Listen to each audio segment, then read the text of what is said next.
fucking savages out there getting ready for the 4th of July weekend and shit. Flags, hot dogs, fat fucking people with tattoos on their calves. They always got shorts to show you the tattoo on the calf. Really. Yeah, well, why else? I give a fuck about that tattoo on your The parrot on your calf. I don't even know what's going on with Chinese people. Usually this time of the year, you see somebody Chinese, they look at you a little weird. You know what I'm saying? Because they got the goods. That don't happen no more. We were kids. Where'd you get firecrackers in Philly? In the Polacks? No. You gotta send 8 guys to go to Chinatown because he talked to one Chinese guy. Right. He gave the money to the one Chinese guy. The guy went in an alley, and then he came back and he gave you a bag and he told you to get the fuck out of Dodge. Yeah. And by the time you got to the corner, you got to be a kung fu fighter because now 4 of them popped out of garbage cans and fucking started taking your fireworks back. You know, it's amazing. It was the oldest scam in the book. I South Carolina guys will go down to Florida, they come back and they stop in South Carolina, fill the trunk. You remember that? Dude, there was. I remember coming. It was a business in the 80s. I mean, guys. man, literally every exit in South Carolina, come get every, and you could go. And I'm talking a stick of dynamite, Lee. Yeah. Before these fucking ISIS, right there in South Carolina, because the dude you would talk to the dude and he'd feel you out and you'd drop 200 or 300. Then you look the dude in the eye and you'd say, "What's in the van?" And you go, "Man, you ain't no officer of the law, are you? Do I look like a fucking officer of the law? We just smoked a doob. What do you got in the fucking van, man?" And the guy would take his car keys out on his left hand with 2 fingers on it. Oh, yeah. And that was the real fucking deal. He would open with a hoof and a fucking wood leg, and he lost the leg in Vietnam. He lost the arm in fucking Iowa. Yeah. I mean, these people were real, Jack. And they would have 5 fireworks. I remember one time we bought a quarter stick of fucking dynamite. Like a stick of like $80. like the railroad. $80 That's gonna blow dynamite. What do you use dynamite for? We lit it on fire and down the tracks. And then we ran like little fags. Remember wrist rockets? Remember those wrist rocket things? They were like these things, these metal things. One of them had these 2. It was like a slingshot. Oh, yeah. It was a wrist rocket. They came with these metal. Dude, we would put the M80s in there, pull it back, light it with the cigarette, and let it rip. And fire, boom, over the neighborhood. And the next, just boom.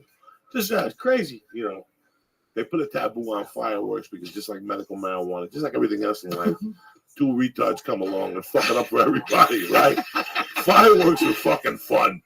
I played with fireworks. I used to hold the whole pack in my hand and light it until one would go off. I just throw it in the air. That's how good I got. He's like, he had a barbecue, a guy had a cookout, the guy's been day drinking, he passes out in the lawn chair, you tie him to a shoelace, you light him on fire, and he gets up and starts running, and the firecrackers are on his sneaker, and he's running across the front lawn, jumps over the fence, runs out in the traffic, trying to get away from the fireworks. Fireworks are a fucking blast. But then you get the fucking, what's the stick? With the rain colors that come out. The Roman candle. The Roman candle. The stick would get hot and melt, and people would burn. Yeah, you got to be careful with that stuff. You know what I mean? Fucking hilarious. Dude, who was going to China? Dude, who was there was a New York Giant. Yeah, the guy was a defensive line. The guy was messing around. He's still playing. He just has 3 fingers. He can still tackle with 3 fingers. Get in there. Oh, it's gruesome. Yeah, no, so yeah, dude, he should have hand with no skin on it. It was all bone like this. I mean, here's what's this? I mean, some people shouldn't mess around with that stuff, but other people can handle it. But no, you hear them now. Like I've been hearing them at night. A couple people get fucking enthusiastic. In my old school, you didn't light a fucking firecracker till the 4th. And then once you got a couple drinks in you, there was always that bad guy that shot a gun. Tremendous. That's when the party ended. There was always that one kid that smoked cigarettes. He was missing a tooth. He already had a tattoo. He already quit high school. You know what I'm saying? Like, he was just bad news. And he'd show up and go, "Why are you guys lighting fireworks? Let's just shoot a gun." Who the fuck's got a gun? I got one right here. Bam! And that was it. We got to go, dog. This motherfucker showed up with a gun. Dude. That's at the party. Okay. Hey, why would you show up to a gun to a firework party, man? That's crazy. How crazy? Weird, dog. How are you? Good morning. I saw, did you type in my YouTube? Yeah, I wrote YouTube straight. That was very nice of you. I appreciate it. Thank you. Good, bro. Dude, I'm gonna do this till I die, and hopefully I go viral before then. Just a matter of time. You look, every single day, this Discord gets bigger and bigger. Look below. I've got more and more cool stuff coming. This is going to be the biggest Discord in global history someday. We have big plans for it. So you are in the exact right spot. And I love that you're here. And if anybody's not nice to you, you let me know and I'll take care of them.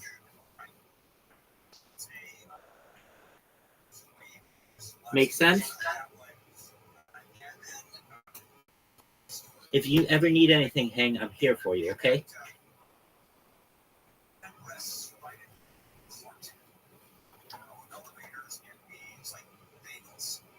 Well, I hope you can hear me. If you can hear me, I'm here for you. If you can't hear me, I'm still here for you.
Hang, I'm going to say some prayers. I'll be right back. I'll be right here, but just in case you wonder what I'm doing.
So it's NATO's diamond anniversary.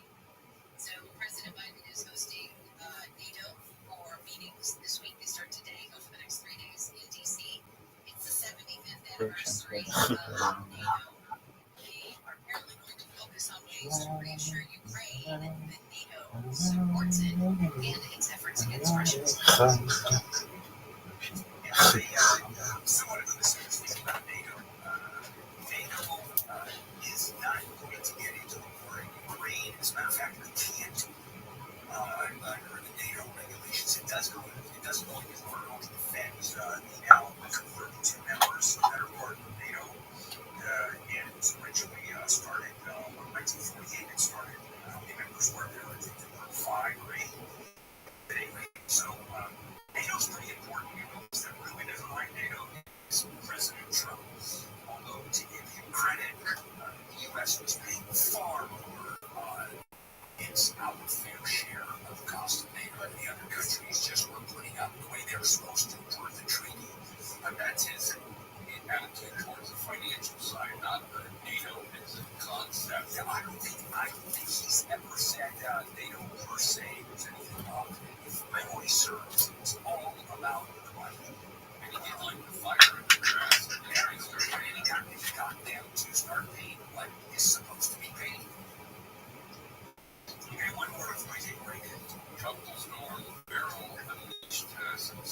Yep, it's gonna be on.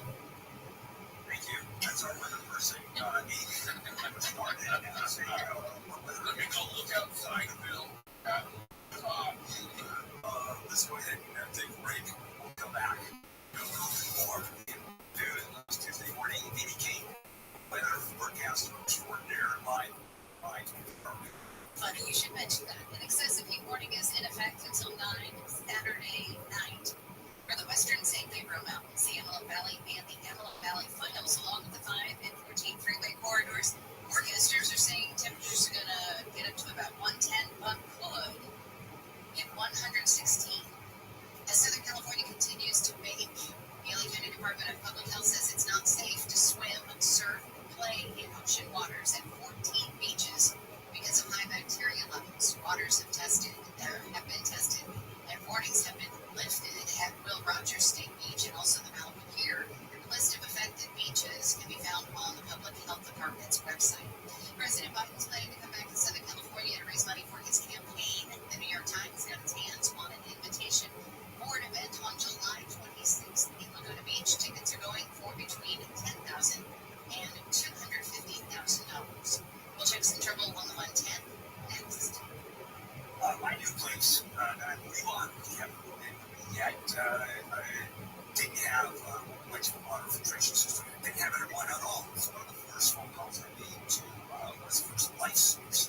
And I already had a life source. Persian Pound was 6 years ago or 10 years ago. I put it in, and there was no way I was going to put it in my place without one of these systems. So this is number 2 life source system. It delivers highly filtered, absolutely delicious water from every tap in the house. And that's the operative word, delicious. Also, well, safe. It's basically effectively bottled water. Imagine doing your clothes, your dishes, drinking with what is water as good as bottled water. Also, environmentally in those bottles. Good stuff. No regular maintenance required at all. Certain warranty limitations do apply. Call 800-WATER-99, 800-WATER-99. Visit lifesourcewater.com, lifesourcewater.com. Sunny with highs in the 80s at the beaches, 90s to about 110 inland. This report brought to you by personal injury firm Owen Patterson and Owen. We've got slowing in South LA on the 110. Coming from Manchester, Montgomery, with nothing to report in late. Seeing those delays to be moving toward the intent Santa Monica Freeway. Then beyond that, through downtown Santa Lane, bridge use continue to keep weather decline. Still going free on the 101 northbound through downtown, away from 4th past the Tennessee Route, Diva Freeway. As you make way beyond the 110 toward about Rampart and 16 westbound out of East LA on the 710 on the 10 West Santa Monica Freeway through downtown LA and through Mid-City over toward Venice Boulevard. Definitely heading for your drive. For Southern California's only airport traffic reports, I'm Nick Polio, TV. Red Lottery is the highest military decoration in the United States.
Star series The Acolyte on Disney Plus falls out of the top 3 back to 4 this week.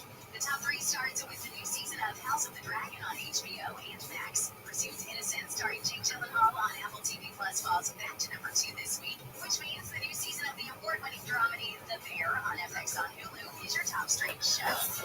And those are your top TV streams of the week on iHeartRadio. iHeartRadio Earth is here with little tips for a healthier planet. Globally, about 1,000 plants we depend on for food and products need to be pollinated by animals. Coffee, melons, chocolate, almonds, and even tequila help stabilize the declining honeybee population by planting native plants that they rely on for food.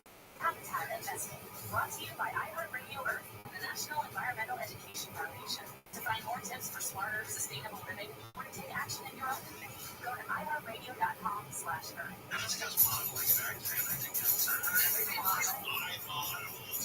I did Broadway.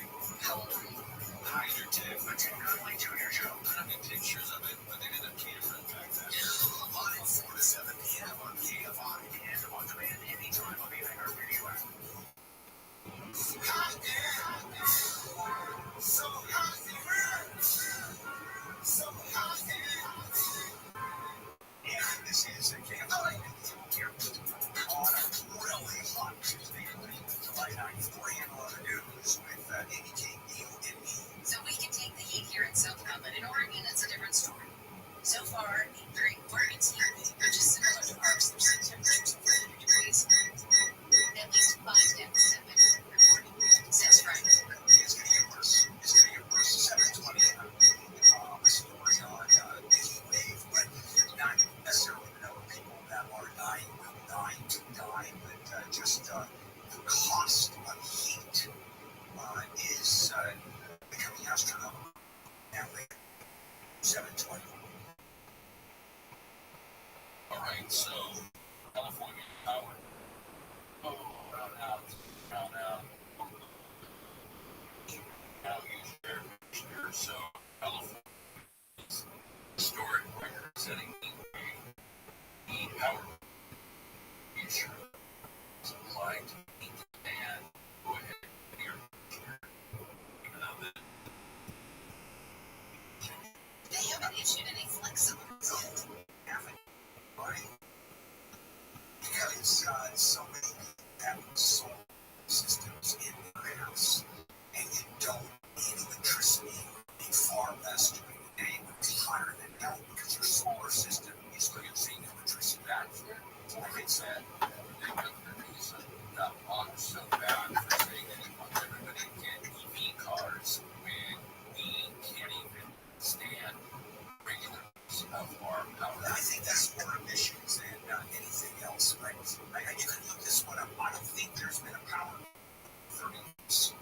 No, that's an oil refinery. I don't remember the last time a power was built, but because of solar, because we are using less what is it, 30% of California's energy is now produced by solar. Is it just an about face that seems very, I don't know. No, I can't have any idea. No, it's getting hotter. We know that. Palm Springs, 124 degrees on Saturday. Right? It's not insanity. At the same time, we've had heat waves that were far less than we're now, and we've had brownouts. Rolling brownouts and rolling blackouts, and I think it's because, and I'm just guessing here, I think it's a good educated guess, because of solar. For example, I put in my first outside of solar system, literally the first one call I made, one of the first when I bought my new place, west of Sunlight. I don't need anything.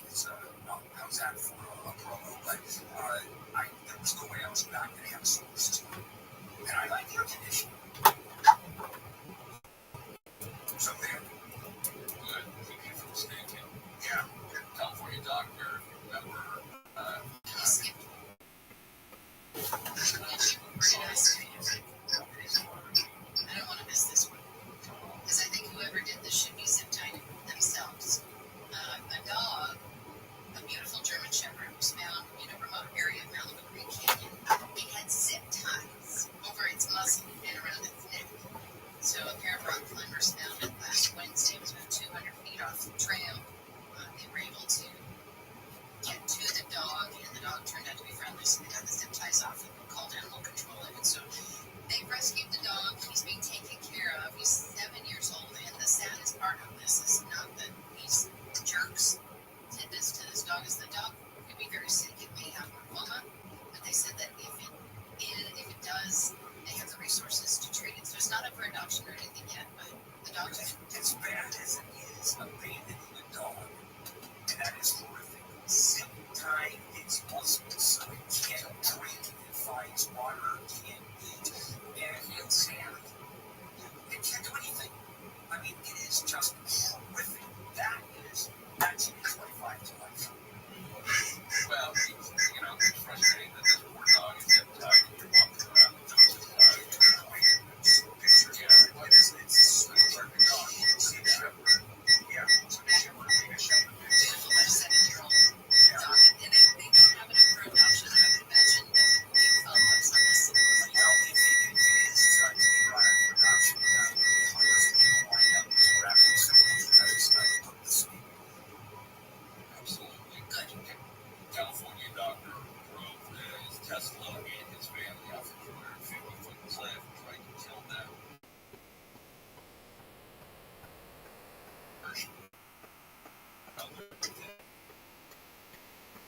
Murder is what San Mateo County DA back January. So I don't know why they don't just put it out. Yeah, well, first of all, Michelle, I'm getting really tired of these families, these drivers driving off a cliff to kill everybody in the car. That's it. I don't want any of those stories today. I'm up to here with those. Now, it's kind of unusual. Think how mentally ill this guy had to be, as you pointed out, to drive off the cliff with him inside the car if he wanted to kill him. And I don't even think his wife wanted to press charges. If I'm not mistaken, Amy, you remember this story?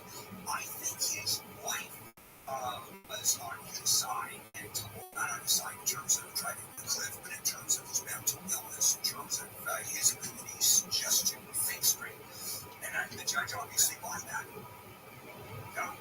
Yeah, I mean, trying to kill your family, is that worth 2 years of mental health treatment? And then it's dismissed through a diversion program, and he can't practice medicine anymore. And he can't smoke marijuana because that's part of it. Drink alcohol, or he would see his wife and kids for those 2 years. Yeah, Yeah, it is baffling. Time to head back to face the music.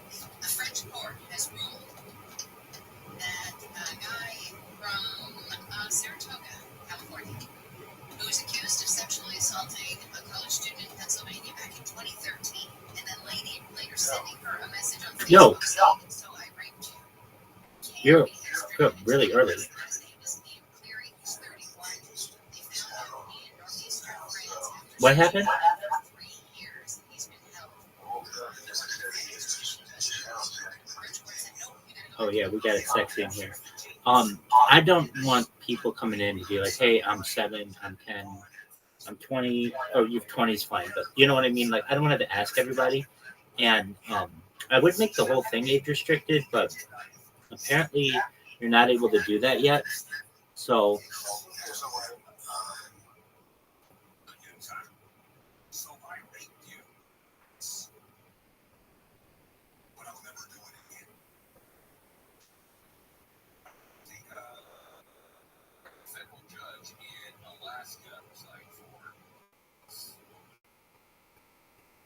after investigation concluded he created a hostile work environment. Different law clerks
There he is. All right. Did you get enough sleep?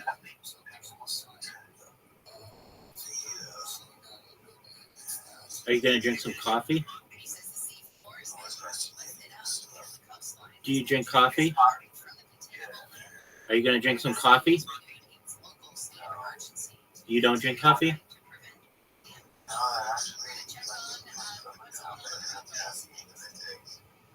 Okay. All right. I know what you have to do, and you know what you have to do. First things first, you got to download BlueStacks.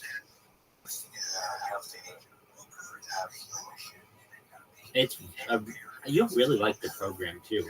If there's anything you ever wanted to use on a phone, but on your computer, you can. Like games and stuff. If you any video games that are on a phone that you just want to play on a computer, you can.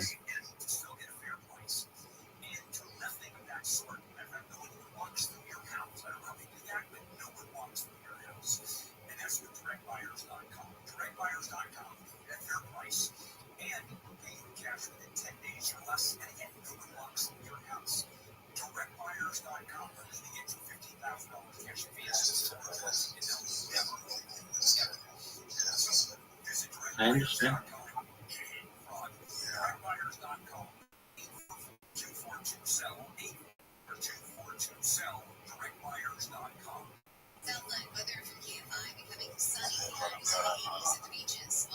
Pardon me?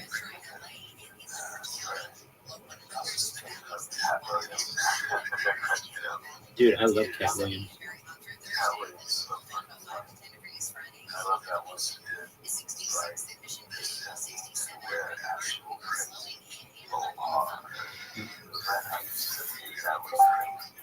Hey, welcome. Hey, finally you guys get to meet. Do you know Hang, Caspian Sea? Hang's my friend. Hang's a cool guy. Don't worry, he'll be back. He's really nice. He wrote, keep up the work on my Twitter, which is cool.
Oh,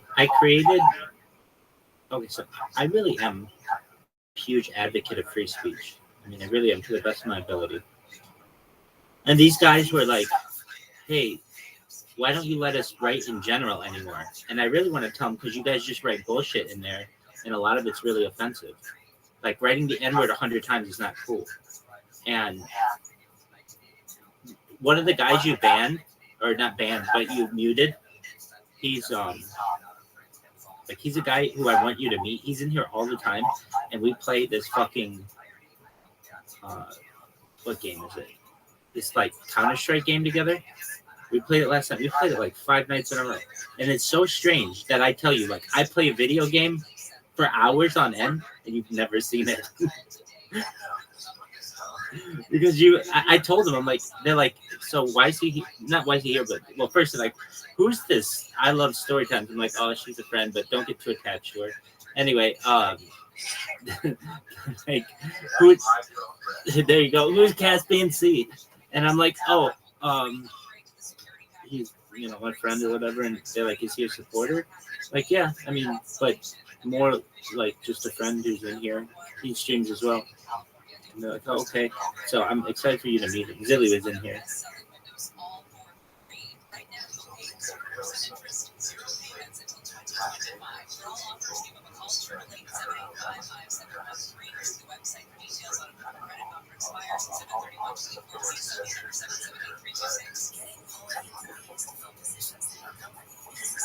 I love gardens and happy gardens.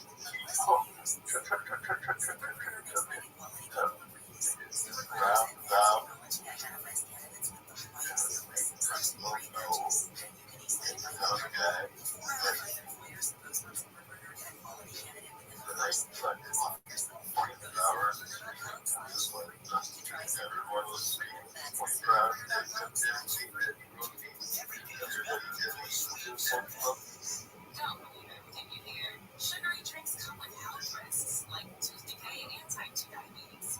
Learn more at uncoverhealthyhabits.com from the California Department of Public Health.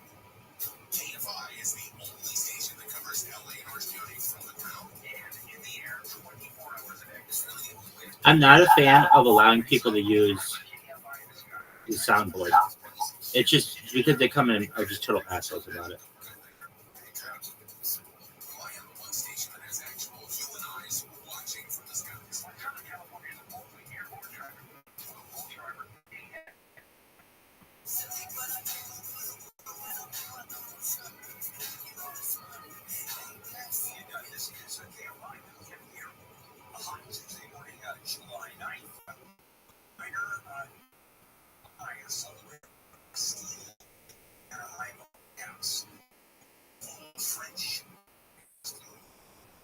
French version of July 4th is their July 4th with baguette as opposed to bars, fireworks.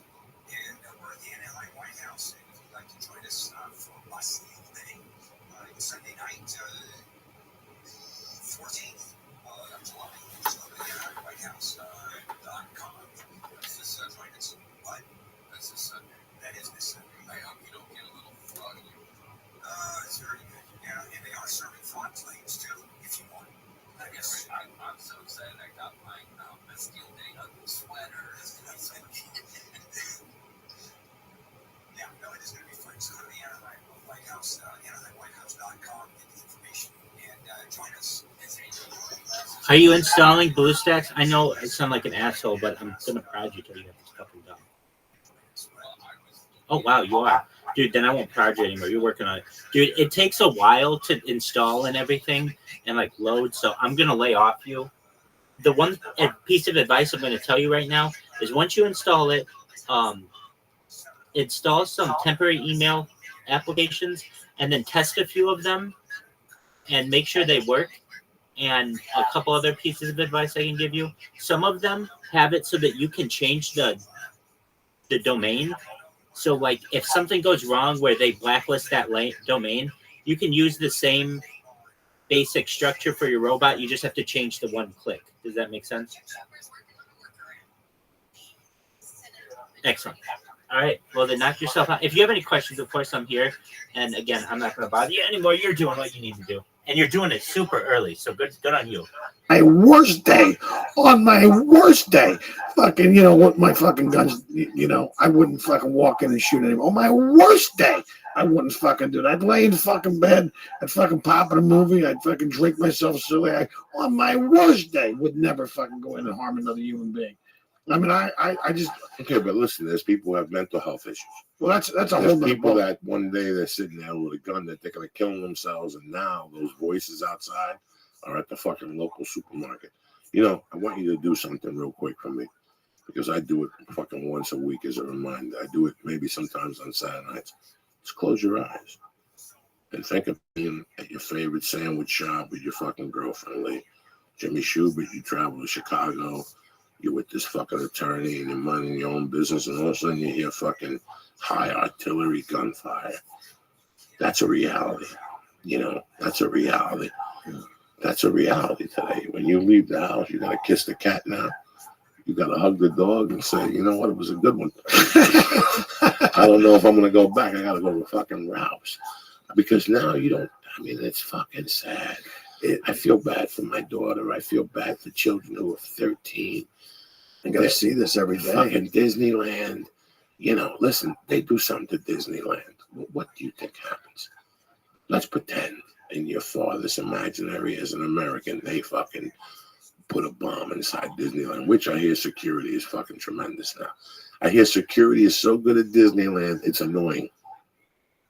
This is from a friend of mine that is a habitual Disneyland guy. Wow, that's great.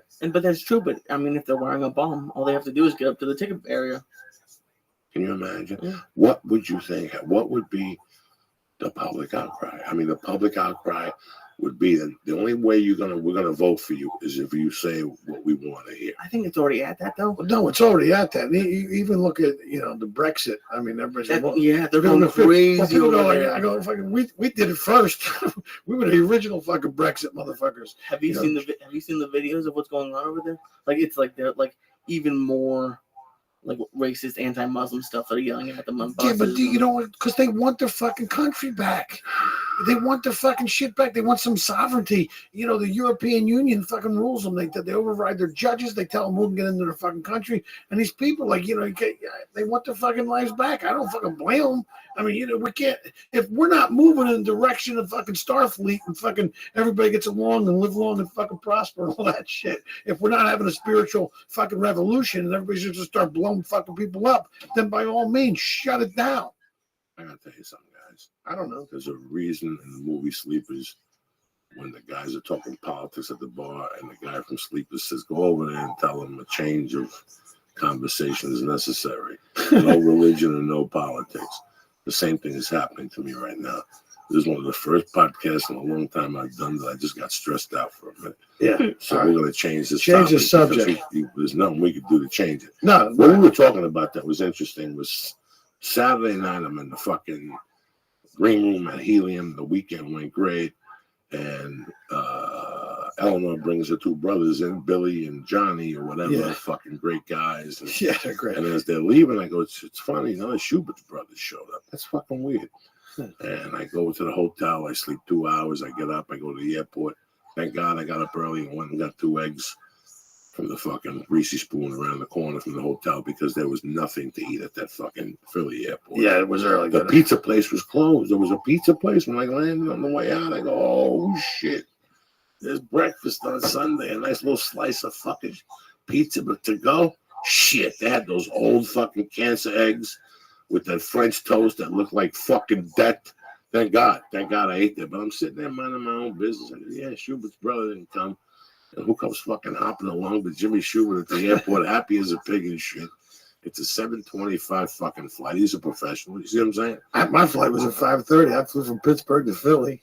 I get there and I'm catching a 7:30 connector, and then you call my name. I turn around. It's Joey Coco Diaz, as I live and breathe, sitting there by himself, away from all the. I'm gonna turn by myself. Yeah, I don't want. Then when you came over, then the couple sat in front of us, and I had the fucking because it was the Dominican Republic. So next thing you know, I had fucking Telemundo in front of me. I had them all around me, and I'm like, Jesus Christ, how did this happen now? Nice. No, there was a Dominican couple behind me. It was cool as fuck. But we were talking about comedy and how in 1997 we were going to Always Walk, and you had a deal, and you took me to lunch, and you showed me where to get headshots in that place. Yeah. There used to be another place that we used to go to, but the dude died and left the Chinese widow. And then when I coked up, I called her up and asked her if I could eat a monkey in Chinese. You learned how to say it? No, I just asked her right out. There was a place that's now a porn video Russian place. Okay, so Rock and Roll Rouse is Rock and Roll Rouse, okay? This is crazy shit.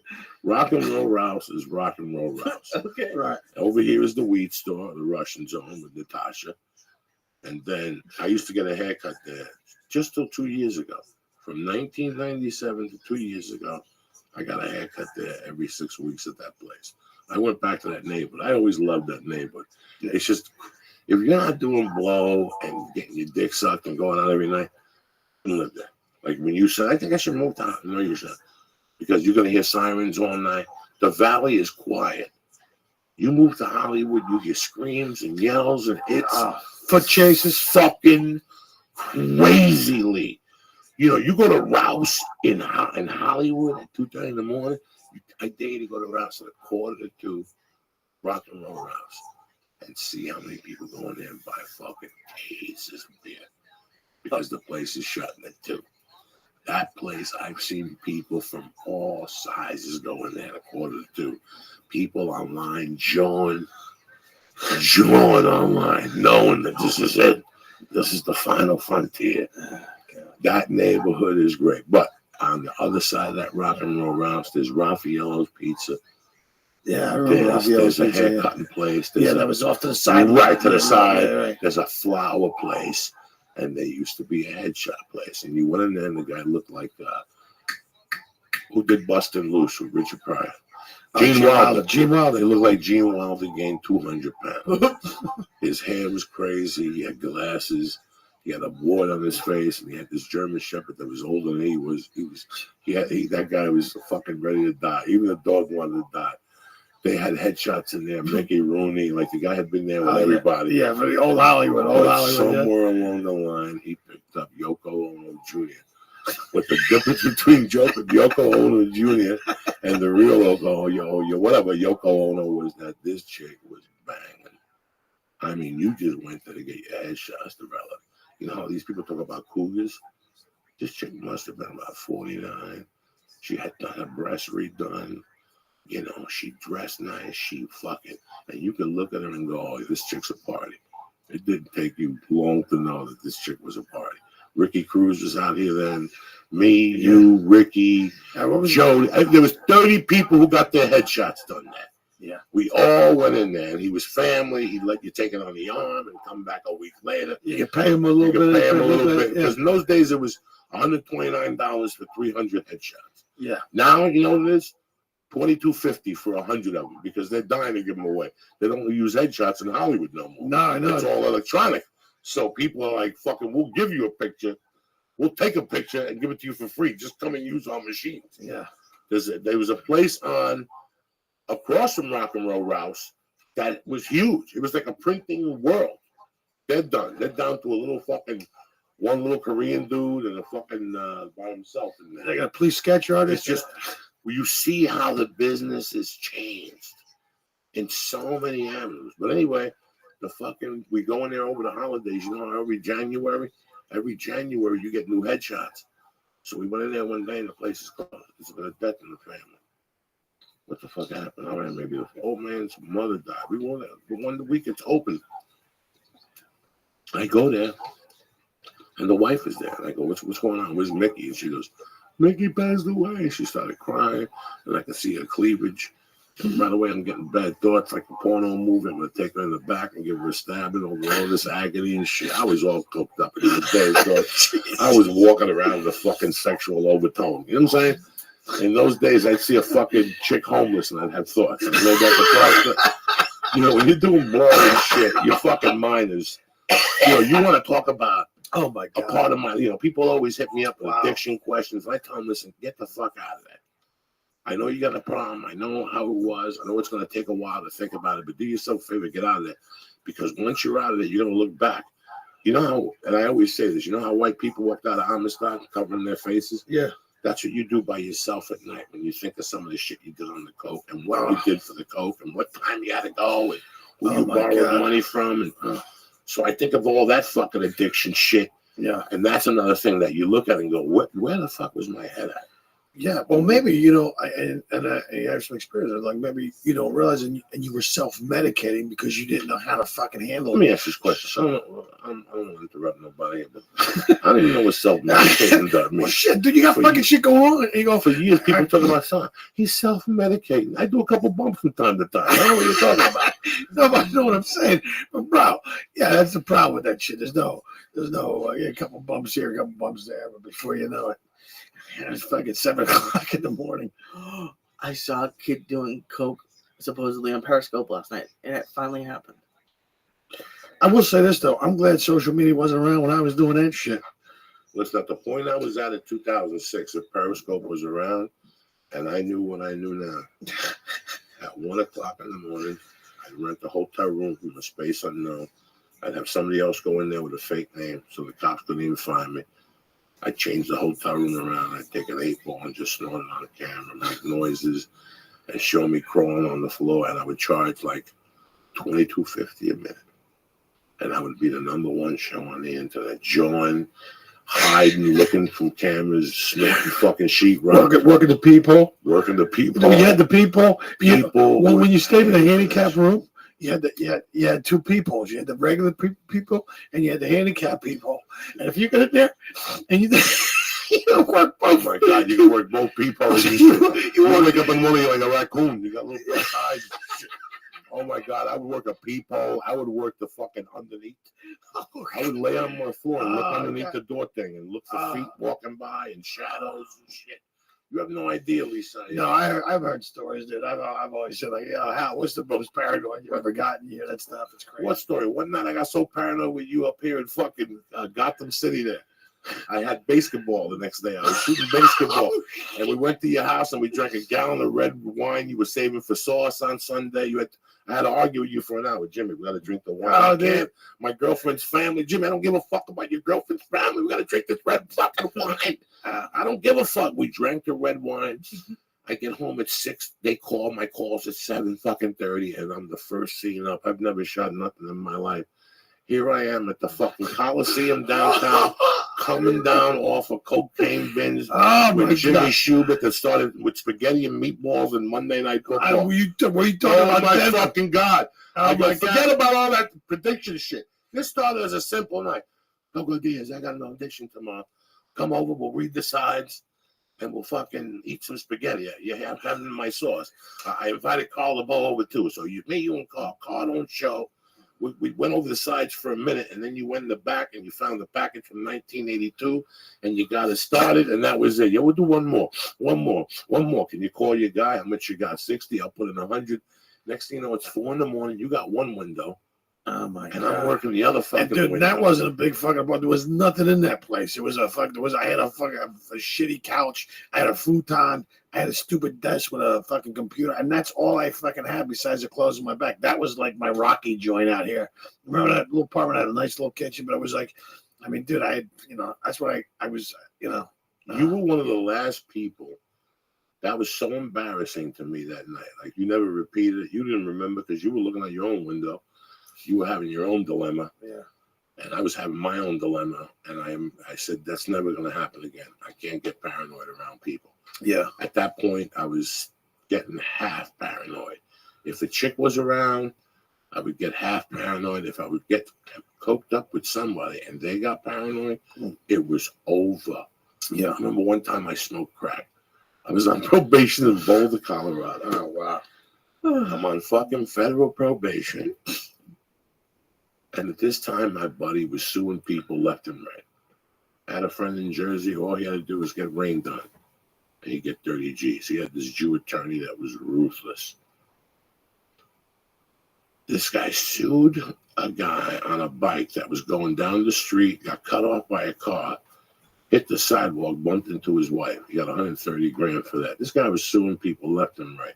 He was carrying a bathtub. He cut his finger, 160. And he snorted every dollar till the end. You understand me? I'm one of his coke fiends. He would just call me and go, hey, Cokes, I'm thinking of coming out.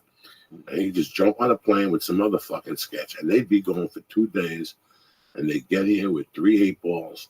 And we'd get a hotel in Boulder. And I remember one night we're sitting there playing simple cards. And they're like, you never smoked it before? I'm like, I never smoked crack. And they're cooking crack in the microwave. What? And I took 2 or 3 hits. And guys, I was hiding in the shower because I was on probation. Yeah. They got coke on them. On the way to the hotel, if you see a cop eating a hamburger, even though he's eating a hamburger, in your mind, he's there to watch you. It is the creepiest paranoia. Yeah. And you keep doing it and doing it. They've said that you know, and yeah, because towards the end, I think I wore out of gear, and that's what it was. When it was no longer fun. You would just get that paranoia. But I mean, it was. They said at the height of cocaine paranoia, your brain rivals that of a schizophrenic. Like schizophrenics, that's what they feel all the time. And until I said, wow, if that's what a schizophrenic goes through every day, all the fucking time, I feel fucking bad for them. I gotta tell you, could you imagine that? I mean, going through like that, living your life like that. I mean, that's what like a schizophrenic is. That all the time you feel that way. I fucking love that. I love that. You know, listen, man. From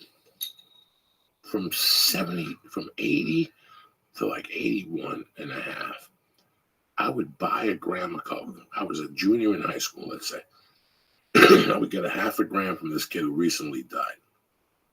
And I would do a couple lines out because the kids I was hanging with did drugs, but they didn't do bumps. But I was living in my own world. What do you mean they didn't do bumps? They did what? They did acid and we smoked dope.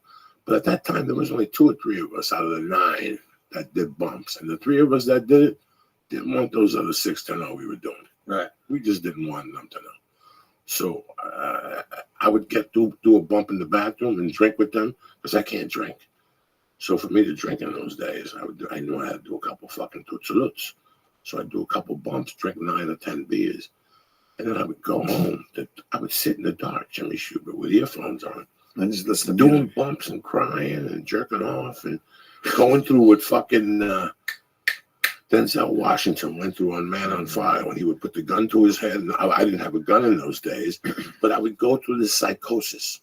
You know, I know for a fact I can name numerous times where the cocaine went into a state of psychosis where we saw cops and the next day it was a fucking fire hydrant. Where I saw the curtains move, and I'm not fucking crazy. I saw the guy's hand stick his fingers in and close it right away. You know, I saw, I dumped an ounce of coke one night. I saw fucking, I thought they were dogs. There was a fire hydrant sticking up in my mind. One night I saw people on ropes dressed in white with those furs. Like 007 with style? Machine guns coming down from the trees in Colorado. I was in a trailer on a fucking furlough. Snorting an 8-ball. Coke fell. I'm on my hands and knees licking it. I think these guys are coming into the fucking door. I'm jerking off in a fucking bathroom in a trailer. You know how many times I jerked off on a plane, coked up in the fucking bathroom? You know how embarrassing this is. Yeah, that's a fucking embarrassing drug. I mean, you tell these stories, dude. My stomach. Oh my god! I mean, just the sickness of like, you know, because it wasn't. I mean, there was a point where you overdid it. It wasn't fun anymore. And I just said, I'm not fucking doing it anymore. I'm just not. And I'm glad I did. I'm glad I have grew because I had to run there. And I was touring with Kinnison. I mean, this guy was gonna fucking, like an ounce.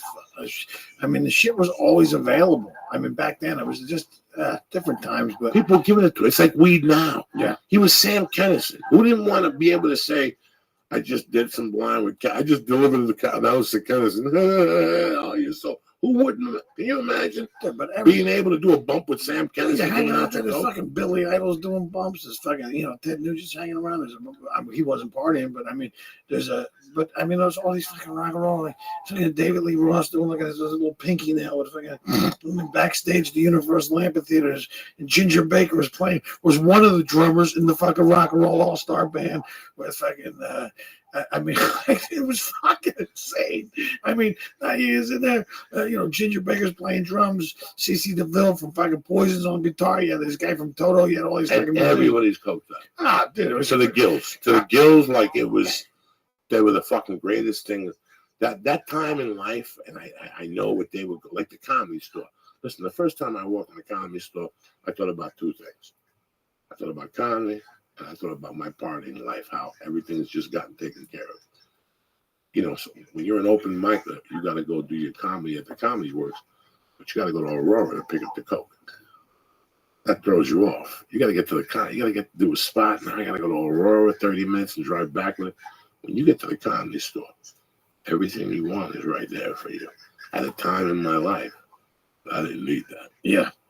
Yeah. Well, did you ever have a situation like that? Well, Jimmy, Was it free for you on the road? Because I like No, it was the availability. It was just, somebody someone always had it, and most people didn't want to do it by themselves. I mean, I'm so glad. I mean, he's telling these stories. I got to tell you. I mean, I feel the same way. I'm embarrassed by some of the things and the I wish I had I could go back and take at least half of those fucking nights back, or half those days back. I mean, it was like a 5 or 6 year run there. It was pretty I good. sat with Lee about a month ago outside on the side street. We took a ride to the store and we stopped and got a Yoo-hoo, and we were stoned and we got out. And I started telling them and it's not something that I was just explaining to Lee. Lee's a young guy. And when I got into comedy, I thought the world was flat. When I left New Jersey, I'd grown up with a type of woman, or I thought that had, they were straight. You know what I'm saying? Like, once I left, I heard about sugar daddies and women sucking dick and having a husband for $50 a week. I heard all this fucking sickness that, you don't want to live with. But in comedy, you better be prepared for it, because you're out there in wide America. You don't know all the dick suckers out there. There's people waiting. When you go to South Dakota to a fucking army base, and there's 16 women, they've been seeing the same guys. You're fucking Elvis to them. Even if you don't have a credit, you're the worst comic in the world. You don't even need a credit there. They'll suck your dick just because you're an outsider. Wow. You seen the big city? Yeah. Tell us about California. Are there really a lot of fags out there walking around and vegetarians and shit? And you're like, I do not believe they're asking me these questions. Wow. But I was just telling Lee about sexual things, like things that happened to me, and I was an ugly guy. Could you imagine if I was a strong feature who was handsome with a nice physique? I'd be tearing it up. All I bumped into were coke whores, were coke animals. That you sit here 10 years later and go, let me look her up on Facebook. And now she's got kids. She's got a loving husband. Meanwhile, you tied her up. You lit her on fire. She sucked your dick on tape. You know what I'm saying? She swallowed your sword. You come on her eyeballs. This is way before the iPhone. Thank God there was no iPhone around 15 years ago. Guys like you and me would be dead. Dead. Because, you're a freaky fuck. We didn't Periscope that. No, I ain't periscoping that. I want people to see me coming in a minute. You know what I'm saying? I'm not gonna do shit like that. Yeah, you make a great point. I tell you what, man, that would have been. I'm glad social media or the phones were around. We had enough problems with a fucking bindle, let alone a fucking iPhone and fucking Periscope and that shit. Holy smokes! It was just a different time, and now I've said it 1,000 times. Comedy is a different animal. There's nobody pulling a Mitch Hedberg on the road no more. There's nobody using drugs. There's nobody going, dog, last weekend, this fucking dude in Cleveland drank 82 shots and caused a fight. That doesn't even happen in comedy no more. No, there's no bad people like that in comedy no more. I got to tell you, it's, most of the people are sober or on their way to being sober and don't drink anymore. It's become like a job now because people don't. Dude, I remember the story about Ollie Joe Prater. And Ollie Joe Prater's this legendary dude. Apparently he was stole everybody's jokes, but he was this kind of human cartoon of a character, like Yosemite Sam looking like real life. How much did he weigh? He was about 350. About 350. No, he was a lot bigger than that. He towards the end he was, but in his heyday he was about 350. Huge. About 5'5". He had his big cowboy hat and his big beard. And I remember I was the runner for the Comedy Store. The guy was like Mitzi was one of Mitzi's guys. She loved him. And he's like, hey man, could you do me a favor? And he was a huge guy, like big as like 350, 370, but he was a small guy, just a big, fat, round dude. And dude, this guy, this guy will walk up and he's getting ready to feature X on, and he's in the back of the room in the office, and he pulls that little 250-gram vials, stuff on this guy. Right up each nostril, and he'd been drinking all day. He drank like a case of Moosehead. And he goes, and he's up on stage for a couple minutes, and he wipes his arm. He wipes his nose with his arm, and it's blood from the elbow down to the wrist. And the whole audience goes, oh! And he goes, what's the matter? Nobody party anymore? God, holy shit. But you won't see any of that anymore because it's become a bit. I mean, look, man, it's so funny because, you're right, you got to get up, you got a podcast, you got to do this. I mean, there's stuff to do now. There wasn't stuff to do back then. You could sleep to 12, get up, burp, fart, You open a beer, go back to bed, whatever we want. I mean, the road was like when you were doing this, it was crazy. It was fun, but it's become something different now, and you got to change with the times, or you become obsolete. You said, Joe, you said there's no one crazy anymore. And I'm proud of this fact, but I think we might be the crazy ones. We're doing 800 milligrams, we're doing mushrooms, acid. It's a different style of crazy. Kennison was crazy. Guns N' Roses at the Grammys, that's crazy. When everybody's on heroin and you're on national TV and their heads are spinning and they're smoking cigarettes and they're looking at each other, they don't know where they're at. And, one of them had to be fucking 911 to get there. You have no idea you have no idea. Even towards the end, let's pretend towards the end of the last 2 years of my comedy on coke, I was like Kevin Hart. It would have been ugly. What do you mean, like Kevin Hart? Because he didn't have the resources. Could you imagine having that addiction with the resources? It would be crazy. And I said something like that to a friend of ours who's in the program, and I go, man. I can imagine if you didn't have anything going on. If nothing was going on in your life, I could see you going and getting a fucking gram and snoring up, staying all night. And he said, no, it's the opposite. He goes, now, you got everything going on. You got everything to lose, and you have means to do it. And you just have that addict personality going, yeah, man, maybe I'll. And you're right. Kinnison almost freaking OD'd. He wrapped his vet around a telephone pole. He's in this sound studio with Cheap Trick, and they're going, no, we'll give you a ride home. We'll give you a ride home. And he wanted to be, rock and roll. You see what I got to put up with? Next thing you know, he wraps his vet around a telephone pole. Can you imagine, Lee? Can you imagine if every 2 nights you got a call? You got to come pick up Joey Diaz. You got to come bail out Joey Diaz. You got to go to a bank and get $2 million to post bail because Joey. Do you remember towards the end of Tupac? Like this, you're too young, Lee. The last 4 years of Tupac's life. He got into a shootout with fucking cops, Lee. Jesus. He got shot in the nut. Did you know that? No, when all the East Coast, West Coast, if you look up Tupac's last 4 years, he got charged with rape, and they threw him in jail. And Suge Knight had to put up $1 million bail to get him out, and he signed him in the fucking prison. And that's when he wrote the double album. That's classic. That's fucking nobody's ever done that. Nobody's ever done. He wrote an album while he was locked the fuck up. And Suge Knight came to visit him and said, "What do you need, little brother?" He goes, "I need to post bail for my appeal." He gave him the $1 million or the $5 million. Don't fucking quote me on this. And by the time he got out, he went right from that fucking prison. He said, "You gotta go get that paper back." And when you got a gun to your head, you'll fucking rap like fucking Slim Jim Magoo. And that's that big fucking album. That's that double album that came out. If my memory serves me right. Hey, he wrote it in a joint. Which makes sense, man. Lee, he was in the news, Lee, every 3 weeks. And I'm not talking Justin Bieber getting beat up in Cleveland. I'm talking he was in a shootout last night with the cops. With an undercover cop, him and some of his buddies. It was like when Tyson was on top. The morning I woke up, like 2 days earlier, I was up. That's why I used to get coke. There was 2 spots in New York City I used to get coke. On 143rd Street and 148th Street. So I know, I'm lying to you guys. 135th in Amsterdam. But up the corner from that spot, there was a little bodega. And I got to tell you something, Jimmy Schubert.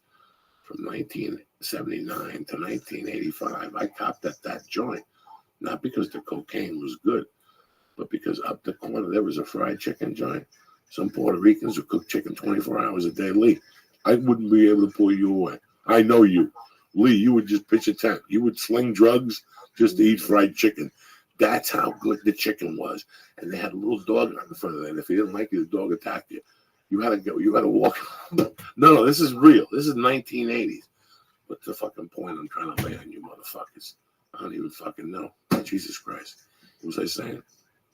I have a brain fart. You were talking about the where you used to cop. You used to cop at this place and this place. Yeah, but that was a different time period. I'm the point we're trying to make is that the guy getting arrested all the time. Tupac. Tupac. Yeah. So I fucking one night I how fucking no, not Tupac. This is the night that Mike Tyson fought the guy in the street, the other boxer with bare knuckles, Green. Remember, out of nowhere, on the demise of Mike Tyson. Yeah, that was the beginning. Before it all went down, Lee, he got into a fucking fist fight in Harlem at 3 a.m. I got a question, you Big Mike. What were you doing in fucking Harlem? He was getting that chicken. It was like a food stand. So it was a popular food stand. A lot of people went What'd you up say? there. So it was 135th in Amsterdam? It used to be 135 in Amsterdam. For me, from 1981 to about 1985, that was one of my spots. And let me tell you the funniest thing. Shit, man, you were up above 110th Our Street. teacher had me on. My high school teacher told me, he goes, listen, you didn't hear this from me, but the best coke in fucking Upper Manhattan is 135th in Amsterdam. Park your car a block away, walk up, and right in the middle is a fucking club. Walk to the window, just talk to them in Spanish. And that's exactly what I did. And in those days, they would sell me. When I first started going to them, it was $2.50 and $100. So $2.50 a gram, $100 a gram. But it was, and these guys would shoot in that because it was their own little private disco, and they hid it in the doors. They would put the door jamb down, and they would hide the coke in there, and they would have 2 little DJ booths, turntables, and in the middle they would have an electronic scale. So they had a dance going on. You walk straight to the back, the DJ would be mixing, and they'd be weighing your blow, pop, little aluminum foil fucking perfectly. Bam, and you walked out the door with security. Somebody walked into his car. They'd walk you out to the street, and that went on 24/7. But in the nighttime, they had the club. In the daytime, they had rooster fights. Oh, yeah. This was the real deal. One day we got there, and they shot a dude outside. He was dead, and they still copped. There was a dude outside from the whole organization. Was it an event, or why did they shoot a guy? It was a good Saturday night. It was hot out. The Yankees lost. You know how it goes, Doug. I don't know, Lee. They just shot him on the street. We got there, and the cops were there, you know, with the blanket on the floor. I mean, it was 40 feet away from me, but one of the guys that was in that disco was out there. He saw you, and he goes, go around the corner. Even with the cops right there, 100 yards away, they were weighing it right there in the alleyway. Yeah, just a different. You could never do it. Now you have cameras. Yeah, you got cameras everywhere. Everybody's got smartphones and everything else. I mean, I'm shocked by the Tupac stuff. Granted, I haven't done a lot of research. Oh yeah, you have to. Everything I've seen on TV is like. Now, why do you think that was, Joe? Why do you think he started to unwind like that? You just think the success got to him? Do you think? What do you think? I mean, because you sit there and basically you have life dicked if you can behave yourself.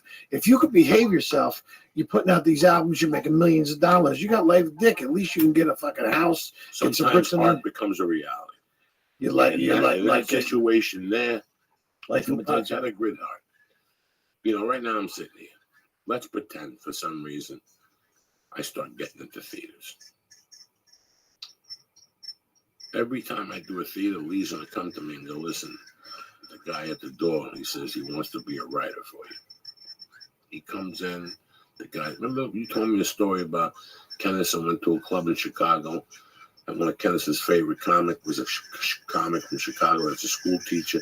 He's still there. Now he works on radio and TV.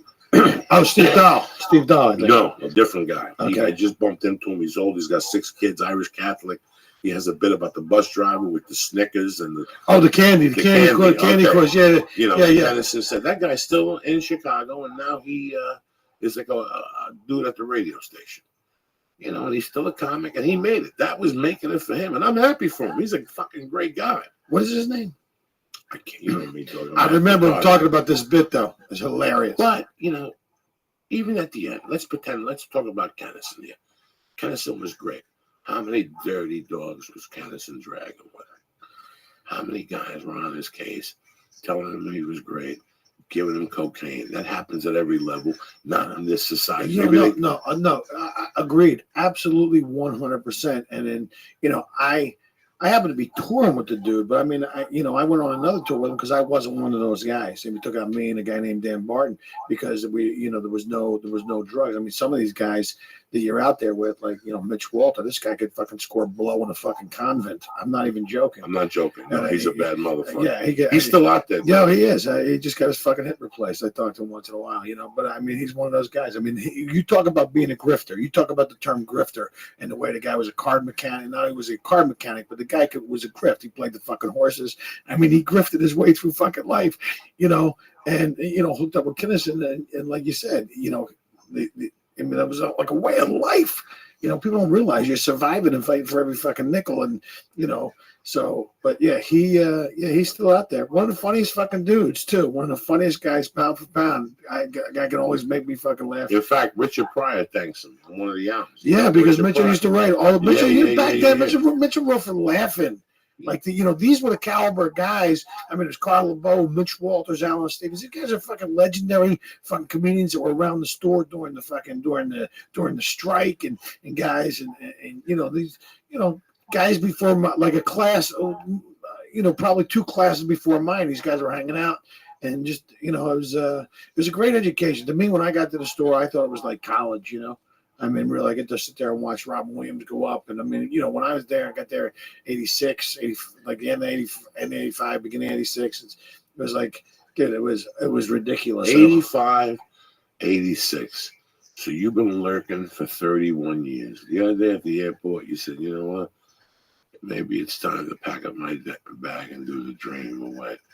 Jimmy Schubert, guys like you and me, the dream never goes away. And in a way, you ever see the John Gotti Jr. interview for 60 Minutes? No. And he goes, what happens if you get hit today? He goes, are you fucking kidding me? I made it to the age of 51. I did things that nobody does. That nobody, just being on a set one time for me would have made my life complete. I would have, at least some of the loser edge would have gone away from myself. But you've been in fucking big movies. You've been on. That didn't matter for me at the time. Yeah. All I wanted was, when I first came to LA, all I wanted was just to survive. When I became a regular at the store, it was the first time I was part of something. And I stuck to my P's and Q's as good as I could.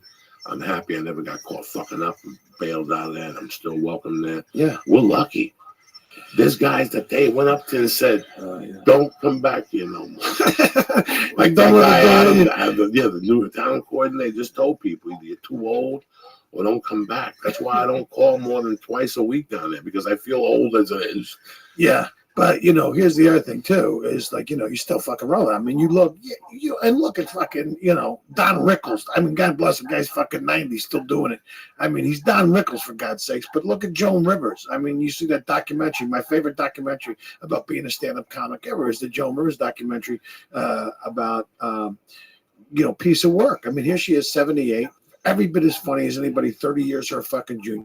Private fucking jets to her fucking events, works on the shopping channel, selling shit. She's got her daughter Melissa she's taking care of. She's doing the fashion police. I mean, look at this bro. I mean, she was a fucking icon and still going at 78 and died doing something she loved to do, getting the surgeries. But listen, but I mean, God rest her soul. But I mean, look at that. I mean, you're right. But look at because you're still relevant. You're still doing it. But I know what you're saying. It's a little freaky. I sit there all the time. I'm living in a fucking dream. I'm living in a fucking fantasy. Like I go to Philadelphia. The place is packed. You talk to people afterward. People, it's like a fantasy. Like I remember opening up a Nick DiPaolo in Dallas and going, this is as good as it's ever going to get for me. Like this is but it. yeah, but and that's an honest fucking reaction. No, it is. And look at all that, and look where you come from and all the shit you've been through. I gotta tell you something. I catch myself sometimes because you forget. I mean, you're too busy. You keep going. You got to keep moving. You keep moving. Sometimes when you find yourself, you're sitting there and you just catch yourself going, wow, I did that. I was able to do that. I was able to check that off my list and get this done and this done. And all while, like you said, doing all that. How's it going?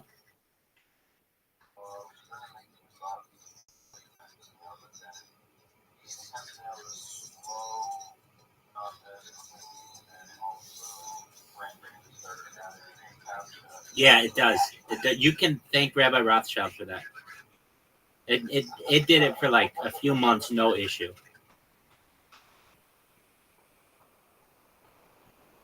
Why aren't you going with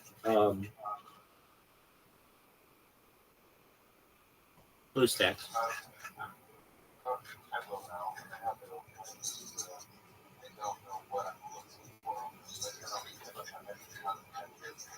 Sure, let me help you with this. Okay, so do you see the button for Play Store? Okay, so you're going to double click that and you're going to log in with your Gmail account.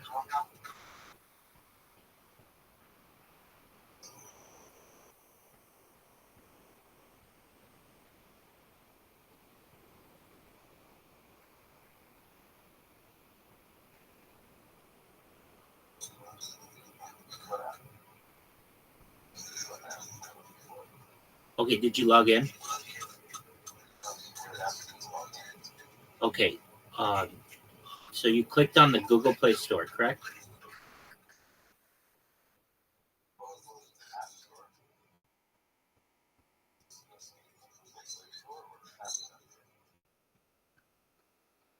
App Center is okay. Oh yeah, okay. I think I know what you mean. Okay, so here's what happens. Type in the search bar for App Center, temp, mail. TEMP space MAIL.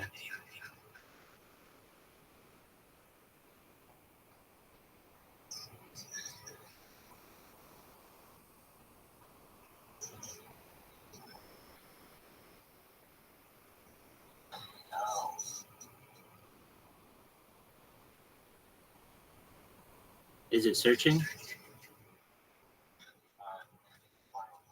Oh, okay, you're good.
Welcome. How are you?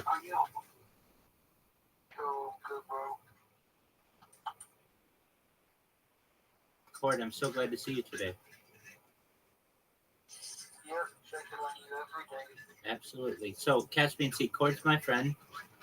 Every day, Cord comes in and says hello. That's how I started too. Now I'm the first one. That's absolutely right. It's like a sleepover every night. Got me a year with it. Stop by once a day. Stop by once. You'll realize it's much more better not there. I'm slowly bringing you in, Cord. You're slowly falling into my web, so be careful. One of us. Us. One of us. Absolutely.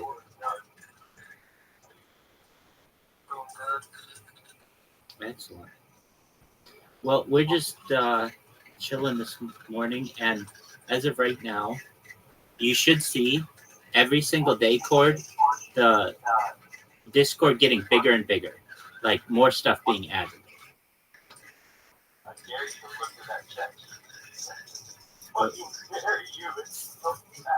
It's massive. It's huge. It has the secrets of the world in it. I wonder if you have checked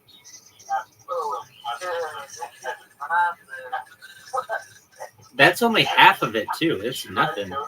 If you think that one's big,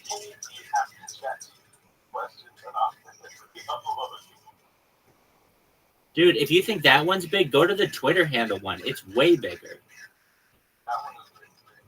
Dog, that one's still on the letter A. Yeah, exactly.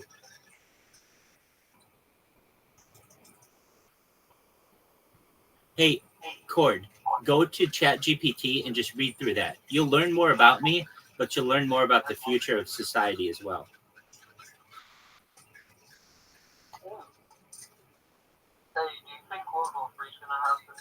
I think we're in the middle of it. It started September 11th, 2001. Next question.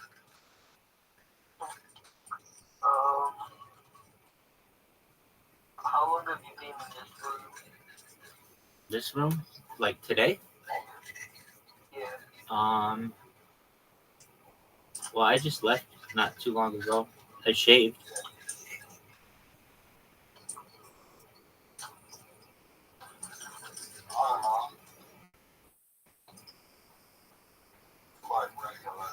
Word, dog.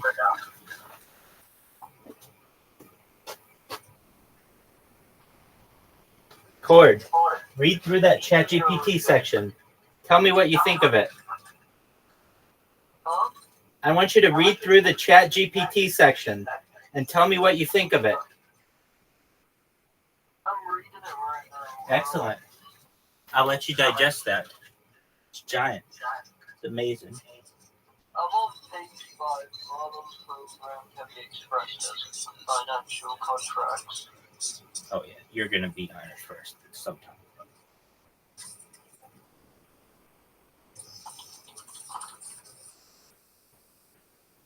Wait, I've got a question.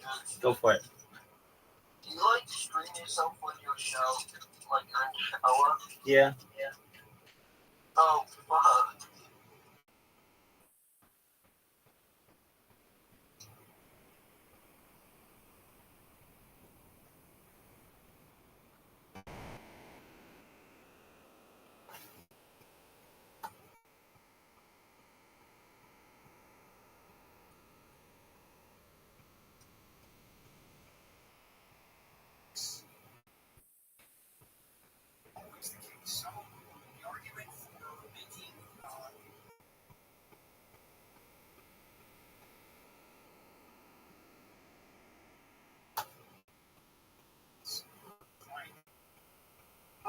Biden's supporters are waiting for his checker speech. What is that about? The famous checker speech. Go back to the days of Richard Nixon running for vice president in 1952. It's a great story. I'm going to share that with you. This is KFI AM 640, and let's check it with Amy live at KFI 24 hour. Temperatures in Northern California dipped below 100 degrees and an unexpected spike later this week. Courtney Chapter with the National Weather Services,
Oh, if you want to watch a movie, feel free to throw anything you want on. We can watch Project X.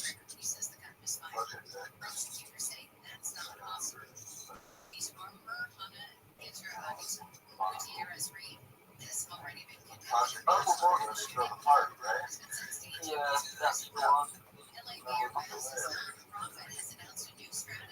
I've never been able to pause it at the right moment, but one of my friends one like the camera passes by and was such a say, she could have gotten that. That's the part she said.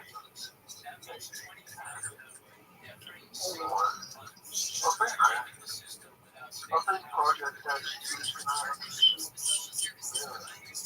yeah, that's what my friends were telling me.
What was your question?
Did you find a temp service that works?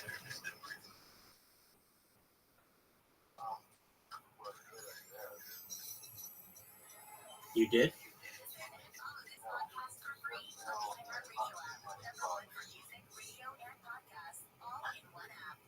Okay, here, I can tell you one that works. You ready? It's called Burner, Burner. It's orange.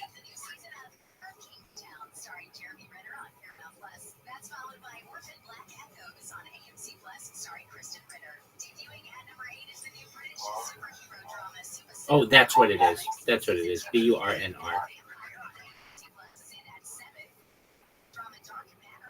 Is it orange? Like black and orange?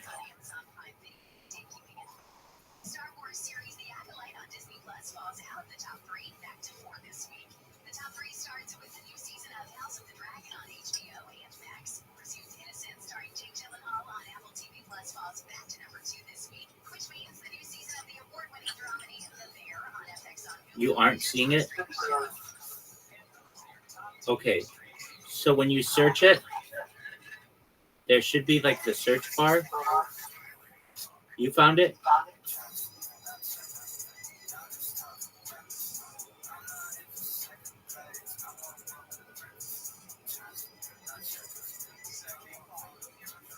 Let me see if I can find the...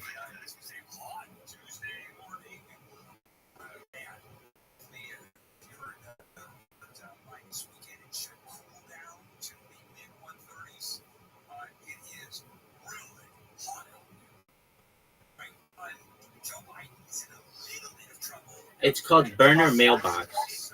BURNER MAILBOX. I'll send this to you. Caspian Sea in approximately 3, 2, 1. Did you find it? All right, well, you're getting a link anyway. Is it orange? Yeah, that one. Yeah, now you want to be careful with this one.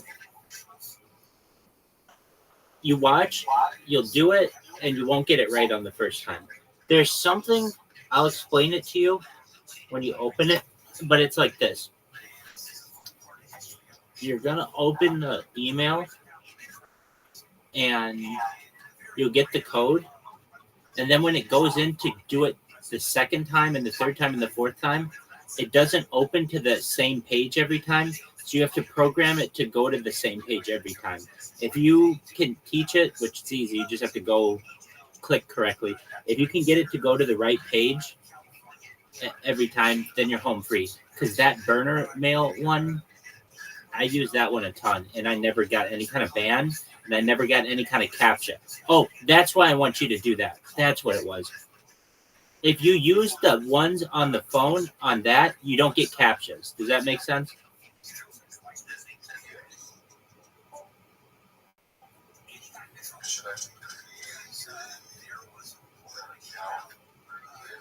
No. So there's a button that says like create random email. Yeah. Now, wait, do you see that page where you're on where it says create random email? Be careful of that. Like, you want to get back to that page, but you want to figure out how you get back to that page so that when the thing cycles through, it always is pressing the right spot. So what I suggest you do is go create new email or whatever, click it, and then you go to the copy button or the home button, whatever. Yeah, the home button might do it. I think the home button does it. And depending on the size of your screen, you may not have the same issues that I had. I had some formatting issues where one of the buttons would get hidden. So hopefully you don't run into any of that. Now, I'm trying to think of any disadvantages of using the app-based system versus the web system. And all the advantages from a smoothness standpoint, the web-based system, the browser system's easier, but it's really easy to stop it, and it's really easy for them to kill the email addresses from where they're coming, so the domain, and it's really easy for them to put a captcha on, and you don't know when the captchas are going to come up. So you'd be like, oh, I found a really great website, and then like 20 minutes into it, after you've already programmed it, that's when the fucking thing comes up. So to avoid all of that, you use that burner site, and that fucking thing works basically, I don't want to say forever, but it works indefinitely. And then you can, it also has the advantage that people don't really recognize it of,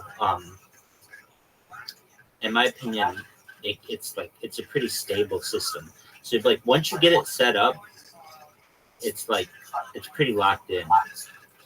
There are a couple extra clicks that you have to do with it, but it's not that big of a deal. Like everything about it is pretty predictable.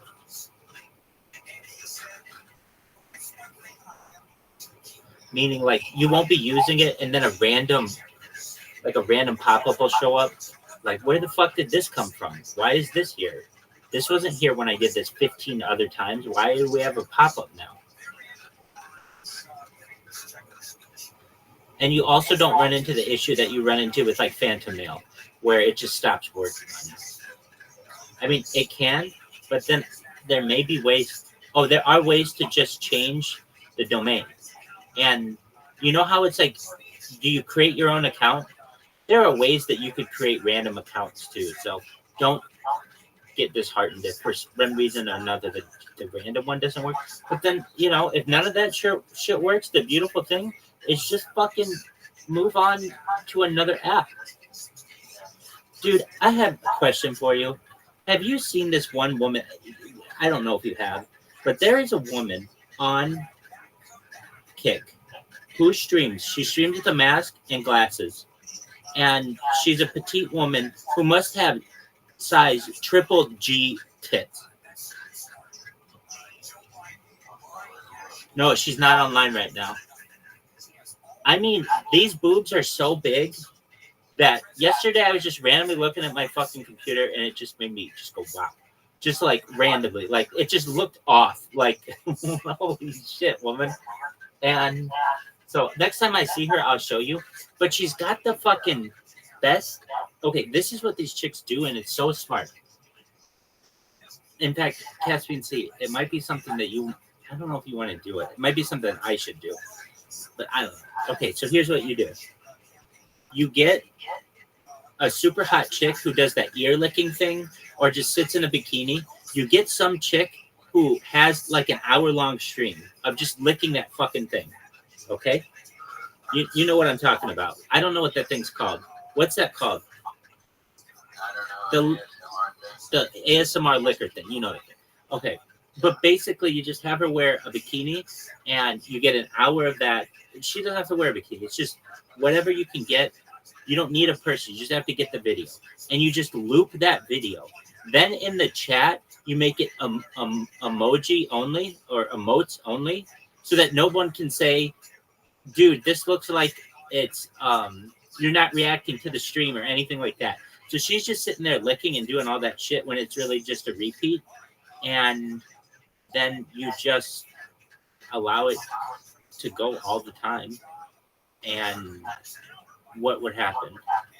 Oh, well, I mean, you'll see how many people you get. Now, I can tell you this chick, this gigantic titted chick. I mean, I'm telling you, dude, they're so big. I've shown them to other people, and they're like, yeah.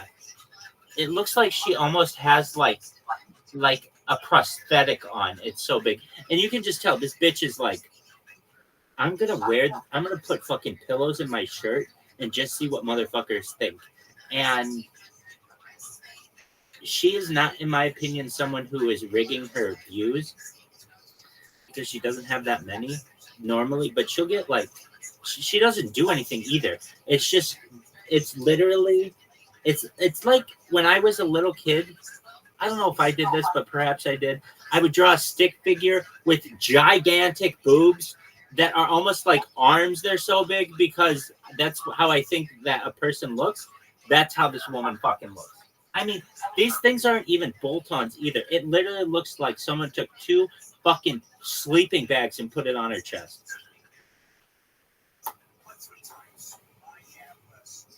So you should be excited to see her. And if you're like, well, Rabbi, just send me to her fucking channel. I don't fucking remember what it is.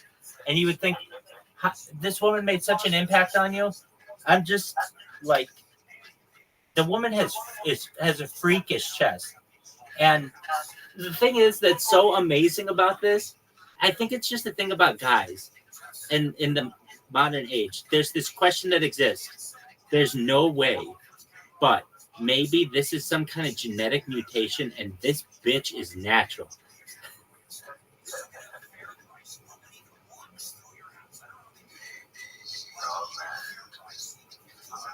If she were, it would be, she'd have to be in like the Guinness World Record for like, no, I mean, I've seen the woman with like the largest natural tits, and those are like exercise balls in a shirt. But this girl is at least, if I had to describe how big her tits are, they're like footballs, but on a petite woman, they're bigger than footballs. They're like, they're probably almost not quite basketball size, but I really want this bitch to start shooting so I can show her to you. Next time I see her, I'll let you know. Trust me, I'll send the alarm. Okay, so you've downloaded Burner, correct? Okay, if I may make a suggestion, which I just am doing all over your fucking life, I think you did this before. You had like side by side. So you had like a browser on 50% of the screen. Is it possible to do a browser on 50% of the screen and BlueStacks on the other 50%?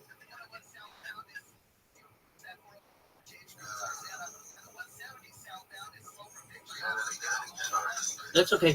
Do you know how you can do, it's called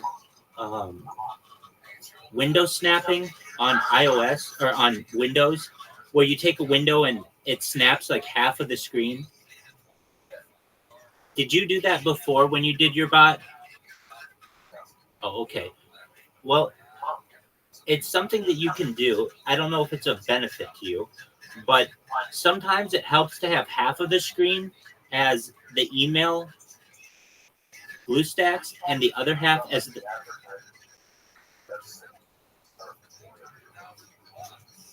Oh, wait, what about the... Hold on. You can shut that off. So, it's in the settings. You go to BlueStacks.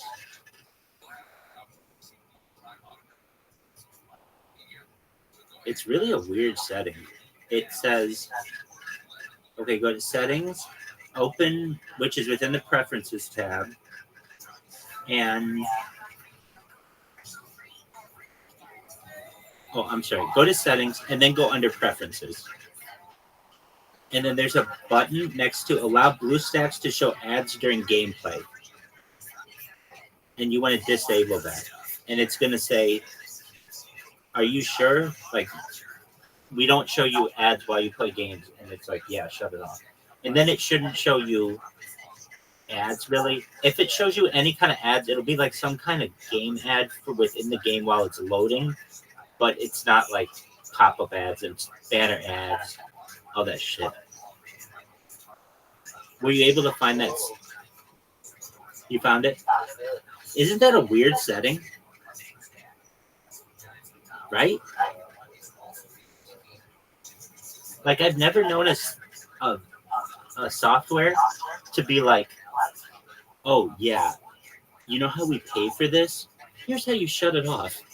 It's like, oh, man, thanks. I appreciate it.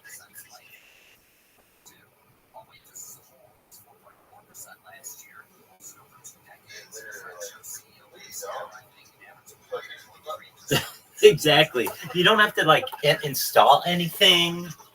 Hey, do you use uBlock Origin? Why not? uBlock Origin. It's the best pop-up blocker / ad blocker in the world. Oh, dude, absolutely. I make all of my friends download this, and it changes all of their lives. I mean, changes all of them. Okay, so do you use Google Chrome?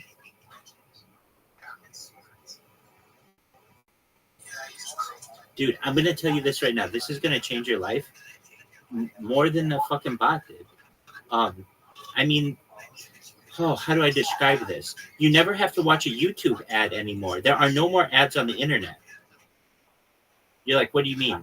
I mean, this is so important that if you would please, and like, you'll hear it in my voice. Wow, Rabbi's telling me that this fucking bot thing is really important, but he wants me to stop doing that and go to download this uBlock Origin thing right now because he's saying it's so important. And I mean it. You're going to be like, oh my God, how did I ever go through the internet without this?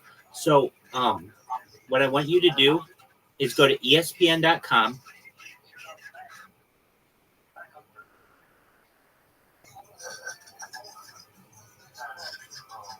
Hold on, don't add it to Chrome yet. Just go to ESPN.com and just look at what ESPN.com looks like with like advertisements. You're gonna see like a fucking shit flying in. There's gonna be auto playing shit. You're gonna see little pop up. Okay, you see all that shit? Okay, now go to nytimes.com. nytimes.com. In the upper corners of the left and right corners, you're going to see ads. Okay, now I want you to install, if you would please, uBlock Origin. Because if I didn't tell you, like if you don't see the before and after, you won't notice it. But now you'll be like, oh my God. All the space that advertisements used to take on my computer, it's all gone. And now it's just the content. And also, when I go to YouTube, I never have to watch an advertisement. It just goes right to the video. And it's never like, wait 5 seconds till you don't get the ad anymore.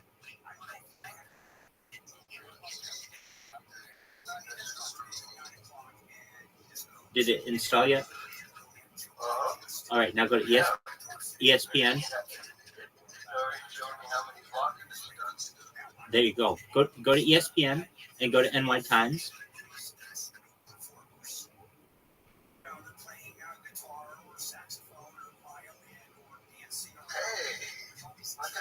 It's gone. And now you just have content. Go to NY Times.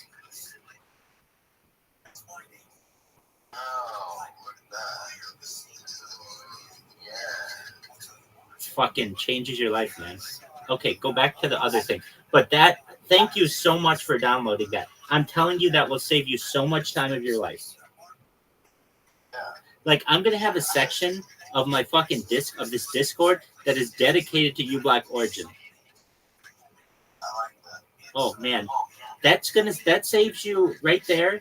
Believe it or not, it'll save you like 10 minutes out of your day every day from just the distractions that you get of random fucking pop-ups or having to click a close box unnecessarily. And where it really saves you a lot of time is if you listen to podcasts or watch documentaries on YouTube. This allows them to just play indefinitely. Sometimes you'll get on YouTube and it'll be like a 35-minute ad. It's like, what in the fuck? And like, it gives you the opportunity to skip it. But if you're not paying attention or you're in bed or something, it's like, I don't want to fucking listen to all this shit.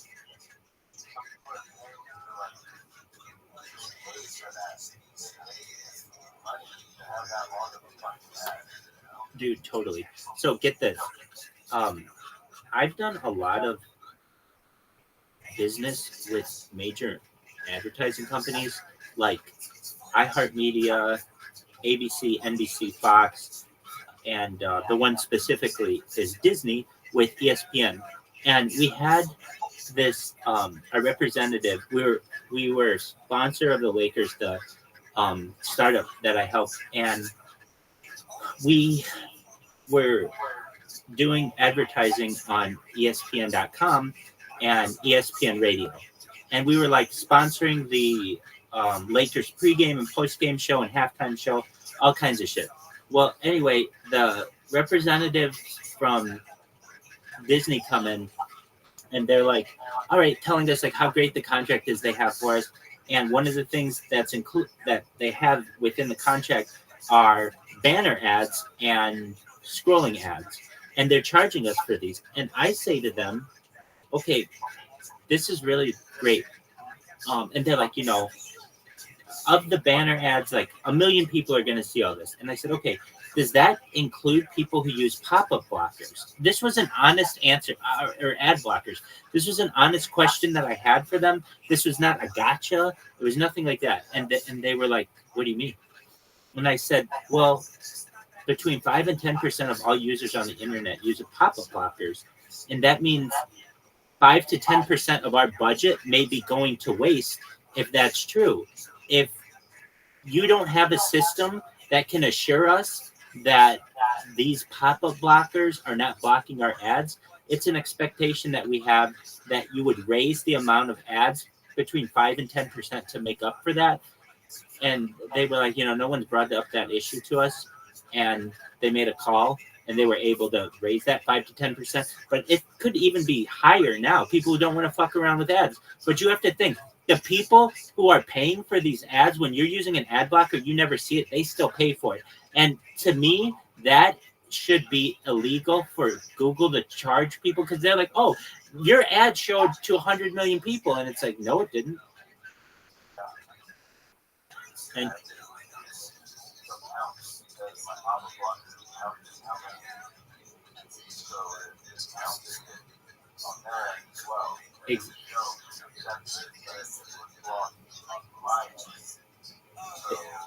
exactly.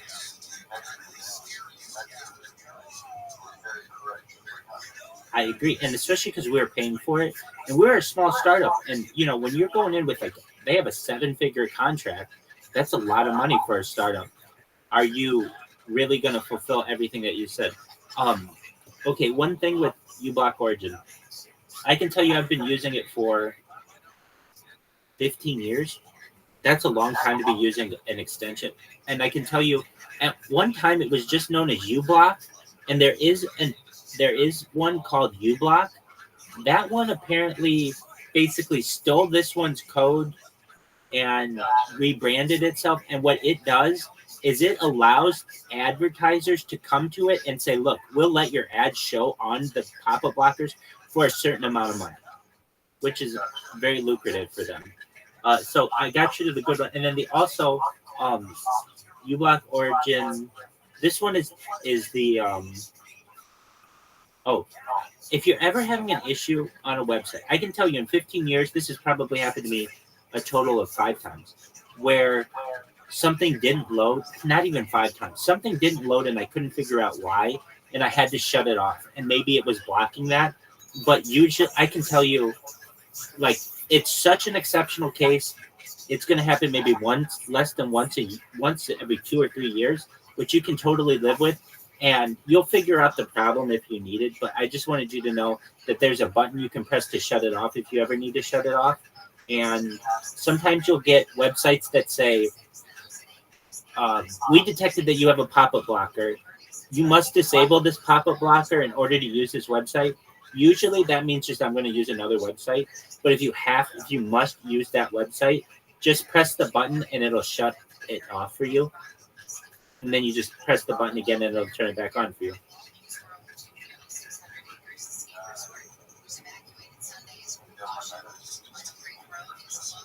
That's okay. You knock yourself out with that. Dude, you got uBlock Origin. You know how much I bitch and moan at you for doing shit? And the fact that you download uBlock Origin, you had a busy morning already. Good job. I'm telling you, that's how big uBlock Origin is. And when you start going to websites where you normally go to and you start noticing I don't have ads in it. It won't hit you at once because it's you don't know what isn't there unless you experienced it before. Anyway, you enjoy your sleep. It's Joey Diaz time, dog.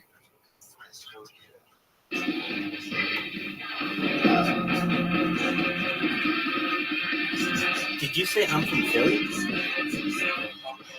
Uncle Joey, hell yeah, baby.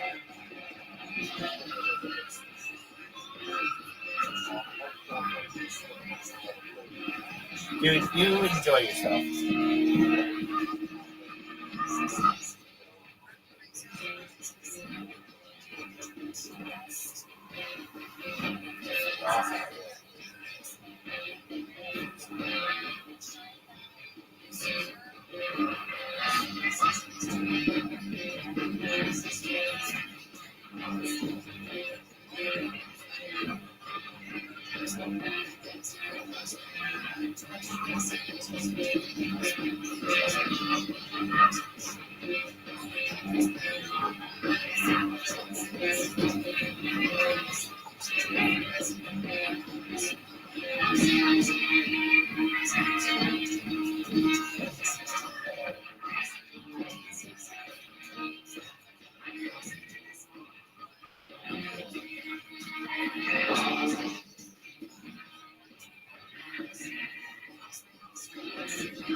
You've been sitting there all day with the fucking family, thinking about killing yourself,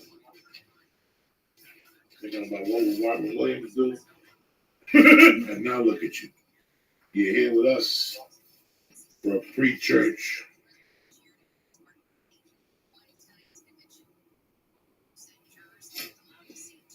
A little pre-church and a little Sabbath bloody, you know what I'm saying?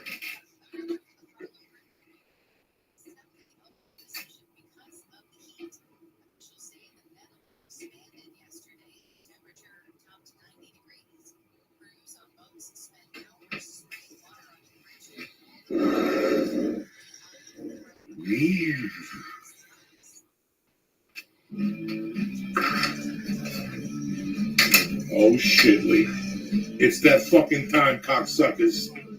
You people been lounging, bullshitting, talking amongst yourselves, bad-mouthing your fucking country, Hillary and this and that and this. Now it's post time, motherfuckers. Now it's time it all comes out. We got Stars of Death. We got Death of Stars. Stars of Death. We got everything here tonight, motherfuckers. It's the countdown to your fucking brain, okay? That's the way you gotta look at things. Don't worry, Lee. I'll pack a big one for you. I know you're looking here. I was nervous, man. I didn't think it was enough. What's going on?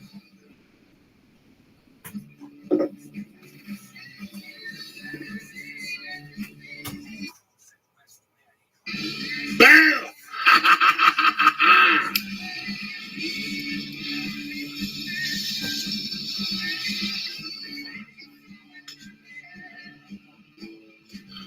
It's the Lord's Day, bitches, you know what I'm saying? Either you're getting down or they'll stab you like Jesus. I'm here with my fucking close buddy, Lee Sayat, for another fun-filled Sunday night. We got the candle in case you want to shoot heroin. San Lazaro's here to give you your last rites. The devil's here, and if he wants you, we got the Stars of Death. Not many, but we're making an effort. What the fuck is this, Lee? This is amateur night here tonight. One. Fucking pills doing shit. You guys thought we forgot about you. We never forget about you, cocksuckers. We love you too much. Oh, shit. We're starting off with 800 apiece tonight. It's probably in there. No, it's not in there. 800 is not. That's for fucking pussies and shit. We start big here on the church. Oh, fuck. There's 900 tonight. Just the perfect size for a good fucking night. You understand me? Honor of America's birthday. You know what I'm saying? In honor of America's birthday, what are you going to do? Here you go. One. Oh, shit.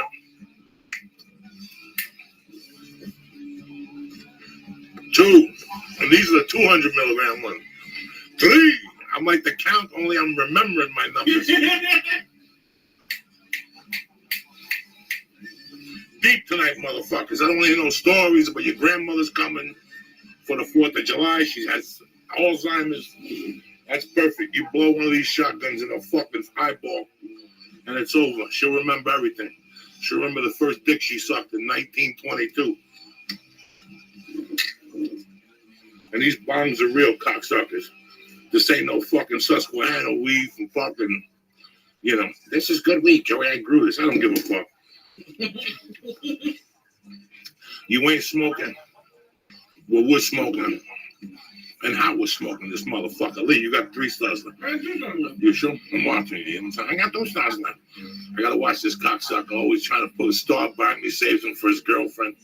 And then he pulls a Cosby You're out. putting the star behind me. You're trying to lay up 3 of them. I was just testing you. See? I was testing you. You know what I'm saying? Just to make sure you didn't think you were pulling a Louis L'Amour on Uncle Joey. These stars are like a week and a half old. They fucking ferment and the fucking THC just gets stronger. Stop looking at it, Lee. It's not a fucking museum. That's all right. They'll eat 3/4 of the other one. It's got a little fucked up, right? Well, you gotta open your mouth. Now you gotta eat 3/4 of the other one. You see what I'm saying? Right away, he's got to rat on himself. Never rat on yourself.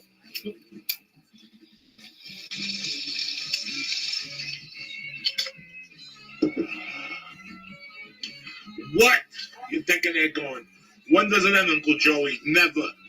Bong hits for fucking life. Now it's Lee's turn. I'll have Lee finish this little, finish your star there. What the fuck? Okay. It's my turn. Finish your little fucking star there.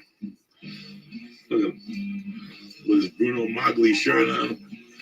All he needs is the OJ gloves. He's over. Look at him. Guy, that bong gets waiting here, cocksucker.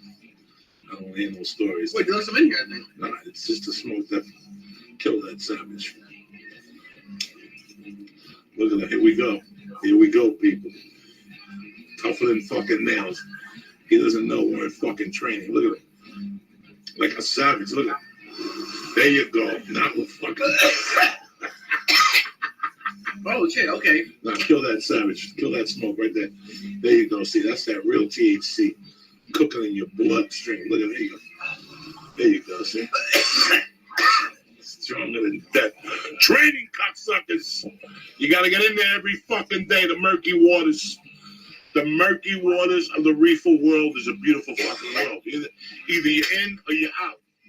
Don't come to me with, you know, Joey, I can only do 1 bong hit because I have to go to my daughter's recital. That's even more of a reason to go deep. If your daughter's like my daughter, that music's fucking horrific. Look at that Periscope, Lemon Kush OG. And when in doubt, when you're looking to get knocked out, Gorilla Glue number fucking.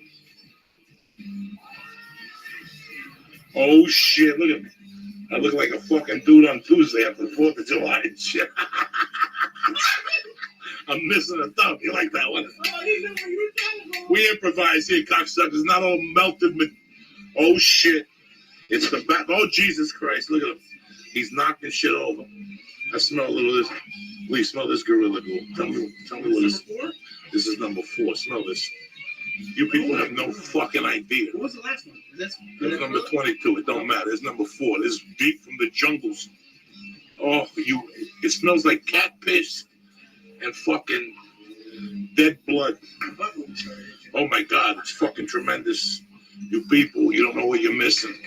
You're over there waiting for them to legalize California weed, wherever the fuck you live. The wait is over. Details are coming to you right now. I'm gonna do a bong of this Gorilla Glue, then wait for my girl. You know, I ain't got no fireworks, so I gotta make fireworks go off in my fucking brain. Right now they're like, bah, bah, bah, bah, bah, bah, bah, bah. That's how we do it. You understand me? You wanna fuck around on your own time. Take that bong out. Here you go, Lisa. We're going deep. That's all right. This is how you get your fucking lungs in shape. This is THC cardio. This is THC. This is the THC elliptical. This is THC cardio right here, 101. This is the one that takes you into the murky waters of the underworld. Here we go. Little fucking fairies wear boots. Suck that motherfucker. There you go. There you go, Lisa. See? Deep in the murky waters of the underworld. There you go. See you. But how do you get bigger? I'm trying to go slow, but it seems like you go fast. All right. This is how you gotta do it. So, I'm not good at it on here. You're good at a lot of things. Don't worry about nothing. I got you covered here. You're good at a lot of things, Lee. People good at a lot of things. You just practice makes perfect, okay? If you want to do professional bong hits, fill this motherfucker up. All right? Has to have goals. You gotta have goals. You gotta have aspirations. You gotta want to do something. You know what I'm saying? You can't sit there playing fucking, what is it, PlayStation 3, whatever the fuck it is. I'm an old man. I don't even play fucking games.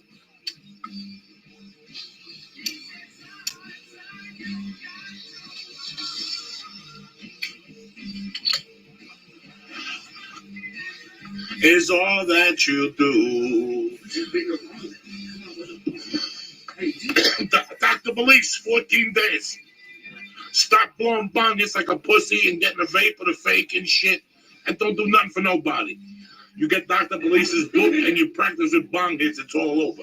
I got lungs all the way down to my fucking kneecaps. You know what I'm saying? It's when I got somebody on top of me, I fucking panic. But there ain't no panic in this world. You take the bong hit slowly, you meditate on it. You know that the bad smoke is the bad shit, or shit that comes out, and everything is gonna be beautiful. Who the fuck you think you're dealing with here? Some Swami from Salami? I'm a fucking jerk off, and I know that shit. Can you imagine you people? You're educated, you got families, you're sitting at home. Are you a Swami for Salami? That's what I am, cocksuckers. Look at those eyeballs. Look at this shit right here. We're going deep with Black Sabbath. For all you fucking savages on Twitter, you know I love you.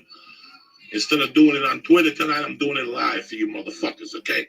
I'm playing We Sold Our Soul for Rock and Roll. I'm giving you the best they got for the first 6 fucking albums. First 5 albums, I'm sorry. This was the 6th. Technical Ecstasy was number 7. Technical Ecstasy is like the Fight Club. You never talk about Fight Club. You never talk about Technical Ecstasy. Then Never Say Die came on board. You understand me? And beside that, what the fuck? It's a Sunday, pre-4th of July. Let those bong hits rip. Why are you fucking playing this? What are you doing with that song? What are we going to do with this stuff? What do you think? We could send it to you. It'll get there. We put it in the mailbox Tuesday. It'll get there on Friday. Fuck it. When I see you next time, I'll drop a star on you. Right now, there you go. 3 tongues for you this time. Because last time I ate 3, you got 2. Let's go. What are you staring? What are you staring? You staring now like it's a fucking sports betting program. What's with the looking? What's with the analyzing? Uncle Joey gives you something, you pop it, close your eyes and say, Lord, keep your eyes on my back. You know what I'm saying? Worst case scenario, Joey, give me a ride home. I'll give you a ride home. You can do the trip all by yourself. Put on Pink Floyd, Wish You Were Here. And just sit there and fucking think about where you went wrong. You know what I'm saying? Maybe you didn't go wrong. You know, I went wrong, and that's what I think about. Maybe you didn't go wrong. Maybe you're fucking perfect. I don't fucking know. All I know is it's the Lord's Day, baby. Why are you getting all worked up? That's right. It looks like Lee's ready for another bum hit. In love together. Every time I talk, I'm ready. We got talking, so.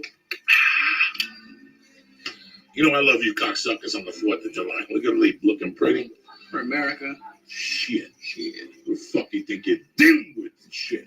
Right. We gotta open the door before the whole building blows up from THC smoking this motherfucker. Every office has got this fucking thing. Last week we got a complaint that what they say the reefer is strong. Yeah. It's more marijuana a lot, but it's strong. It's fucking strong. Listen, we ain't got kind of oiky doiky with you motherfuckers. Either we're going deep. What'd you say? Another bong hit. I was thinking the same fucking thing myself. You understand me? We're going to stick with this Gorilla Glue because I tell you what, I'm seeing gorillas right now. In fact, one of them just got shot. The kid's flying through the air. No alligators? No? What? No alligators? Alligators come later, you know what I'm saying? But it's that time for another fucking death hit of death with Uncle Joey. This is what this segment's called. Death hit of death with Uncle Joey. Okay, if you come up with a better name, give me the fucking better name. But right now, my ears are ringing.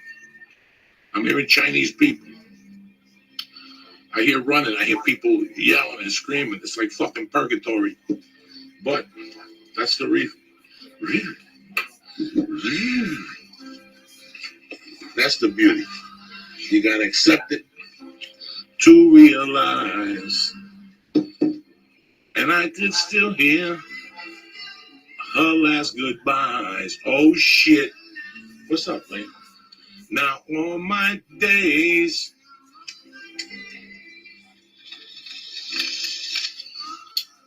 I feel, look at that. If you want a plane right now, the plane would have rattled. What's going on? Captain, pilot the bombardier. We ran into a big smoke cloud right here. We don't fuck around, people. I've been telling you that shit since how long we've been doing the podcast for now? 400 episodes. Don't, these motherfuckers don't know. You know, because you're with me. You take a ride with me every fucking day. I don't know nothing. All I know is you and us, we get together. What's up, Lee? What's with that said? Lee's sitting up me, we're going to enjoy. What the fuck? You gonna give me a bomb? Get you? Sure. Like fucking itch without etch. You know what I'm saying? It's time for Lee, one more bong. You're getting sleepy. Wake up, cocksuck. Uncle Joey here, giving you the best I got. You fucking, you're sitting there like, Joe, we can't do no more. You're fucking crazy. Oh, shit. A little sweetly for you cocksuckers.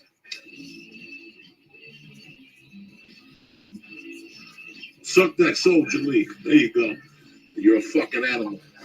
That's the one that killed Kennedy right there. Oh, shit. Wow. That was different. See? Your whole body's saying, didn't realize. Oh, shit. You can take a break. You fill it up, take a break, breathe it in, and then go again. I was doing it one breath. I don't have that strength. You know what I'm saying? You live and you fucking learn here on the church periscope. I've been telling you people, this is the morning joint. This is the real deal Holyfield here. We ain't showing up with prosthetics. You know what I'm saying? You don't see me with a fake hand and a pipe coming from somewhere. This is it, motherfuckers. We're here. We gotta open up the door before somebody calls 911. Give me 2 minutes. Yeah, it would be kind of cool. You get like a prosthetic arm as a bomb.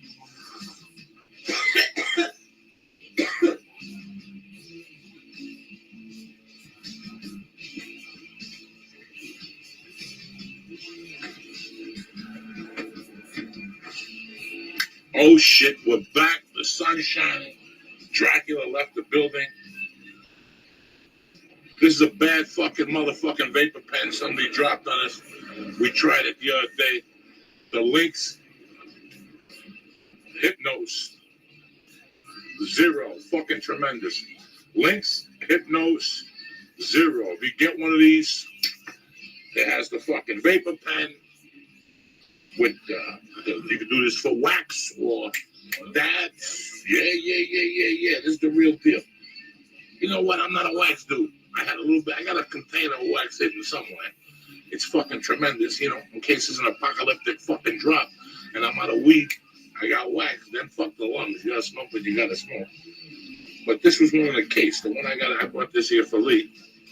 It's fucking tremendous. It's like a mule. He said the taste would be different.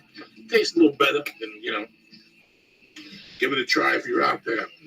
The links, Hypnos, 0, always dropping something on you. See, you motherfuckers are sitting there going, I was looking for a vapor pen, Joey.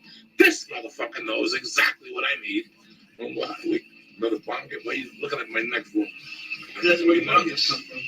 It's the Prince of Darkness cocksuckers checking in with you guys. Look at them dancing and shit. This is Ozzy right now. Do you wear a necklace like that? Oh, fuck yeah. No, they buffed him up. They gave him steroids. Oh yeah, they gotta buff him up. Ozzy never looked this good in his fucking life. He is. This is for Timmy Holloway and shit out in Secaucus, New Jersey.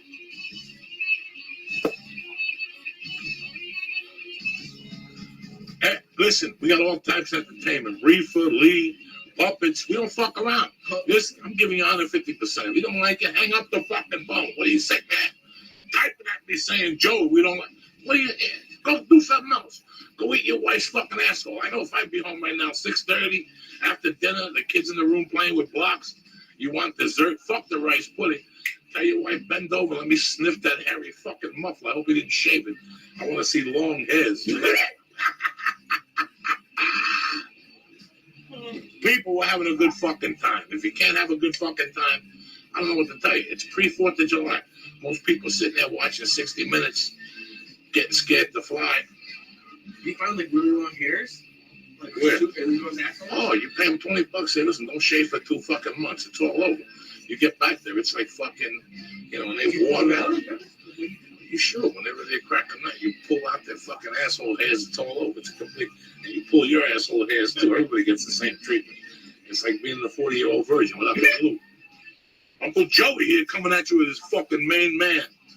Please say that. Look at his eyeballs. These are real eyeballs right there. You see that? And training, motherfuckers. He got his last week. He lost 2 stripes when he got on the Ferris wheel, and he lost 2 stripes before that with the fucking ziti and the fucking brownies with no walnuts. But he got 2 stripes back, so you're all right. You back up to fucking grade class. You know what I'm saying? Nah, whatever. Anyway, what do you people think of the house? Anything good? We're gonna start here in a couple minutes. I love you motherfuckers. I wouldn't be here killing myself doing this shit if I didn't love you guys with all my heart. What? Is it time for another bunk hit? Thank you for mentioning it. Let me just warm the fucking throat a little bit. Oh, waka, waka, waka, waka. You know what I'm saying? Hand over to the fat lady sings, but she's busting out of the limo right now. Totally, don't just sit there. She's fucked Oh up. shit. What is this for? Do you know? Like, why do they have those little things? I don't know. What's with the questions? So right away you want to ask me aerial technology questions and shit. I don't know about that. All I know is you put weed in the fucking thing. You go like this.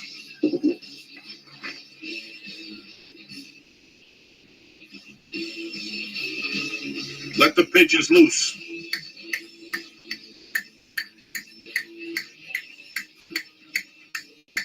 It's 9:45 East Coast time. It's over for you motherfuckers. Eat those Valiums. Pull a Michael Jackson. Tell the doctor he's got to go get milk. Because you're going deep with the real hypno. Tell the doctor to go get milk. Tell the doctor go get milk, cocksucker. I'm paying you big money. And why? Believe the bag. And when he leaves the bag, you fucking glue yourself up. It's over. When they come back, you're all glued up. You know what I'm saying? Like fucking Sticky Charlie. Thank you, Lee. Lee's a good man. He's been paying attention all these years. Not like you cocksuckers. You just sit there and enjoy it. You know what I'm saying? You got to say something from time to time. Yeah. What the fuck? Get it together. Uncle Joey loves you. It's Sunday. Right now I should be with my family, and then I sacrifice that shit to be with you motherfuckers. Why? Porque? Because I love you. That's why. Porque means why in Spanish. Porque. Porque, papa. Porque, papa. Erupted. Things happen, but don't worry about it. Uncle Joey's here. We're going to do this last bong, and I'll send John your way. You've been a good fucking family. You understand me? I love you people with all my fucking heart. Don't ever forget that. The No Expectations Tour starts in Los Angeles July 21st, I think. Don't quote me on it. I think it's at Flappers. I got a few dates at the Ice House. I got 2 dates at the Comedy Store. You know me, I'm international. But we're going to go deep. If I'm going to give you a good special, I got to work this motherfucker out.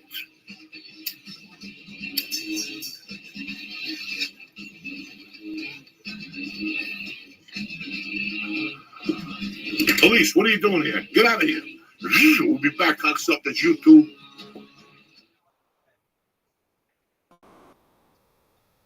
I mean, like I got the answer. I apologize. for looking at you like you have the answer. Yeah.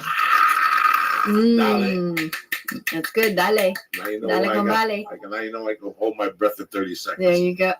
But ever since I've been doing the police technique, my bong hits have been more efficient. You are not the first one to say that. You talk are about it not on the first Periscope ones. all the Yeah. way. Look at that. Yeah. I could blow a bong hit of fucking Yep. depth. You understand? Mm-hmm. Because now you got it in your stomach. It cleans out your enzymes. When you finish, if you drink a little coffee, you got to go to the bathroom. Let's do this shit. How come you haven't started yet? He's waiting for the answers. Nah, I was waiting. I was You've told there been might be waiting for the answers since 2011. Look at that. Mhm.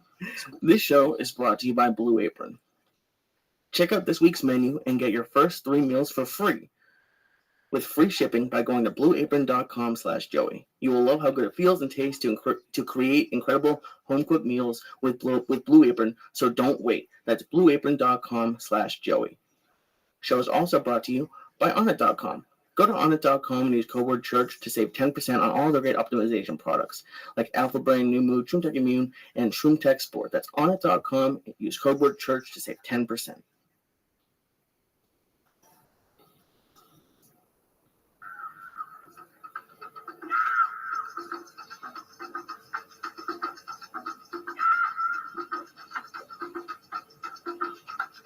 Kick that mule, Lee.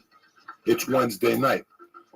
The people who listen to this show ain't fucking deaf, Lee. I keep telling you this shit. Kick it, Lee. I can't hear it. You gotta turn off the speakers or something. It's the highest until. I'm not getting it on my speakers.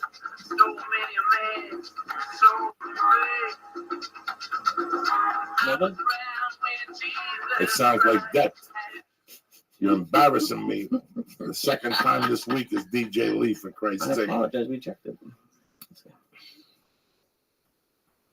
You see what I got to deal with, ladies and gentlemen?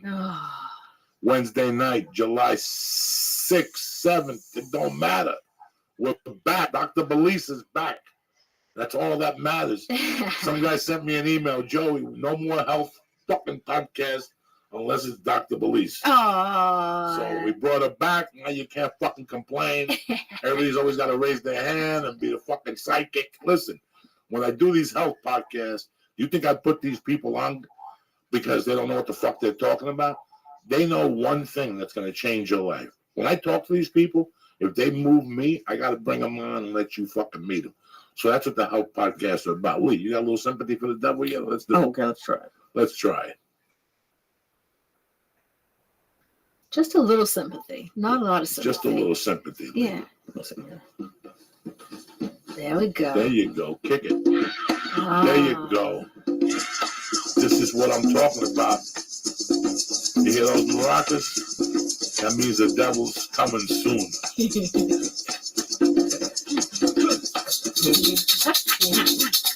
You hear that, cocksuckers? There we go. The devil's coming soon.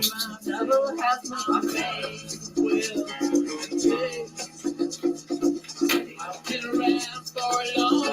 Oh, good. There you go, Lee. Look. Oh, shit. It's going down tonight. I think we lost it. Just when you thought it was safe, leave it for the mouse. You gotta leave one for the mouse. The mouse? Whoa.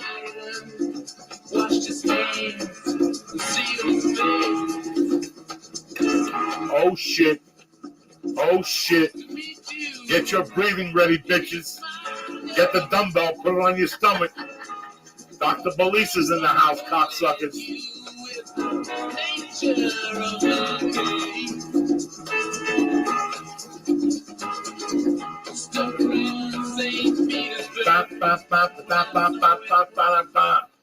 We're back, bitches. Lee's still recovering from Kay Quigley. He keeps calling me. He has answers. He's got questions. So many. God, it's just crazy to hear all the stories you guys have about just. She's crazy, and that's why I love her, and that's why it worked out. But fuck Kate for right now. I got one of my favorites here, Dr. Belize, saving lives, changing lives. People request. I got to talk to her. I got questions for her. How many people did you hear from? Oh my God. How many of these church people tormented you? Millions. These millions. motherfuckers, they could give an aspirin a headache. They don't Millions stop. They're of relentless. savages. And I actually had people show up at the workshop in New York. You know, you have something that people are catching on. They're saying, yes, something is wrong with me. Something has been wrong with me for a long time. In 1992, I was part of the cross-country team, and I ran 26 fucking miles, and now I can't walk a mile, you know. Yeah. So people can't figure it out. The book did wonders for me because I read it. I went to the first workshop, then I reread it, and then I started doing the basic. Just I kept it real basic. Every week I put an extra weight on my thing. Beautiful. But it's so crazy how I was doing well. I mean, those first 21 days, I would practice when I walked. And here's what I came to the conclusion. My wife, for like 2 years, kept saying, you know, I got to do more sit-ups. I got to do more kettlebells because the baby fucked up all those muscles. And it's so weird. My belly got so big that I jammed up all those muscles. Every time I'm standing now and I'm walking, I'm practicing with my walking, I'm counting steps. Beautiful. I bet the first 2 or 3 weeks it was fucking painful. Sometimes you lose your place. Yeah. You know, you're like, what the fuck? I'm inhaling when I should be exhaling. It's confusing in the beginning. And then you forget about, you know, the deep inhale to push all the air out, you know. And it's just, you know, it's pretty impressive. It's hard work. Yep. You know, Yeah. like for me, it's been hard work. You were saying my diaphragm, since I'm a fat fuck, my diaphragm I didn't got say you're a longer. fat fuck, but I did say your diaphragm was Yes, let's overextended. just break it down. It was so funny. I went, Nick Gregorius was here, and I met him, and I was rolling around on the floor with him. And during the workout, you know, he made me close my eyes, and he goes, "I just want you to breathe. I just want you to breathe. I'm going to get on top of you. You're going to hip escape, and then you're going to get on top of me. And we're going to do this over and over and over. I just want you to breathe with your movements and let the flow, you know." And at one point, he goes, me and Raf, one of my friends also were rolling, and he goes, "Joey, just keep breathing. You know, you're a little out of shape." You know, with that nice accent, you're a little out of shape. You know what I'm saying? Because if you keep breathing and get your happy spots, if you guard retention, if you close them up here, these are all your happy spots. And I'm trying to put together how this breathing correlates with fucking everything. The only one I'm stuck with, swimming. Ooh. I went to Verdugo Pool. Yeah. You know, jumped around, and for years I was part of the master swimming program in Boulder. I went in there 0, and I got up to like number 8. I even did a couple of those ride your bikes and swim in the Boulder Lake and the Boulder Reservoir. Beautiful. 1 mile. That's what I'm saying. I must have lost it. The breathing somewhere around there. Now, this whole time, I'm smoking dope. I'm snorting blow. I'm sleeping 4 hours. You know, I mean, there was no health issues in my life at that time. Like I said, if I had a hamburger, I was healthy. Like over the years in my demented cocaine drug mind, I figured out that if I ate sushi the next day after I did an 8-ball, I'd be fine. That little fucking soup they give you. The miso The soup. miso would clean me out. Wow. Like in my demented mind, I was ready for more coke. Yeah. There's no coke in my system.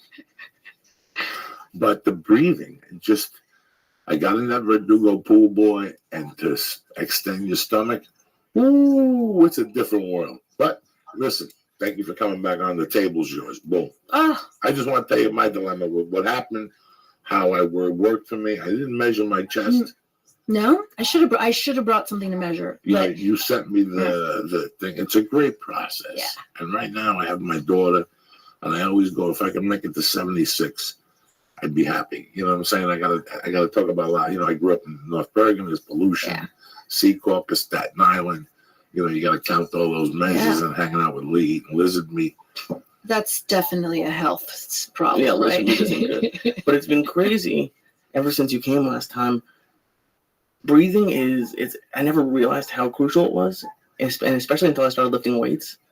Just because that's the hardest part for me is to remember to breathe. I'm so focused on my form that I just won't breathe for entire sets. Let's talk about that, because that's actually a really interesting topic, is how you breathe when you're lifting weights.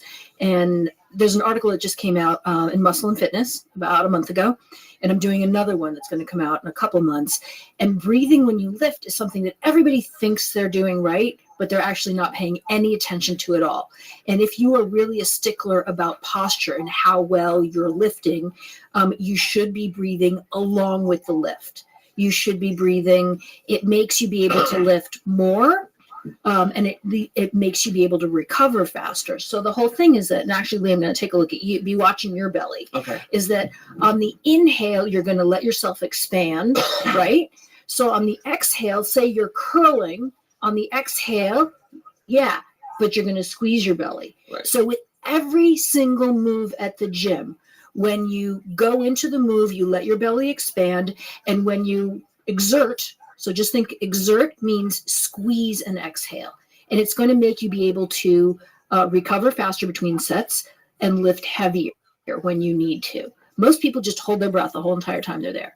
Besides, you're, in the gym, and I just went to Gold's. I go to Gold's when I'm here in LA, and everybody's all decked out and looking crazy and ripped and wearing outfits and full faces of makeup. Which one do you go to, Venice? Venice, yeah. So I obviously have to put on more makeup before I go to the gym to keep up with everybody there, but everybody's sucking in their gut. and you actually have to let go. Even when you're squatting, you inhale, and when you push, when you exert, you squeeze and exhale. So that's the secret, is try this tomorrow when you go to the gym. Inhale and exhale, but really, really consciously, and you're going to be able to lift more and last longer because you're not holding your breath the whole time you're in the gym. Now, in Lee's case, it's more kettlebells. Now, before you answer that, my friend he came on the show. Remember the big white dude, nice guy? Talking about what? Health. He would touch your body with the magnets and all that stuff. Do you remember what his name was? Great guy. But when I went to see I went to see him one time for something unrelated, and he just screwed up my breathing. And his girlfriend was one of the owners of VMAC. Oh, Joel, Dr. Joel. And the next day, he came to watch me do jiu-jitsu, and he came on and he goes, "You're not breathing, dog. That's the problem you're having." So he's adjusting my collarbone and picked me up and did this shit. But one of the things he was saying was that he wasn't a fan of the kettlebell. He's a fan of everything else. He kept saying that the kettlebells would throw your breathing off. Whether he's right or whether he's wrong. Yeah, I like him too. Yeah. What's the motion? Let's pretend Lee was doing a swing, a kettlebell swing, from the front, traditional. So same rule. Exhale on effort. So anytime you're making effort, you're exhaling. So you're going to inhale and then exhale on the effort part of it. It sounds stupid, but I'm at the point where I'm not. It's not that I'm not breathing correctly. I'm just not breathing. Yeah. It sounds stupid, but is there a way to train yourself to breathe? You have to do it at the same time. So it's going to feel like two separate things at the same time. So on the way up is the exhale? Exhale, yeah. And think about it. When you throw, when you punch, it's always an exhale. So of course, on the way up, it's going to be an exhale. And it's going to get easier for you, and it'll feel like it makes sense. So inhale is easy. It's coming down. Exhale, the hard part, is when you exhale. And think about it. When you're striking, every time you strike, you should be exhaling too. You shouldn't be holding your breath. So exhale on effort. That's all you have to remember. Exhale on effort. So just start doing that. You can do it even without the weight, so you don't get confused. Weight, breathing, other, is that it makes sense. Inhale, exhale, and then you use the weight and do it. And that's tough because I got in a bad habit of not breathing. No. Because like the shorts, like the 10 and 10, doing 10 swings in 10 minutes is easy. Yeah. You can do that and like catch your breath. But what I'm doing now is like really long sets, like systems. Yeah. And I'm dying at the end. Well, also your back. You need to protect your back. And this is something that I talk about a lot, is breathing in your back. Is that when you inhale, so Valsalva, you're going to inhale, and then you're going to compress your belly to be able to stabilize your back. You don't want to throw your back out. No. So holding your breath is not going to be good for that. Just practice that. So with anything, with any weight, you get yourself used to, when you make something effortful, you're going to be exhaling, and it makes sense, and your body will do it more and will do it better. Right? I've also found, and I don't know about you, Joey, but when I'm really struggling to get air, I used to just go like really short breaths, and it would take me forever to catch my breath. But after because I started reading your book earlier this week, I was like, oh, so I started taking like really long breaths out. There we go. And it took like 2 seconds to get my breath back. I was like, oh, damn. That's because you're letting this go. So you're going inhale, and you're letting your body expand. Your body should expand. You're adding air to it. But we're so taught to like, even what's called a rib gripping. And you'll take a look at people. You'll take a look at your friends. They're probably a little bit more narrow, but they will grip their ribs. So they have no place to go but up with their breathing, because their ribs are all tight. You have to let your ribs go. And actually, some people, you actually have to make them stretch their ribs open. So think about it with fish in here, right here. This is where you would have gills right here. Right? On your sides, because that's where the biggest part of your ribs are. We're the only dumb animal on the planet that's breathing like this. So let it go. Inhale and exhale. So you're going to be in really good shape once you start breathing that way, because you'll just have more energy. Because I would it was crazy. Like you said that the breathing really affected the belly fat. Mm-hmm. And that's really where I haven't lost any of my weight yet. Mm-hmm. Like I've lost it everywhere else. It's the hardest place. And it's the worst because it's like the most visible part. But are you exhaling and squeezing your belly though? That's my question. I'm trying to now. Yeah. Okay. It's tough. Joey. It's so weird how when you do the focused breathing exercise, when you get on your knees, Mm-hmm. you feel your stomach going out, and you feel like you're, pardon the French, actually trying to push to take a shit, Mm-hmm. and your hips close back up. Let's pretend you're doing the cat claw and you're doing the breathing exercise that way or whatever. The more you do it, it's like your skin has been dead for a long time. Yeah. Little by little, like I started really feeling it in my back. And really, I started feeling sad. Like I started feeling sad. Like, what the fuck? This has been there all along. In fact, I was doing it so much that the little bit in my back started getting sore. Now I could feel it around the top of my groin area when I breathe.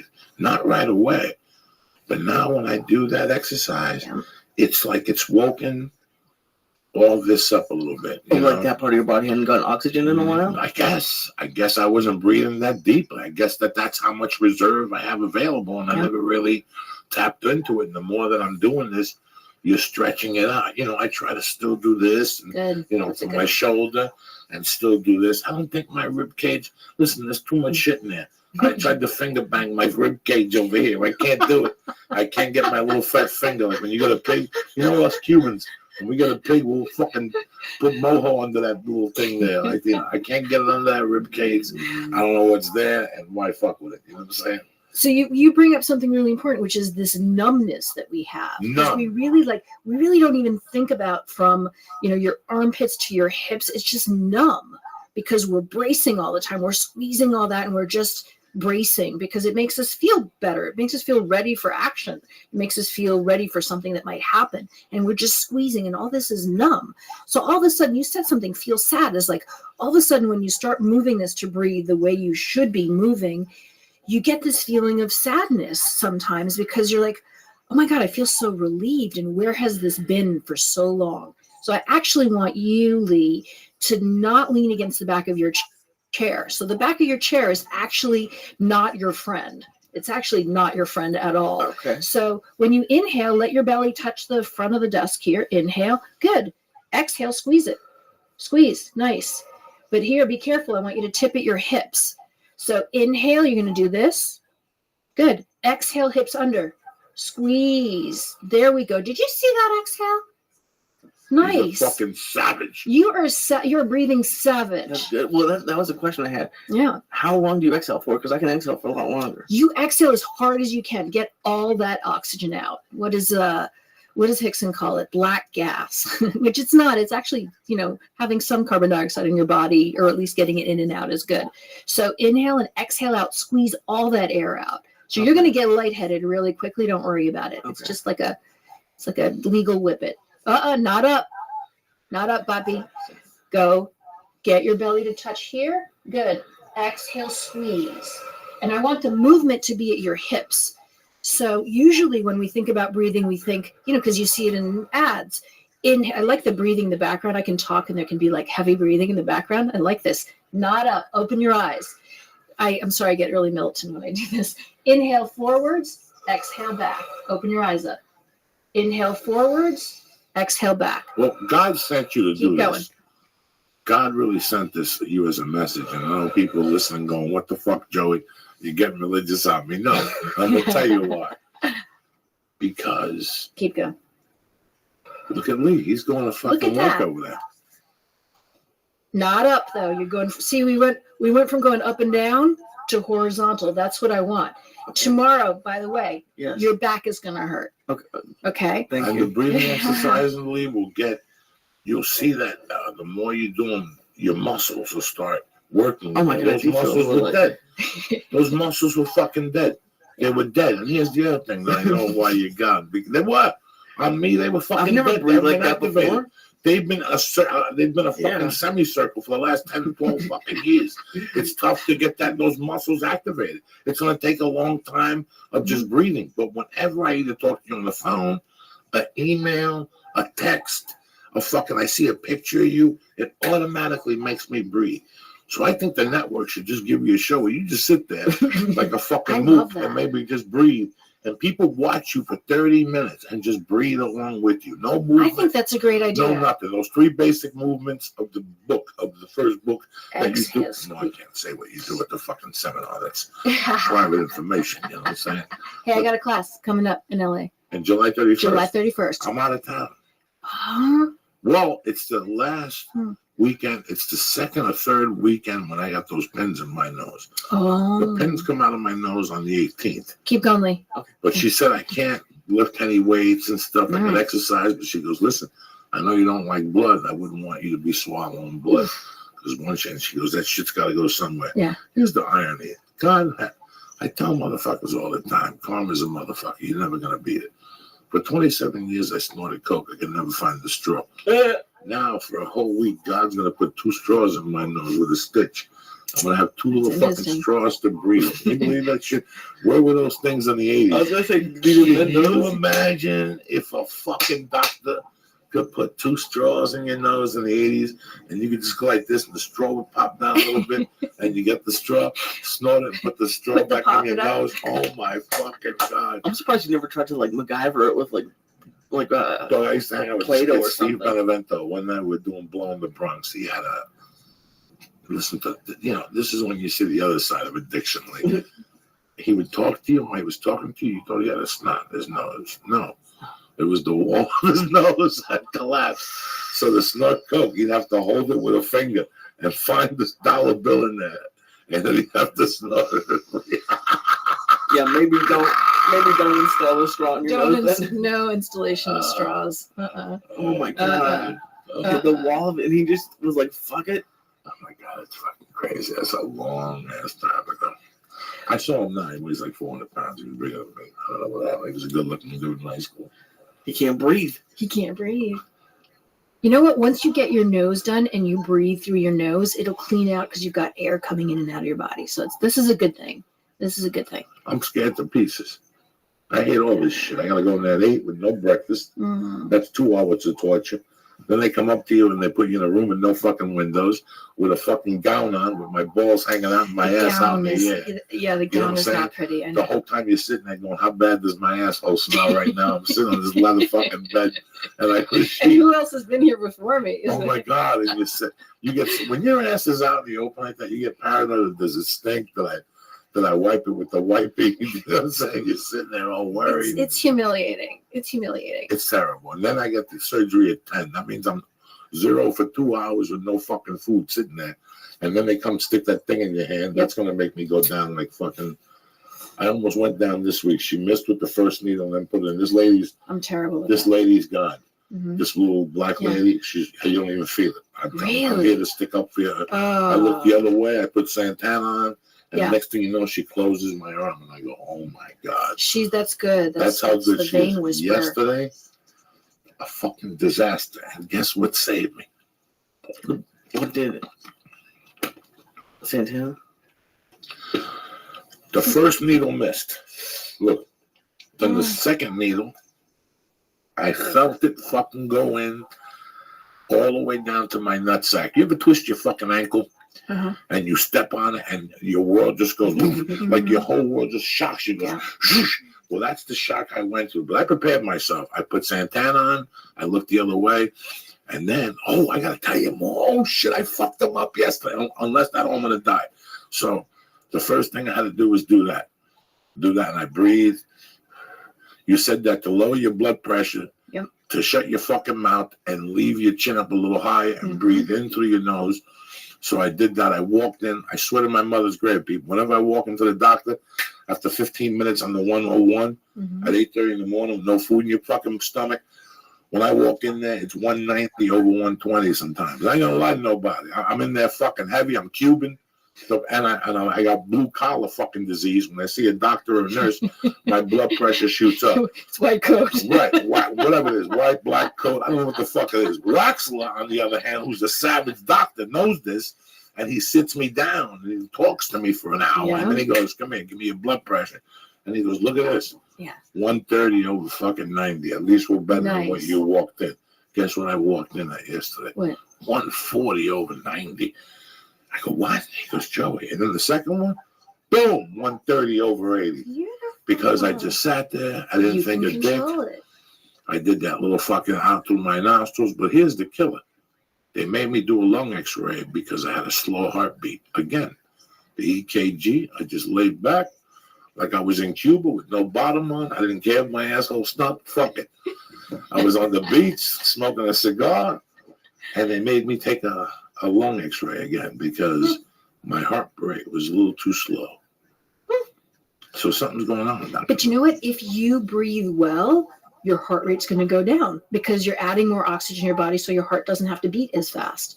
So I like low. Low is good.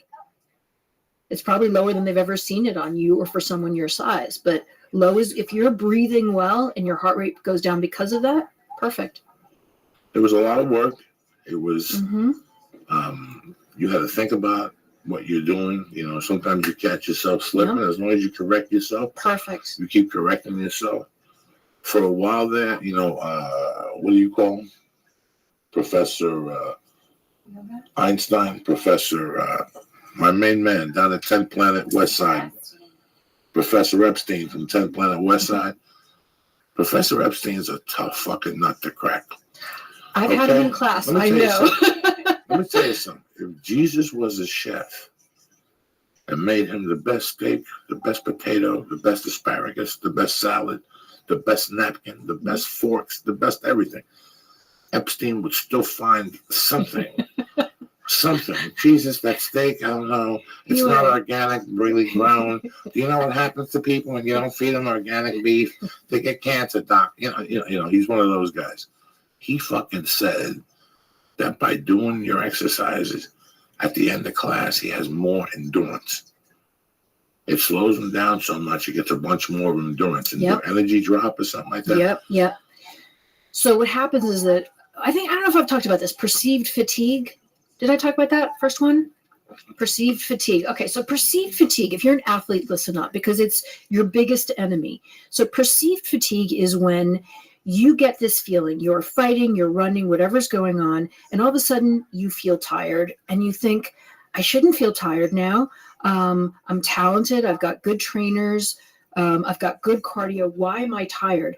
And what happens is that your breathing muscles get tired and you can't feel them because they're deep. They don't have nerves on them and you don't know why you feel tired. So people say, well, they'll look at you and say, oh, well, you know, that person doesn't have heart. You don't want it enough. You've gotten lazy. And it's actually that your breathing muscles are weak. So if you strengthen your breathing muscles by doing your breathing exercises really hard, all of a sudden you won't gas anywhere near where you used to. You'll actually have endurance like never before because your breathing muscles are stronger.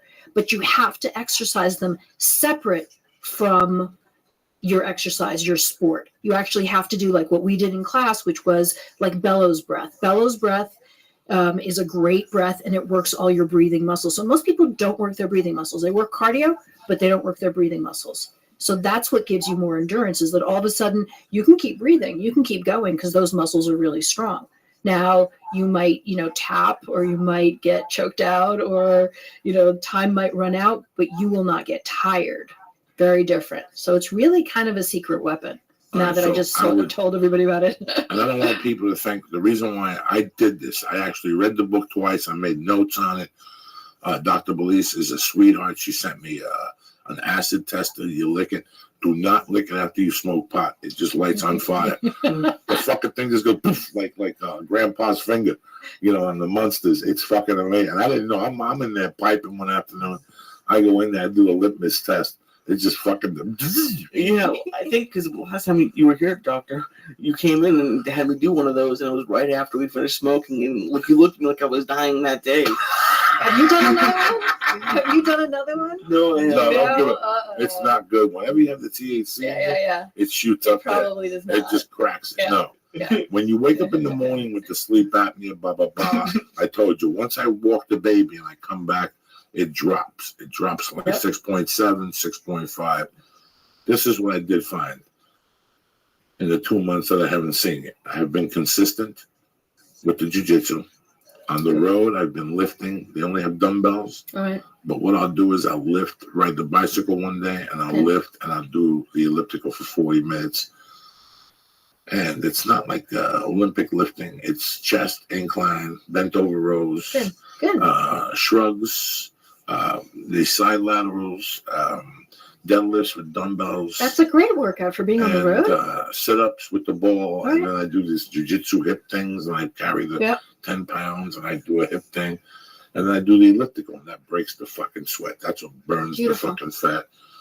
Then I go to jiu-jitsu. Now, I still have not have the confidence to go over to the advanced class.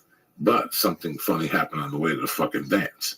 Monday was the 4th of July, and there weren't enough fundamental guys. So he just said, you three, come on, go to the advanced class. Oh. No, it was just a warm-up, the usual warm-up. But usually you drill. And that drilling, I really focus on my breathing. I see what the move is, and then I Nice. keep my energy now. Now I know what the move is, and I restrict my energy here or there. You just learn. I didn't do that. He goes, just pick a partner. Thank God it was a girl that is a fucking rat tat. Like, she'll kill you in an alleyway. She's one of those girls that's tiny and quick. Mm-hmm. But I could hold her. And she kept trying to push me backwards. I was too strong for her to push me backwards. She couldn't figure it out. But just doing that with her, oh my God, I was seeing fucking stars. Okay. So I just tried to breathe. I opened it up. Boom, the bell went off. I went to the side. I sat it out. Guess what? I ended up doing 5 7-minute things. I had to tap at 3 and give it a minute and jump back in there. Nice. But the whole time, I didn't focus on being Joe Jiu-Jitsu. Yeah. I just focused on breathing. If they got on top of me, I made a little tunnel for myself. Yeah. And I just tried to breathe. One Good. time I had a tap. But you know what? That's, I was sick and tired of just going in there and wasting my time. Yep. I would hyperventilate, and Mm-hmm. sometimes in the morning I'd leave my weed in the car Mm-hmm. at 6 in the morning. Mhm. And I would run downstairs and I would run out. And by the time I got up to the top, you have no fucking idea. Pee would be coming out of my. I'd have to run to the bathroom and focus and breathe. I thought I was getting a heart attack. No more. Yeah.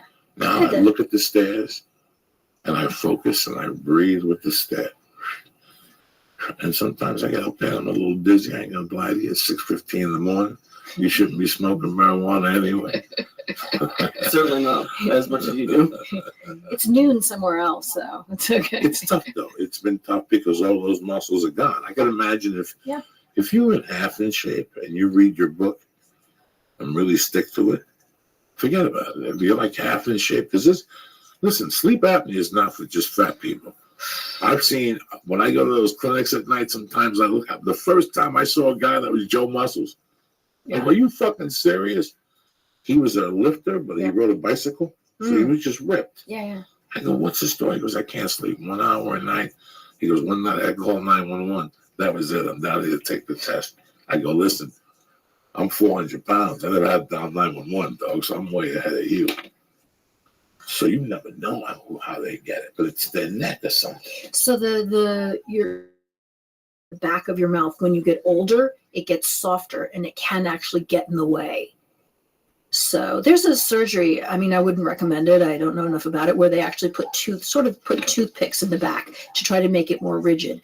But that soft palate in the back is what will fall and actually get in the way of stuff. It'll make you snore. But we should talk a little bit about sleep problems, because I had a lot of folks email and say, actually the questions were pretty much acid reflux. Got a lot of acid reflux questions.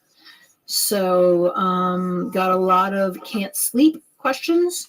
My 3 favorites, I actually should tell you about this. My 3 favorites, I got an email from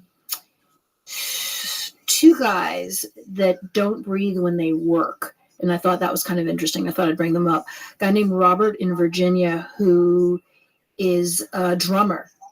And he's found that his endurance drumming has gone down as he's gotten older, because when he's drumming, he probably isn't taking really big inhales and exhales. So that was kind of interesting. I'd never had a drummer before.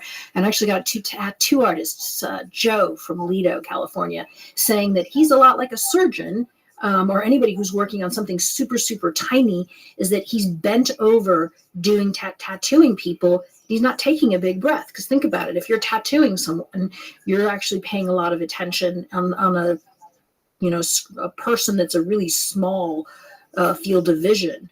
So for him, I actually told him he had to get up every once in a while and widen his field of vision so that he could breathe. Yeah. I wasn't laughing at you. It just thought came into my mind. Tell me. No, I'm just thinking about a tattoo guy. The funnest one, actually, Aaron has it over there. If you want to take a look at it, was I sent you this guy. He's a cowboy who does jiu-jitsu. And you probably have a better accent there. Do you want to look at the one? No, yeah. Okay. Well, I don't know how to do a cowboy accent. So he's a 44-year-old former professional rodeo cowboy and a combat athlete. That sounds so hot to me. Who's now racing off-road motorcycles. Anyway, he's suffering from what he thinks is early post-concussive type symptoms. And what's interesting is that when you fall off your horse, did you know this? They call it a dirt nap. When you fall off your horse, you lose consciousness. It's a dirt nap. And then you just get back up again. Once you come out of it, you get back on your horse. And they don't think much of it. You just take this dirt nap, you're out of it, you get back on your horse, you keep going. But there's a lot of post-concussive syndrome like questions about people who have, gotten hit in some way, and now they're having symptoms later on, and what to do about that. So that was kind of the range of questions I got. But yeah, we can talk about sleep actually. So getting to sleep. This has by far been one of the most interesting podcasts because you've opened up so many doors. That here you do a podcast about this, and you think you would hear from some dude who's a jiu-jitsu brown belt who can't get his black belt, that type of stuff. You're hearing from a fucking drummer. And you really think about it. When you watch a drummer, you're holding your breath. Yeah. You're breathing. Yeah. And then a complete different curveball, a fucking tattoo guy. And you go like, oh, that's why I was giggling. Yeah. I'm like, that's amazing. You're right. No one breathes.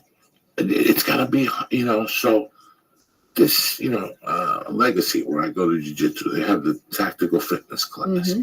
And this guy always talks about the exhale. The exhale to get that shit out of you. Get it out. We discussed it on the phone one time. Yeah. And it makes sense on the hip escape, right? Hip, breathe, and then push his leg out or roll, whatever the hell you're going to do. So it all makes sense. I don't know what my point was. But, and then you got a fucking cowboy. I love that. That does a cowboy that's, he's on a horse bouncing. Yeah. Boom. Right? And he's standing probably up. Standing up and probably holding, and then he gets knocked off. It's called a dirt nap. I didn't know that. I love that. I mean, it was something completely different, from the movies or whatever. Fucking a dirt nap. Yeah.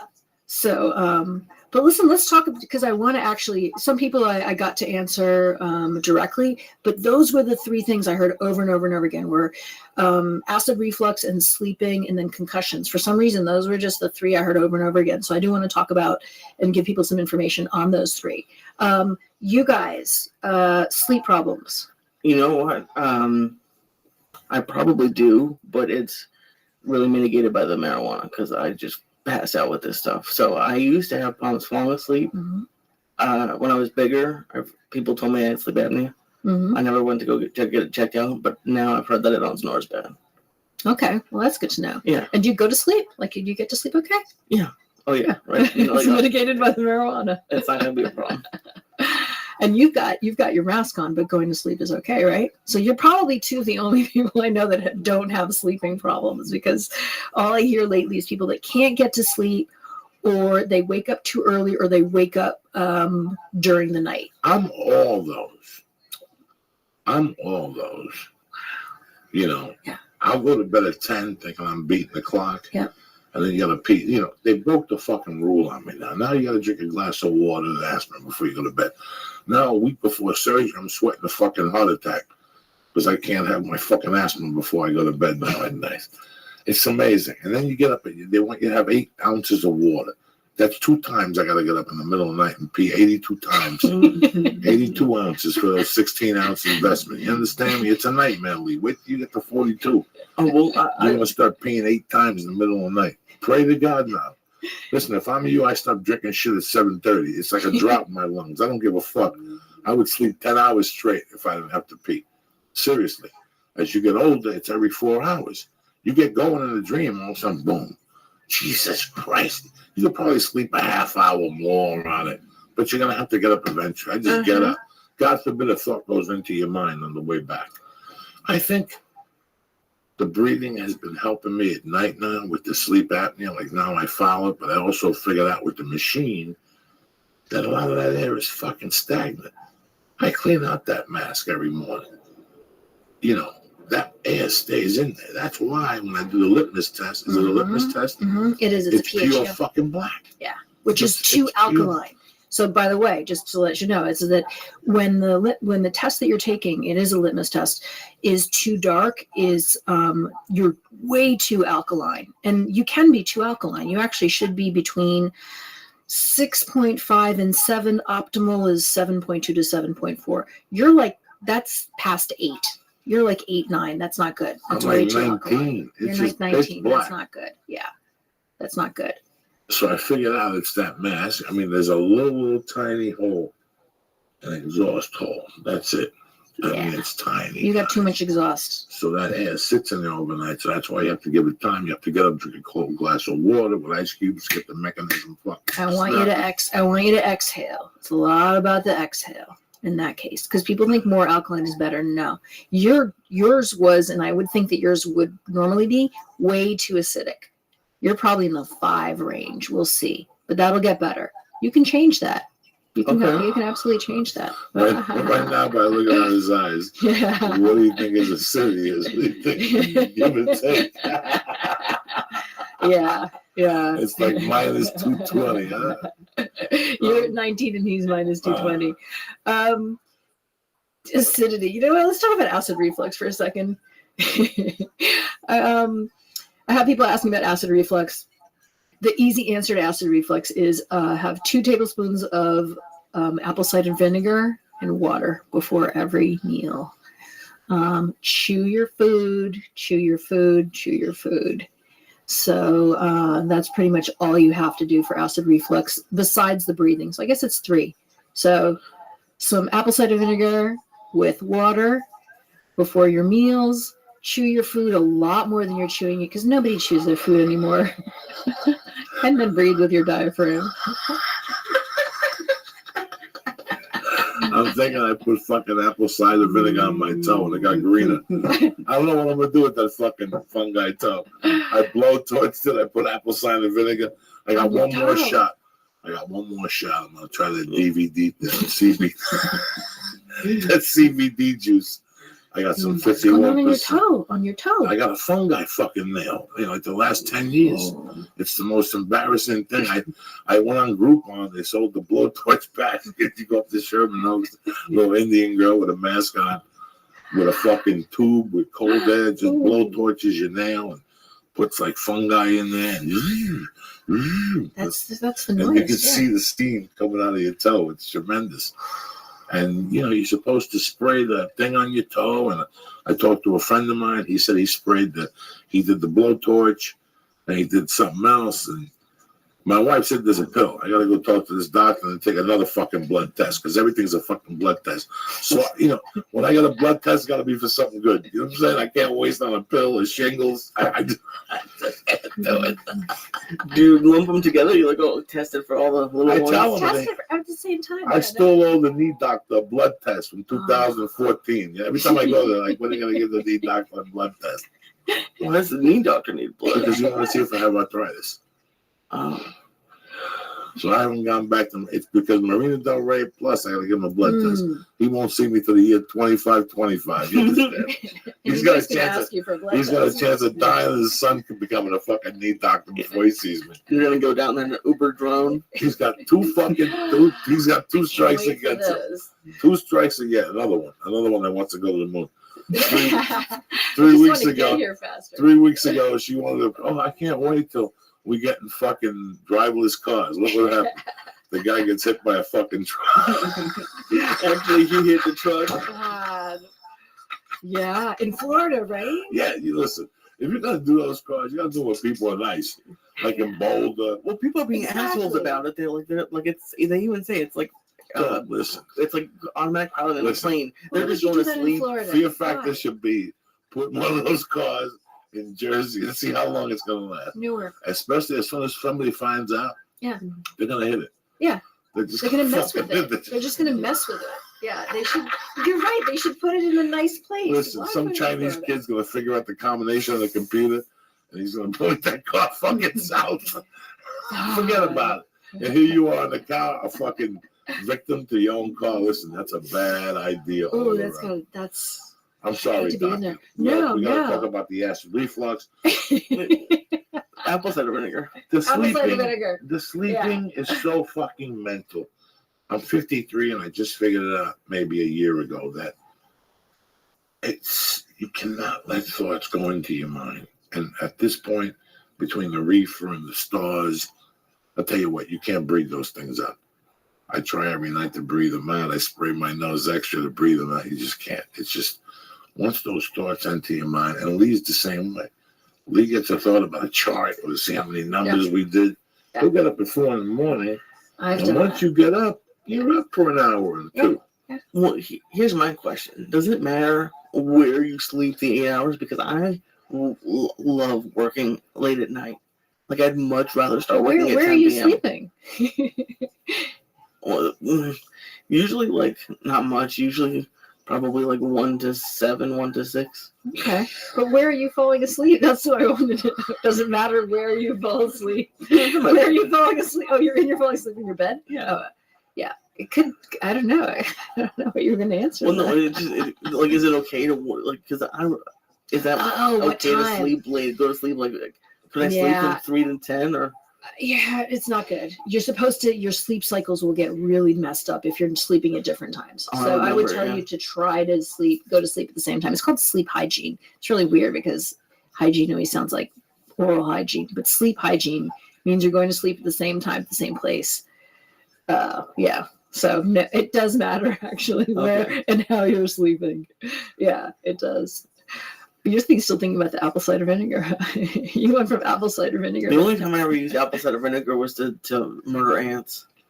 When you were little, salt So wait on a second. slugs. He was It the kills salt ants, on but it don't kill slugs. my foot tongues. I know. Well, no, it That's kills not ants. flip, I guess. It only kills the ants because you put that in. What's it? You put some like dish soap in it. So let me ask you something. You rather save the $1.99 and go for dish soap? It Make worked. meth for It worked. fucking It was ants like to it was kill like a death trap for ants. I know. I got a bunch of tools that can do that. You just buy Raid, and it works just the same. And if you light them on fire, at the end, it's even better. You do not like little ways on fire. What? I lit everything on fire as a kid. Oh. When I was a kid, I'd have a fly swatter. Yeah. I'm a filthy motherfucker. And I can have Dean Lapre. No, Dean won't call in because he's like half fucking know it. I hate fucking flies. Sometimes, if it gets hot and you don't clean the little box at 1 o'clock, the flies come in. I go in there with hand to hand. That's how good I am. I'm hand to hand combat with them. You can catch them? I could fucking corner them and just fucking clap them and shit. And when I was a kid, That's right. I got a cat Lulu that Yeah. loves flies, so Yeah. I'd take the wings off and give it to Lulu. Lulu loves you. That's Peter's gonna call us Uh-huh. tomorrow. What are you doing to flies? yeah. Peta is gonna call you. But one time when I was a kid on Charles Court, somebody said, "You know, I had a memory of you one day. You were killing flies for like an hour, and then you lit them all on fire. You hated flies as a kid. What was up with that? I fucking hated them.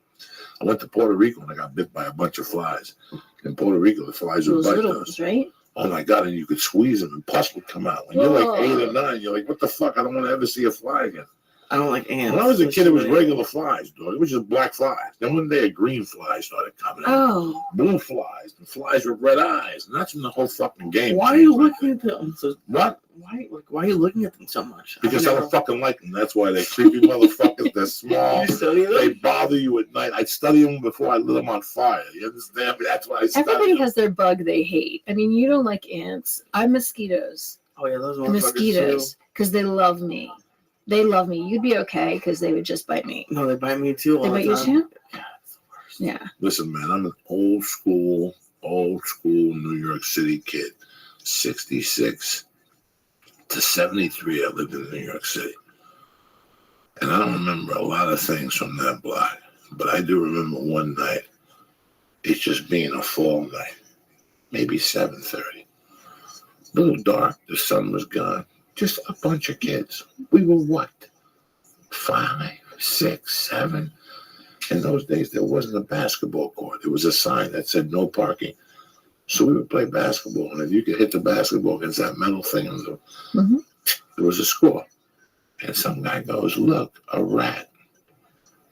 I had never seen what I was about to see. I saw 12 fucking kids stop what they were doing and chase this fucking rat from car to car, under the car, stopping cars. They finally caught the fucking rat. They hit him like with a bottle, a stick.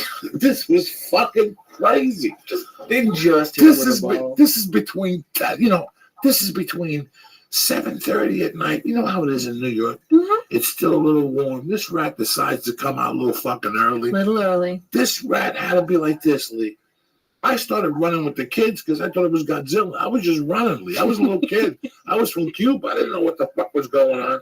At what point did you turn on him? Next thing you know, they got this fucking rat and they hit them with sticks. Not only, so the rat's dead. No, that's not good enough. They pick him up. You know, some fucking Irish kid. They'll do anything, those kids. They picked him up by the tail and walked him to Broadway. Then they fucking hit him there. Then they hit him with rocks, more sticks, bottles. This fucking rat was dead. Then they lit him on fire. Then they ran over him. You know what I'm saying? That got him. They made sure. Where did they get a car? They said, They put him in the middle of traffic. They just put I thought they stole the car. I didn't know it was going. No. We were too young. We put it out there. It was on. I'll never forget the rat. They put the rat out. Peter's definitely gonna call him. They put the rat out. It was nice. Listen, the fucking Bill of Rights is over, right? It was like 40 fucking years ago. Whatever the fuck that's They're called. still in the subway. You can stand in the subway platform and watch them. Dr. Belisa. Yeah. They did that like 2 times. Yeah. The one time they killed a rat. If you go to 205 West 88th Street, maybe 20 yards away from that front door, towards the that side of the street, and the rat was there. It was on fire. Kids were chanting, "Die, die, die, die!" And all of a sudden, some guy runs it over. See, this is before iPads and television, and or before, the things we had to do. I really am gonna have. You're 188. That was hilarious. That was. Oh my god! And there's always plenty of rats in New York. There still are. So Dr. Belisa, part of your book that I found very interesting was this. How are you going to jump from this to that? I really want to see this transition here. Come on, Lee. Come on. I got it. Because there's no rats in my book. That rat chapter didn't make it in this time. I had a mouse in my apartment. Okay, before I came here, I have to tell you I had a mouse. But I caught it and I took it to the park. Yeah. It was little. I caught it in the garbage can and I walked it over. I did not let it on fire.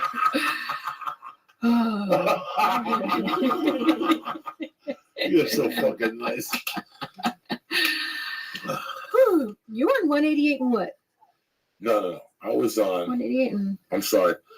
When we first moved from Cuba, who the fuck knows where we were? But the first place I woke up was somewhere on 29th Street in Union City by New York Avenue.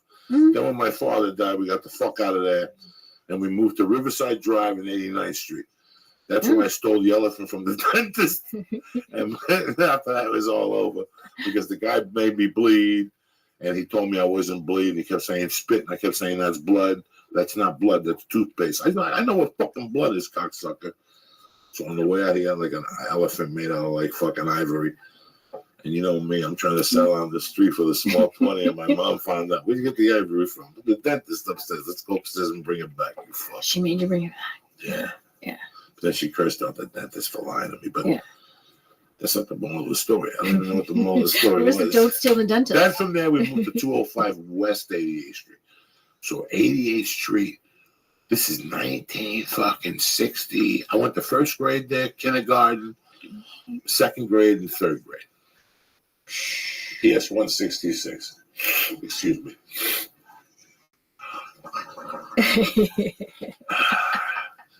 You know what I'm saying? That's where I am now, in the 70s, West 70s. That's not a bad fucking neighborhood. That's a nice neighborhood, but I was on 150 before that. 150 was a. That's a good fucking neighborhood too. Now it's a better neighborhood than when I was there. Yeah. I was there in 150 in 1969 on 148th Street. Mm-hmm. Yep. I lived on 150, and the super was this Serbian guy, and I'm half Serbian. So I went in, he looked at my last name, he said, "Yeah, I got an apartment for you." And my dad came in to make sure everything was okay. My dad said, "What about the drug dealers?" Because we had a lot of drug dealers on 150th Street. And the guy, Racine, was always looking out for me. He said, No. We told the drug dealers, you leave girl alone. You leave girl alone. If not, these were some serious guys, like straight from Kosovo. So I had no problem. I had no problem in that neighborhood at all. There wasn't even Russians when I was there. No. I didn't even know what a Russian was. I thought Russians were on the moon when I was a kid in Cuba. I heard some of my cousins moved to fucking Russia, like the Diaz side. I didn't know nothing. That's all I know. Did they move there? I had no fucking idea. You know, I was sitting there about 2 weeks ago, and I have no knowledge of my father's side of the family. Like, no knowledge. Like, nobody's ever raised their hand. Nobody's ever said a fucking boo. When I was a kid, they opened up a fish market across the street from my mom. And my mom used to go, those are your second cousins. What do you say in English? Yeah, second cousin. Is that what it's called? Yeah. Prima mano or something. She used to say. Mm-hmm. I don't know what the fuck. But they never said nothing to me, and I never said nothing to them. And then my mother died. I don't know what happened to the fish market, and we moved on. No, not one Diaz ever raised their hand and said, "Listen, your dad is my uncle," or whatever. So who the fuck knows if they came over here, if they didn't come over here. I went on there, my wife, my wife is fucking snooty Jane. So once I saw Ancestry.com commercial, I could see my wife's eyes light up because she was going to do a background check on me. Little late. She met my uncle, and then she went on there. And then I came home, and then she was up. I could tell she was drinking coffee. She's like, "I went on Ancestry.com. I could only find your uncle on there." That's it. Nobody's on there. Not you, not your mom, not your dad. There's no record of none of you motherfuckers on there. But then she found another site, and there was still nothing. So she's like, "I can't figure out." I don't remember nothing from Ellis Island. I remember a beach. I don't remember going to no detainment center and talking to people asking for my religion. I don't remember nothing like that. I remember being in Cuba, maybe, and then being in fucking Jersey running around the ball. I don't know nothing. Maybe you took the Uber hovercraft. There was no fucking Uber in those days. We just stopped and everything. He hates Ubers. It's not, I never said I hate Ubers. Nobody said I hate Ubers. I just, they're fly-by-nights like anything else. I don't know what these people are doing. Listen, I know those Armenians around the corner. They sit there all night. They don't even go home. Go over there at 2 a.m. Those are the same people there at 2 p.m. by the bus station. There's 6 of them over there right now, correct? Always, yeah, of course. What are they doing? Huh? Waiting to get calls. Oh. People get off the train. They want to go to the airport, or this is like the hub point. They can't sit at Burbank Airport. So they either could sit Burbank Airport there, or there's someplace else. There's rules now. They got to pay like juice. These guys up here are allowed to drop off at LAX, but they're not allowed to pick up. That's true. You don't know. Not these guys from up here. No. You either got to pick up. You got to pick a country. It's either Burbank or LAX. These guys from really. These guys from Burbank got to stay up here. Oh, okay. And you got to park there. You got to sit there. Sometimes I get in at 9:30, and they're like, "You're our first fucking ride of the day." What time did you get here? 6:30 for the 7:30 flight. Nothing happened. Dr. Bleach, you gonna tell me about acid reflux? That's it. It's easy. Well, talk to us about it. Because when we talked on the phone, you said you want to talk about the acid reflux. But now we're talking about Albanians and fucking supers That's in good. New It's York. all related. And It's people all who are related. killing rats and hitting them with a car. Rats, yeah.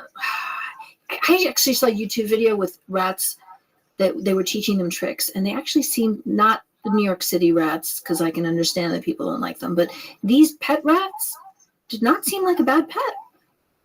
This Right. one rat would go and get a tissue for you out of a box and bring you the tissue if you sneeze. They trained it to bring you a tissue. Right. I don't know. I like all animals. Good. What can I say? Yeah. Joe, you're gonna go get a family of rats? Sure. Right now, Just I one. don't put them in the fucking Just basement. one. Maybe migrate some fucking corn or whatever the fuck you do. Just no flies. We just don't want any flies. Fly swatters. You don't need raid. Fly swatters are great. I don't like flies either, but a fly swatter is the most No. efficient thing that is I out there. fucking corner them. I corner them. Just I like take 'em that. down. Smush. So let's say there's 8 of them. Yeah. I get 5 of them, and the other 3 are going fucking nuts. Charlie, what happened to you? Charlie. He killed Charlie. Where is he? And I didn't kill Charlie. Yeah. I just knocked Charlie out, kept his wings off. Yeah. And he's confused. He doesn't know I'm about to get lighter fluid and light him on fire. First, I'm going to light his wings on fire, then I'm going to light that motherfucker on fire.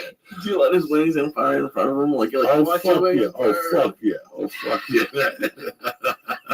You just make next time we got to get some flies and film this because I That was wanna my hear. obsession Yeah. for years. When I see a fly, all right, I see a fly, no big deal. But sometimes I can't fucking take it. Like, why is this guy lurking around? You know what I'm saying? And then I think about that this guy's been walking around and shit. Yeah, Like, and they maybe have it was- lots of eyes too. Don't they have 90? What's the Cramp song?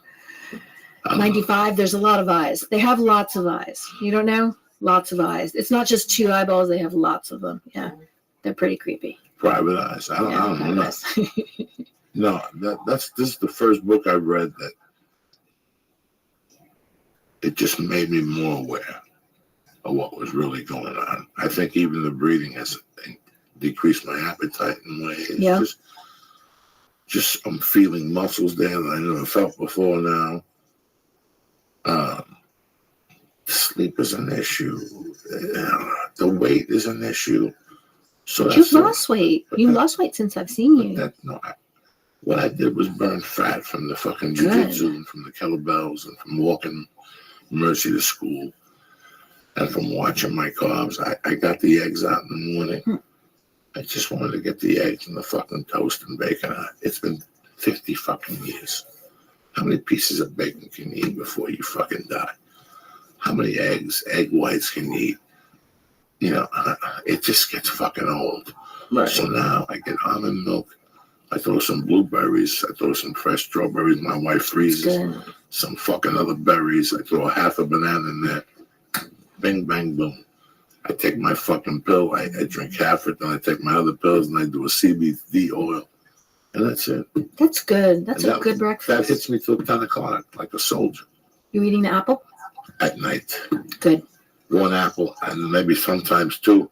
But if I'm still hungry, then I gotta go to town. So good.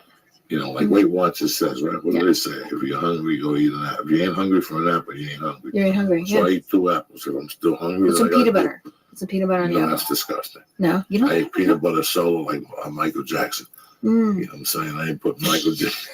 Put fucking peanut butter up with a fucking apple. That's like, what are you looking behind my back for? You saying something that you're not telling me and shit?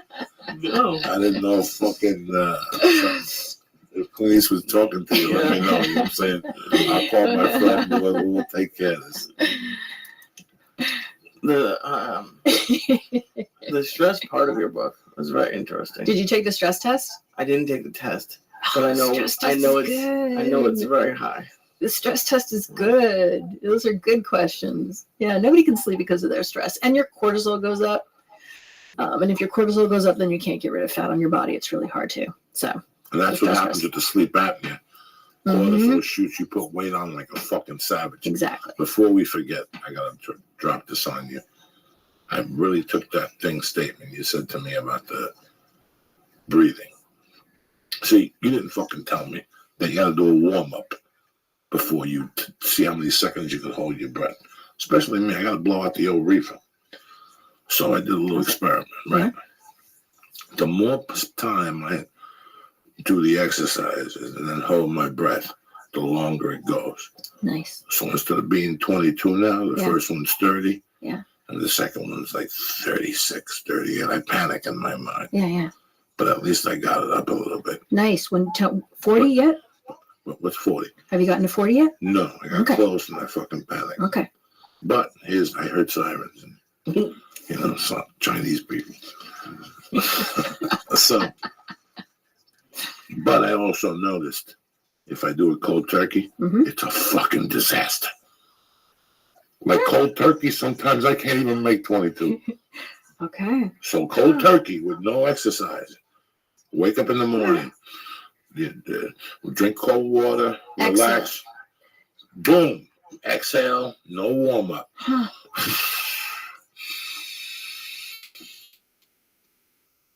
18 seconds. If I do this 5, 10, 20-minute warm up, if I cheat a little bit, that's we pick up to 20 seconds. So that's something else I found from my study from your book. So there you go. I didn't want you to come back on and think I didn't do the work. No, I you love do. and I You respect do the work. That's and I want why people to know that this is what you get the fucking book. She told you, email, get the fucking book, read it. I sent out thousands You're gonna of get books. something out of it. Whether it's your waist got tighter, Joey. My waist is tighter now. When I eat a real roast beef sandwich, my shit's feeling smooth. I'm back to my James Bond days. Something. Let's talk about breath holds though, because you bring that up. 45 seconds is the average. So studies show that 45 seconds is the average, which doesn't mean that if you get 50 or 60 or 70 or 80, you're healthier. It just means if you're under 20, there's a problem. So people that can't hold their breath 17, 18, 19, 20 seconds, there's a health problem going on. And that's why with you, I'm thrilled that you're into the 30s and you're going to hit 40. Because that means your health in general. I mean, it's not like hardcore science, but it just shows that your body is getting healthier, that you can hold your breath a little bit longer. So I don't love the extended breath holds. I have people come into the class and say, well, I want to be able to hold my breath. I want to be a free diver. I want to be able to hold my breath 4 or 5 minutes. I can get them to do that, but I don't think it's a good idea. Your brain needs oxygen. So for all those folks who are like, want to do extended breath holds, if you can do it till, you can get up out of the water for the next wave, if you're a surfer, that's fine. But extended, like a couple minutes, I can get you to do it. I'd rather not. Your brain needs the oxygen. But I'm glad to hear you're closer to 40. That's good. Have we done that with you, Lee? I don't think so. I don't know. Do we need to do that? No, because when you smoke marijuana, you don't do a panic mode quicker. That's true. This is the thing with me, and I don't want the people who are listening to this to say, Joey, Jesus Christ, you're going to throw that in. But I have to. The severe sleep apnea I had towards the end, a couple months before I got it treated, it was fucked up. It's fucked up. It's fucked up. You go home, you take a shower, maybe somebody comes over, you do a couple. Why are we looking at you? You do a couple lines, you drink some wine, you mess around a little bit. Everybody's happy. The air conditioner's working. Cables on. They're not going to cut it to another week. She goes to sleep. You go to sleep. You can't even believe you're falling asleep with the coke. And all of a sudden, an hour later, you wake up on your hands and knees, a foot away from the bed, just breathing for your life. Your face is red. You're dizzy. You think you're going to have a fucking heart attack. It just messes with you psychologically. So something I noticed at Verdugo Park, what I did at Verdugo was when my wife and baby went into the pool, I did the exercises on the side of the pool in front of everybody. Nobody even knew what I was doing. I was just sitting there like Buddha, breathing in and out. Then I did some fucking things. One lady that, like Buddha. Yeah, some lady looked over at me like, what the fuck is he doing? What the fuck are you doing? I'm doing something. At least don't just sit there and get fat shape. You know what I'm saying? At least I'm making it happen over here. I jumped in the pool, I stretched, I did what I had to do. Then I started swimming. And I noticed the first set, I was getting to half the pool to 3/4 of the pool. And then my mind would just tap psychologically. Mm. So what I did was I got out of there and I went into the kid pool, ran with her, and got on my hands and knees that you could move around. Mm-hmm. And you make believe you're playing, but you're really doing mobility exercises in the water. I love that. In the kiddie pool? Yeah, and what I'm doing is I'm bringing it's a kiddie pool and they fucking splash down right here in Burbank. It's a fucking party. They sell hot dogs with potato chips and Diet Coca-Cola. You sit out there, you put SPF number 2. You see all types of people. You see these fucking moms that after the fucking birth, they said, listen, I gave you this fucking ugly kid, but listen, you guys still gotta keep mama banging. These chicks are fucking banging. Ass implants. You gotta see them like you have 4 kids. This cannot be you. Wow.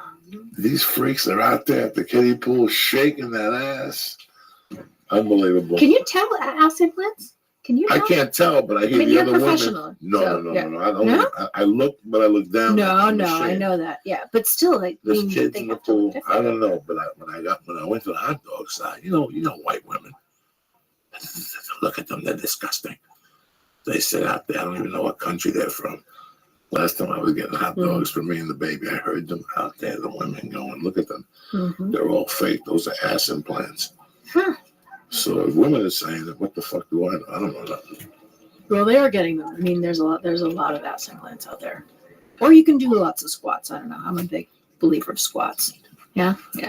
Me too, but you know how it is. What do we know? Yeah. What do we I don't know? know what people are doing at the house.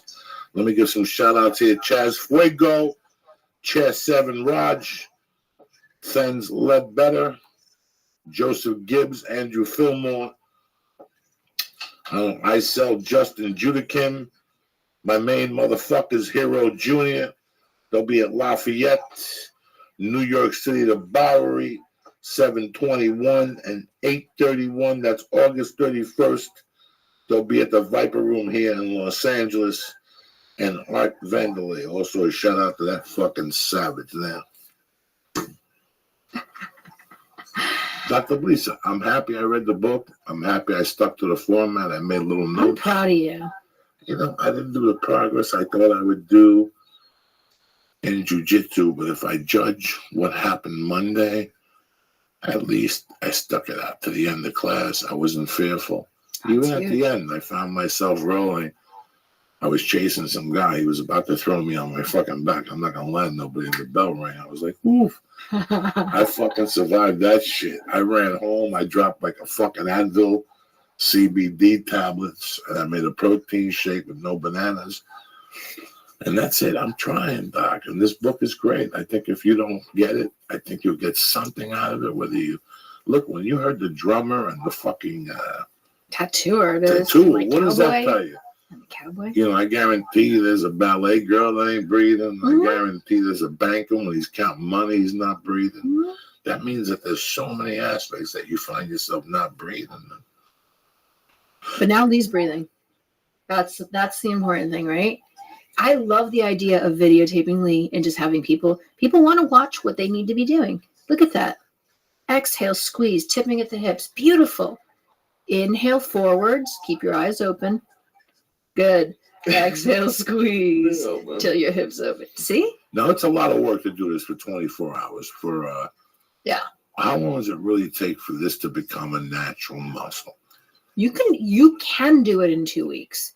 You can do it in 2 weeks, but you got to remember your work. This is a lot of work. So it depends on what you're starting out with. If you have to lose some weight, it's going to take you a little bit longer.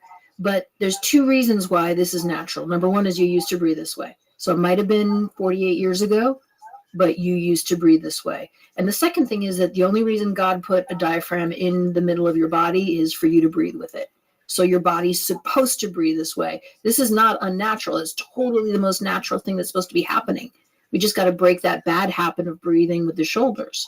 So how are you supposed to breathe throughout the day? All like that. Is that all the time? You used to breathe that way, Lee. Like when you were 5 or 6, you used to breathe this way all the time. And then life got complicated. But this is the way you're supposed to be breathing, is with your diaphragm, not your shoulders. Yeah, inhale, exhale. So now you're breathing with your diaphragm. Beautiful. Look at that exhale. I am super excited about that. Yeah. Exhale, squeeze, tip your hips. Self-taught. Yeah, inhale, tip your hips. So on the inhale, you're going to bump your butt back. Good. Exhale, tip your hips under and squeeze. That's it.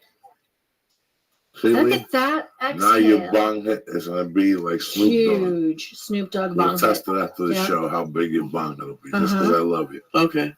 That's what I'm going to call the next That'd be book. crazy if we got them. Oh, smoke's going to come out everywhere. You know it. your I've eyeballs. actually heard that. Yeah, I've heard that as well. I mean, I don't, tell people to breathe for that reason, but it is a nice side It's effect. giving me the second bang with the bong. Mm-hmm. I used to be a king with a bigger bong. I figured out the shorter the bong, the mule got more kick. So with this thing, he'll leave and says, he goes, your smoke is longer. Yeah, it's crazy. I don't know how you Because do I it. get it all the way down to my fucking asshole.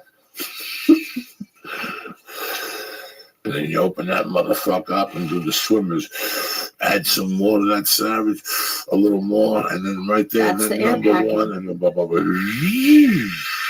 Well, you're doing air packing. You're actually doing air packing when Who you're the fuck you smoking. think you're dealing with? You I think I know. went to your seminar and just I dreamt know. about fucking, No, hanging you out? were up in the front. Embarrassed. Flexible, amazing. He was in like a full straddle, leaning forwards like this. Embarrassed, Amazing. trying to fucking die. I'm over there Ah, holding you my were great. breath. You're looking were at me great. all weird. 28 seconds. We might have to call 911. When am I doing some advanced stuff with you? When they have the surgery, Oh no, then you can't for a while.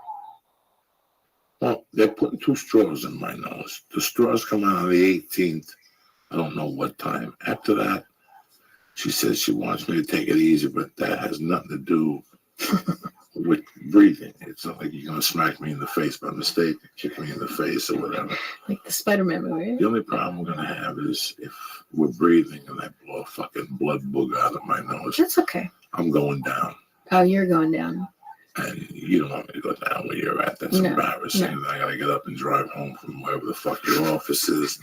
I'm embarrassed and I'm pale and I'm sweating the whole time. That's just a horrible feeling. Mm-mm. I know I'm going down somewhere.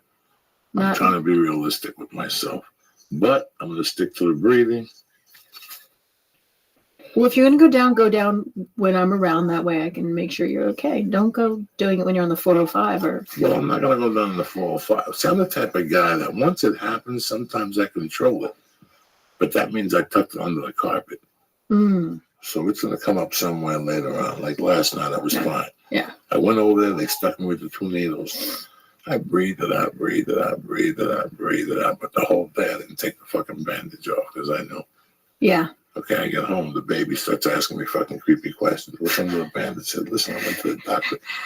Let's take off the bandage. Let's see your boo-boo.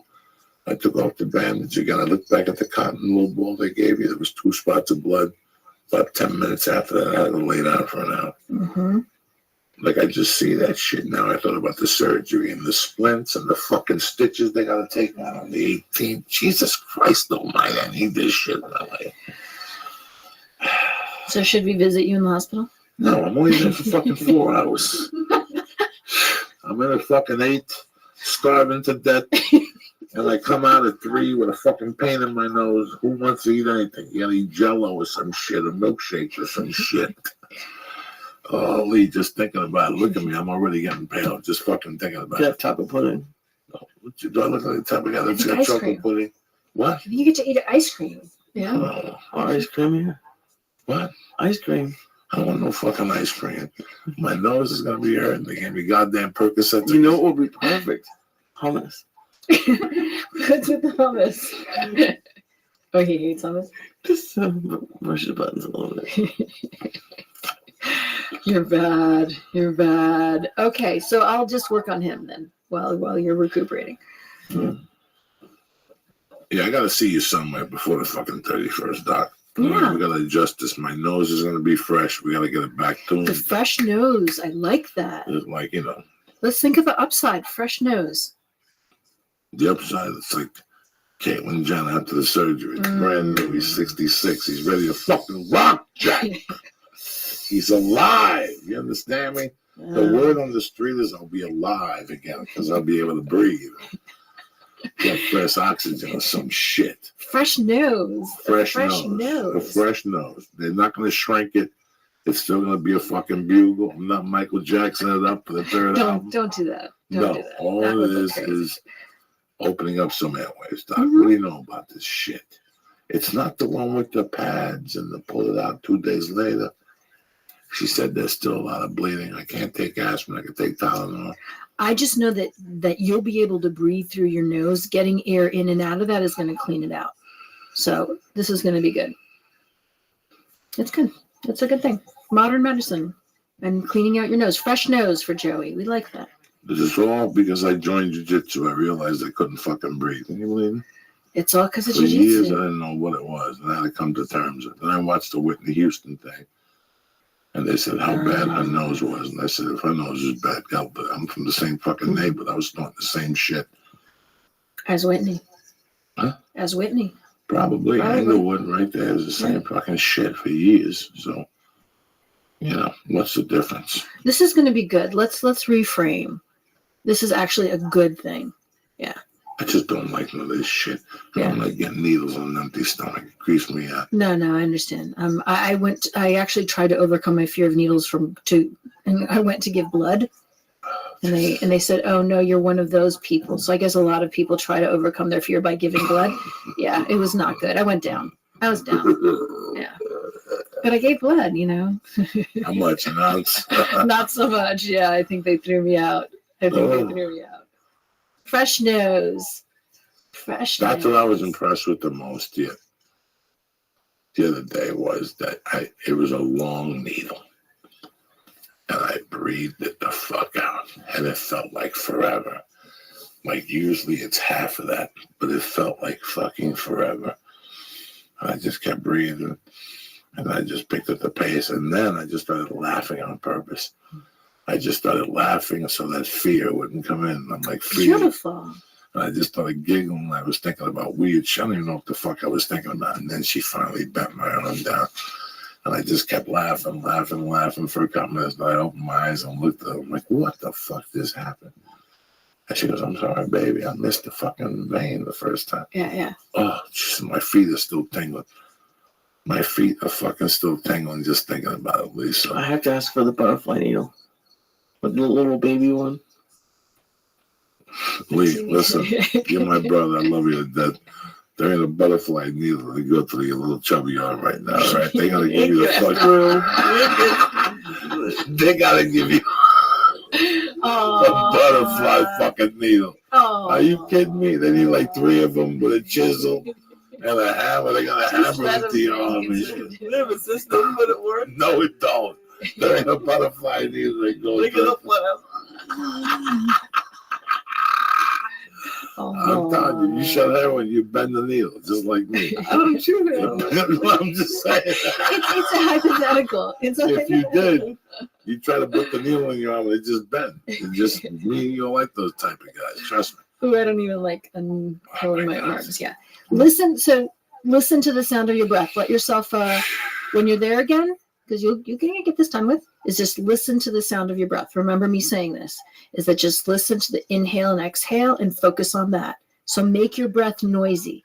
So either through your mouth or through your nose, but just listen to that and focus on that. I'm not getting high after fucking Friday. Like I'm not eating edibles. So don't ask. Are you smoking? Huh? Will you be smoking? Maybe. Why can't you do edibles? I feel like edibles would be the best. Because I don't want to go in that fucking operating room with edible juice in me. Because that makes it worse. They give me that fucking, they put that mask on, they give me the Hitler juice. It don't match with the edible juice.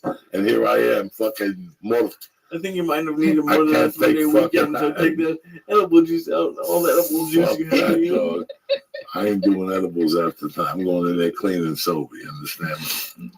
I'll smoke some dope maybe like at 6 in the morning just to keep me together because I got to think about the 2 hours with no breakfast. I got to go in there and drink fucking ice cubes with a needle in my arm with vitamins. And the gown that's always open in the back. Jesus Christ. I can't wait till the next time you do edibles after how Oh, Portland, yeah. Pobrecito. What? No, like me. How long are you gonna take off from the edibles? I don't know.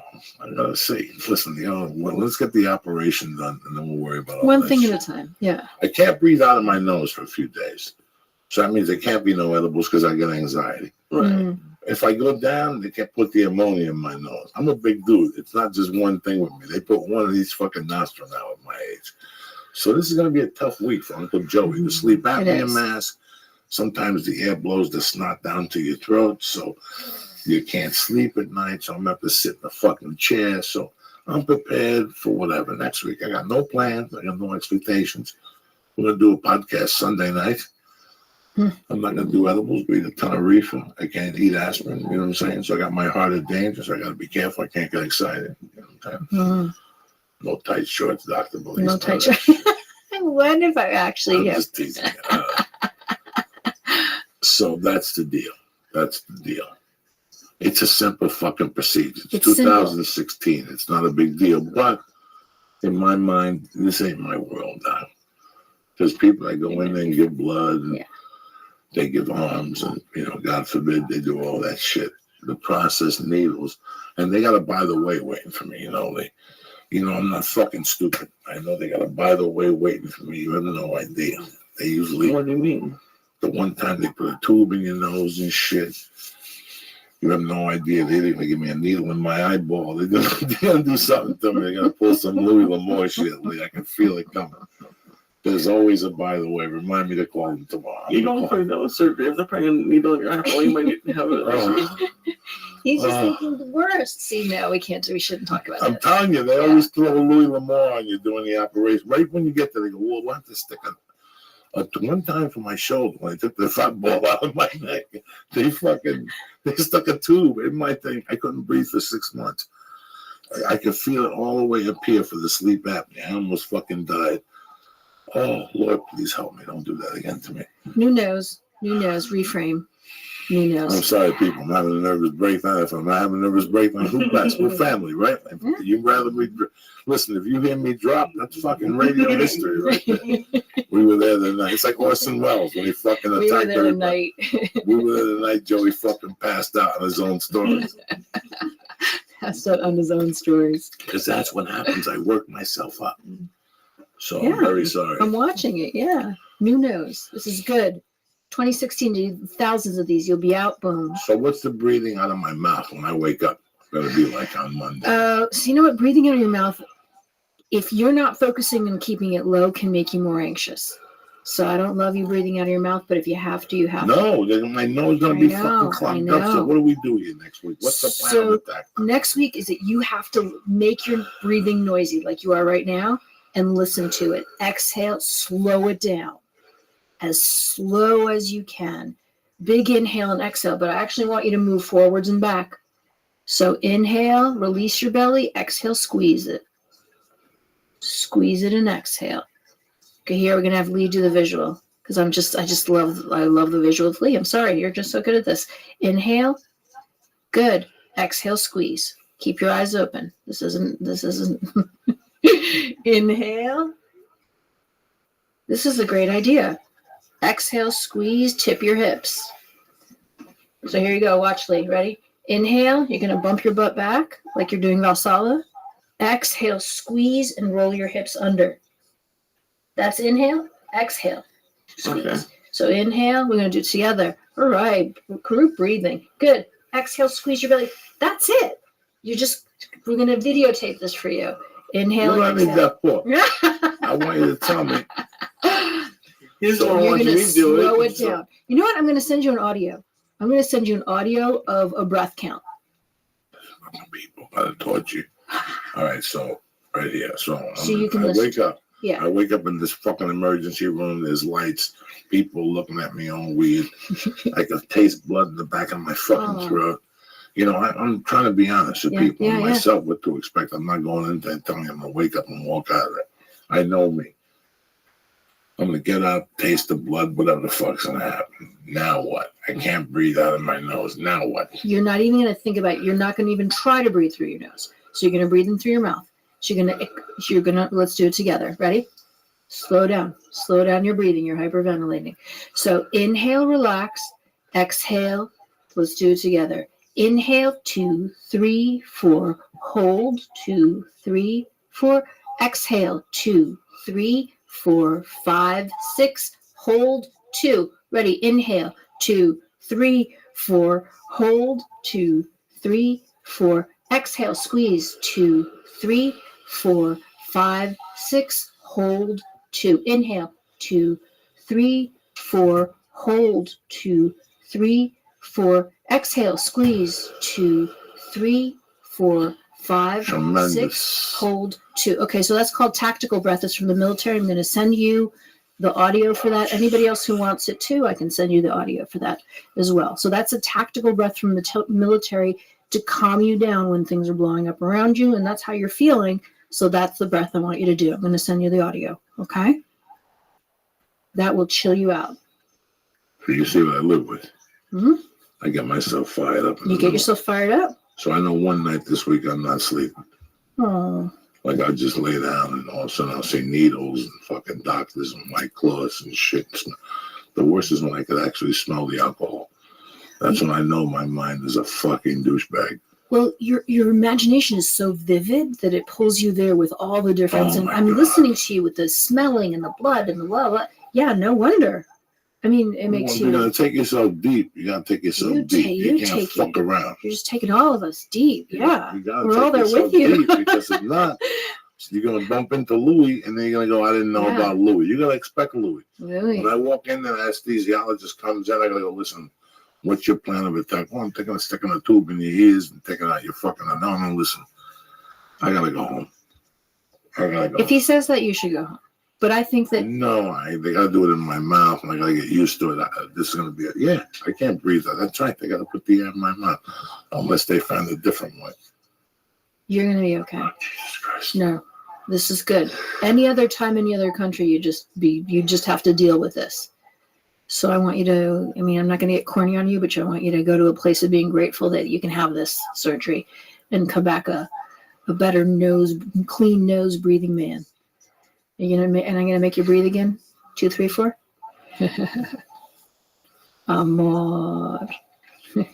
I'm telling you, man, I got that Cuban blood. I start thinking about it, I get fired up. I know. It's a horrible know. way to live, but Jesus. I'm less than a week, Lee. What am I going to do? Yeah. We got to go to war, Lee. What are you most stressed out about? Huh? What are you most stressed out about? Just being under, waking up. Not that first initial that I can't breathe. I mean, I got a little bit of anxiety. I got to breathe it out. A little bit of a pain, a little bit about not being able to sleep, how it affects me. 2, 3 nights. Seeing the blood 2, 3 days in a row. Eventually, I'm going to go down. I'm going to get up to pee in the middle of the night and see blood on my arm. And I'm going to fucking drop in the middle of the night. I'm not prepared for it. And then one of the cats will jump on top of me and wake me up and shit. That's what I'm scared of, Lee, all right? Why don't you a couple of minutes before you could start just breathing out of your mouth like you used to? 10 years ago, you came to me and said, Joey, you're not going to be able to sleep for 3 nights. It doesn't matter. I've been in training for 20 years. I haven't slept for 20 years. I've been snorting blow. 3 fucking nights. I'll do 7. Now, I love sleep so much. I expect sleep so much that when I think about not getting sleep, it's bad enough. Every fucking Sunday, I got to get up with 2 hours sleep and walk through an airport and fly back home. Half awake. It's bad enough. I don't even know how I do that. I don't even know how the fuck I do it sometimes. But I managed to do it, Who gives a fuck? You found me. I'm just trying to tell you, 20 years ago, I admired staying up. Now, I can't wait to fucking go to bed. In fact, after the surgery, I'm just going to do hour spots. Yeah. I'm not going on to do 11 o'clock spots at the store no more. I want to be doop in bed by fucking 11 o'clock. My world, everybody wakes up at 6. So that's it. I've been waking up at 6. I can do it. When you got to do it 7 days a week, it gets fucking old. Okay? Because of the babies, right? Because of life. Everybody gets up early, So I got to change my schedule. So I'm just going to do hours during the week. My friend's got a room. I'm doing another hour. I just work on hours, go on the road until after I shoot the special. It's gonna be okay. I know it's gonna be okay. I know. What the fuck? Yeah. So now I get this thing.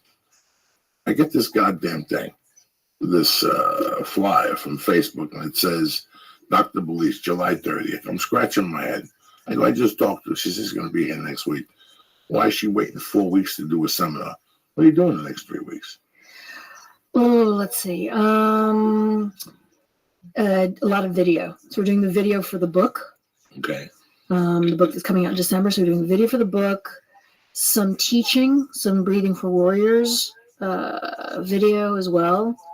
And I don't know a lot about video. From what I'm seeing, you have to do a lot of planning, of people and where in the places and just audio. I don't know. I don't know a lot about videotaping. So we're going to do a lot of videotaping while I'm here, supposedly. And you're doing the exercises from the book and Mm-hmm. the poses. And All the poses and all that stuff. I'm spending a lot of time working out, and I get my foster dog on Friday. So I get my new foster dog. So I don't know if I told you this on the last podcast, but Jen Wiederstrom, the trainer from Biggest Loser, adopted my last pitty. So my last pitty, who was kind of a messed up little guy, got adopted by Jen Wiederstrom. She's the gorgeous new girl who trains people on Biggest Loser. So she's got one of my dogs. Frankie, the 3-legged dog I had, is Erin has Frankie.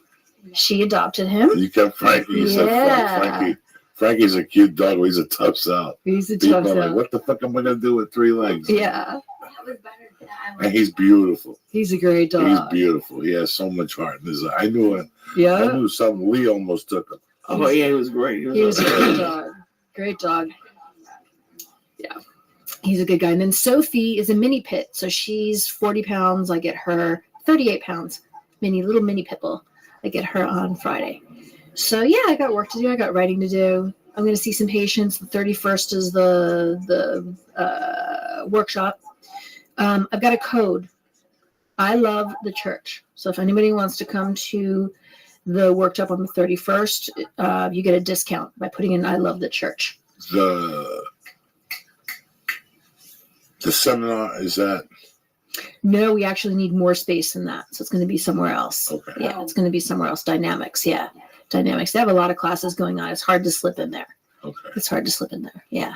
It's not a warriors class. It's a general public 3-hour intensive workshop. So we're not doing specifically warriors. It's kind of your general public sort of folks. So we won't be doing the hard stuff that we do in the warrior class because that class is pretty hard.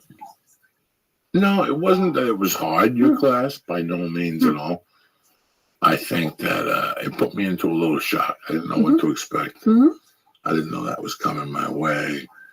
I already have mental issues with the breathing. Now I got to do it in a fucking circle around people that I don't fucking know. You know what I'm saying? If it was a 3-day class, I think I would have done a lot better.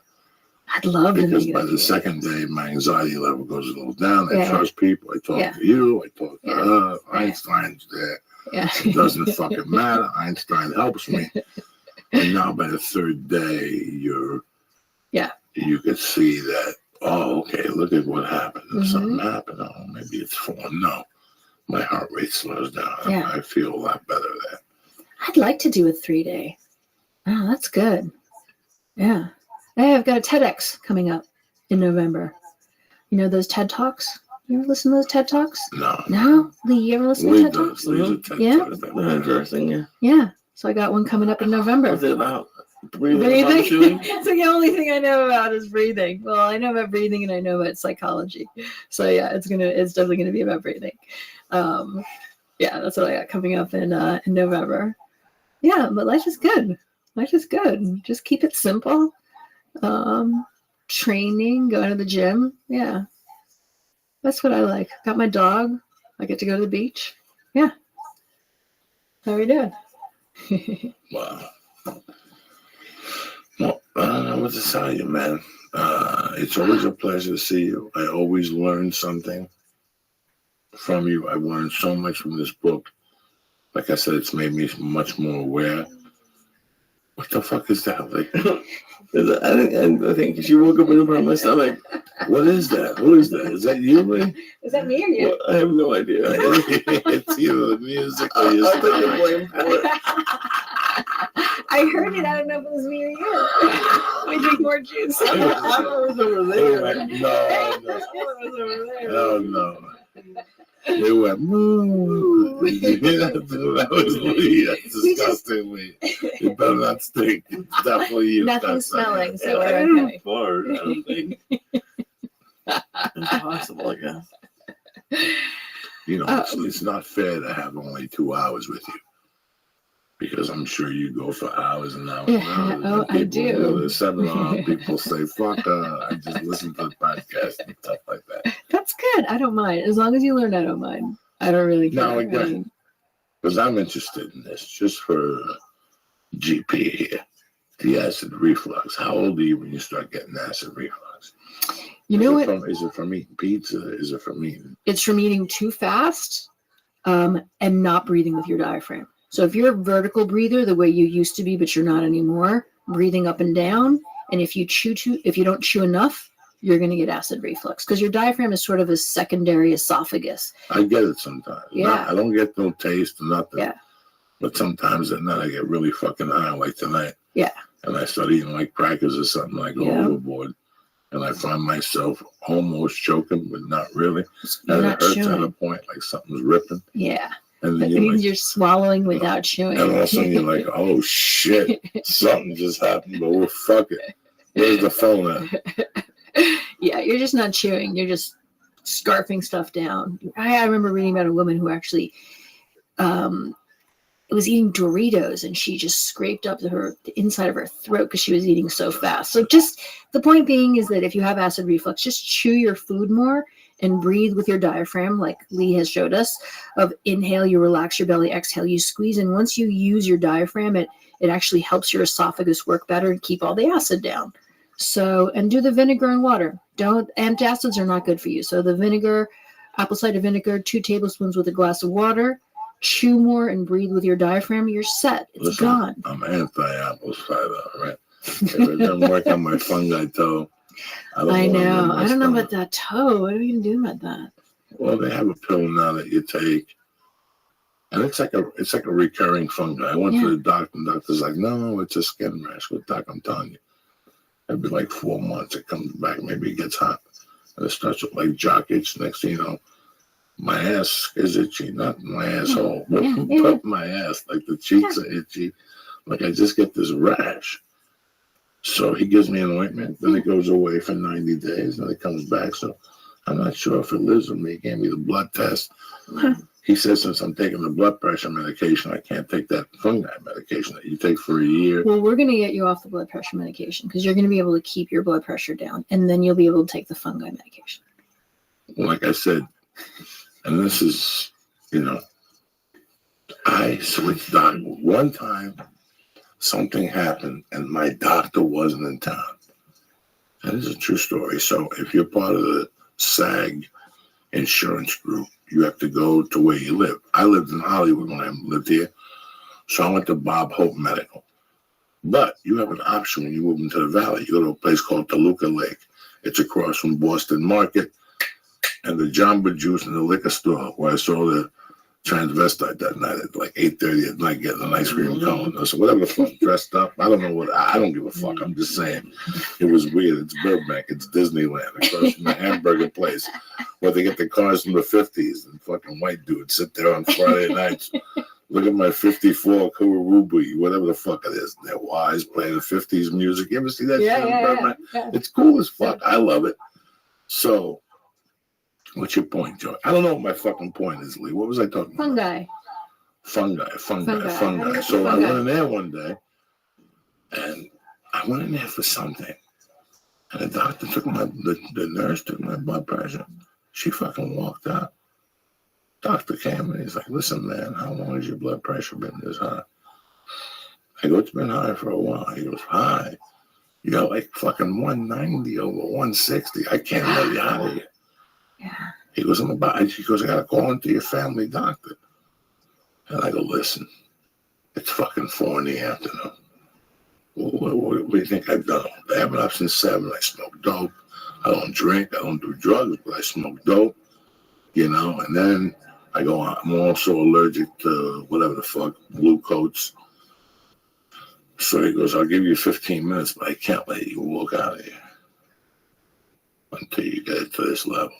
I sat there for like 20 minutes. He came back, boom. He was like, that's amazing. I'm telling you. You have to talk to me. I got to trust you. Everything's cool. We're cool. It'll drop. It'll drop on its own. What do you think about that, Lisa? Who the fuck you think you're talking to? I'm dreading going to my physical because I'm about to do a blood test.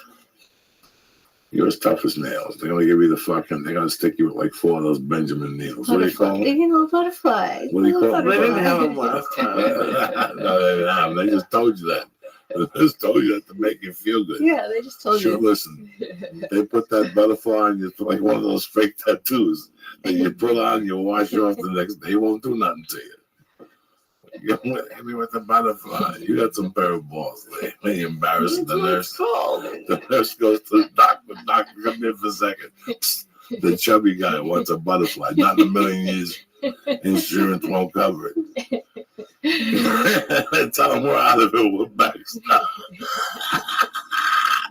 Give him the big fucking needle. Fuck him. He's a big boy. Tell him it's the butterfly. I have some number 8. Fuck him. Save the number 8s. Give him number 14. Oh my God. Please don't do that. We good? Yeah. I don't know what I was calling. Well, Who the fuck is this? Oh, no. Calling me at 5:46 in the morning, crack of dawn. Well, I'm happy you came on, Dr. Lee. Thank So you. what dates do you have here? July 31st. Date is unknown. You'll post it on Facebook and on your other social media. July 31st. That's the only seminar I'm doing here. And then what about New York? I have a friend that's interested in New York. Sometimes yeah. you do a Saturday, sometimes you do a Sunday. They're all over the place. It just depends on how many people are around. I'm doing a teacher training in New York. So this has gotten a little big. So I have actually people who are coming getting trained so that they can go back and help other people wherever they're working at. So in September is a teacher training in New York, and in November is a teacher training in Los Angeles. And that's 3 days, 20 hours over 3 days of teacher training. So that's going to be a lot of fun. What do you think if Lee shows up?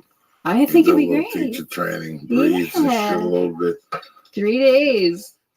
Tells the ladies what's crack-a-lacking. Now, I am pretty medicated, but my lower back feels a little tight. Is that normal? Yep, that's totally normal because you're using the muscles in your back when you inhale and exhale. Okay. Yeah, so that's actually good. If you can be sore tomorrow, that's good sore. Oh, good. Yeah, go ahead. You'll be okay. I'm going to You'll just be do okay. these sponsors. Just doing some and we'll get you sponsors. out of here. You know, right now I'm a little bit in shock, but I'm just going to read this Blue Apron and we'll get out of here and we'll fucking do it right. You understand me, people? People, I'm happy you fucking tuned in tonight on a beautiful Wednesday night with Dr. Belize. Don't forget, guys, listen, this book, it'll help you somewhere. You got to read it 2 times, you got to read it 3 times, you got to put fucking underline under it. You know, you got to put the yellow shit under it. Just remember a couple things. It's one of those type of fucking books. If you're not going to do it that seriously, that's the only way. Like, I'm fucking halfway there, but I know it's improved. And it was proven to me Monday. Monday was the shit, and the needle in the fucking arm was the shit. Trust me, if I was clogged up, I would have fell apart in both of them. But that's the other thing. You alleviated the steroids from my nose. It all came I'm through. proud of you. I really am.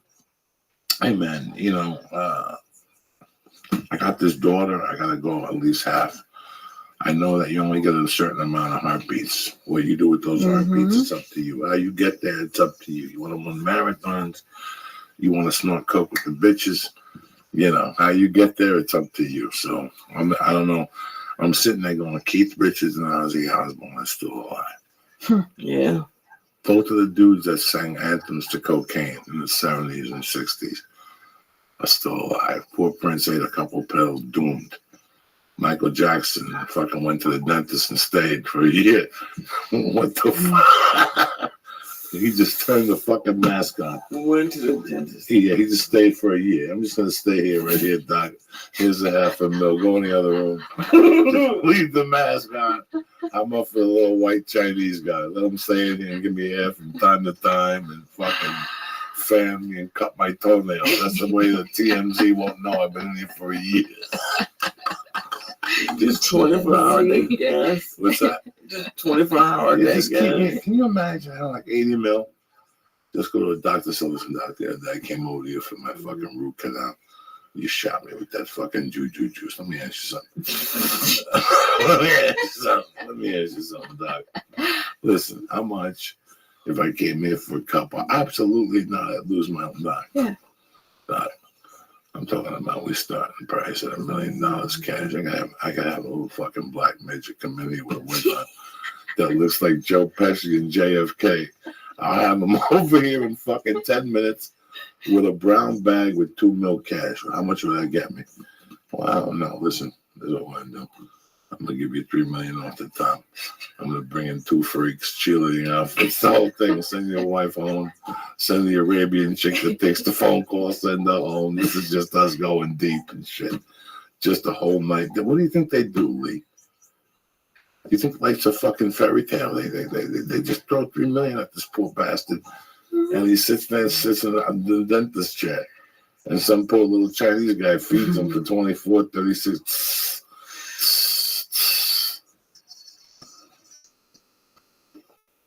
That'd be pretty fun, I guess. I can't get to you. You don't know. You're sitting there thinking about Nintendo and playing fucking Chinese checkers. I've never thought about someone that's going for a 36-hour Dentist sleeping appointment. gas binge. Think about it. How much fun would it be? I would rather just take a whole bunch of edibles. Hey, what the fuck is going on? Did you hear that? Is that you? That was me drinking. Oh, Jesus Christ almighty. I thought we were getting a call from Mars or something like that. Let me talk to you people about something. When was the last time you cooked roasted pork and summer fucking squash? When was the last time you cooked roasted pork and summer squash, huh? Or Za'atar chicken burger with oven fries? When was the last time you cooked green chili chicken roll? When was the last time? Never, because you eat the same shit.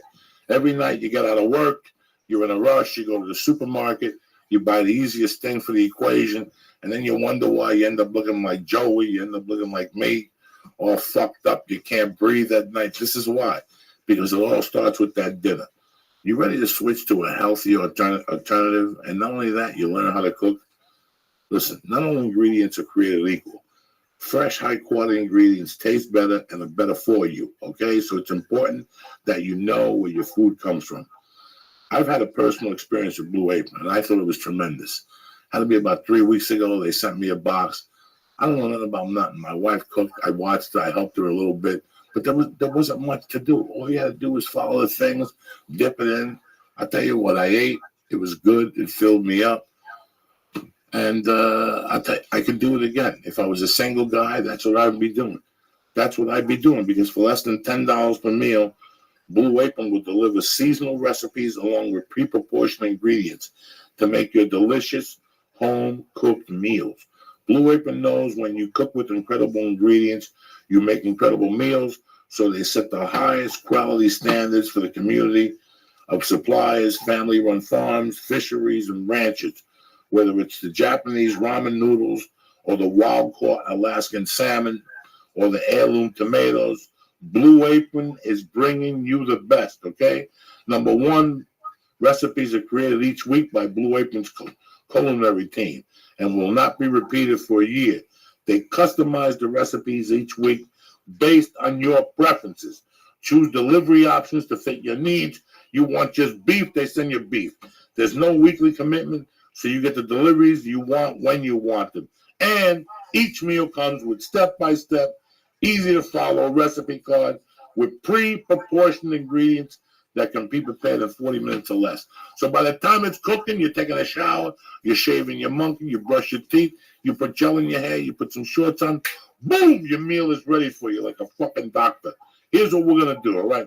Let me tell you about this week's menu. Like I said, green chili chicken roll, seared cod with fresh Old Doom noodles. You don't even have to take out. It's right there in your fucking oven. Beef summer corn enchiladas. What would you do for that right now, Lee? For beef summer corn enchiladas with a nice kale Monterey cheese. What would you do? Yum. I know you like this shit, I Lee. wish that was waiting for me in my fridge. Lee loves all this zivtar Yeah. chicken burger with oven fries. I know there's hummus in there. Making There's me got to be hungry. something. Anyway, do me a favor.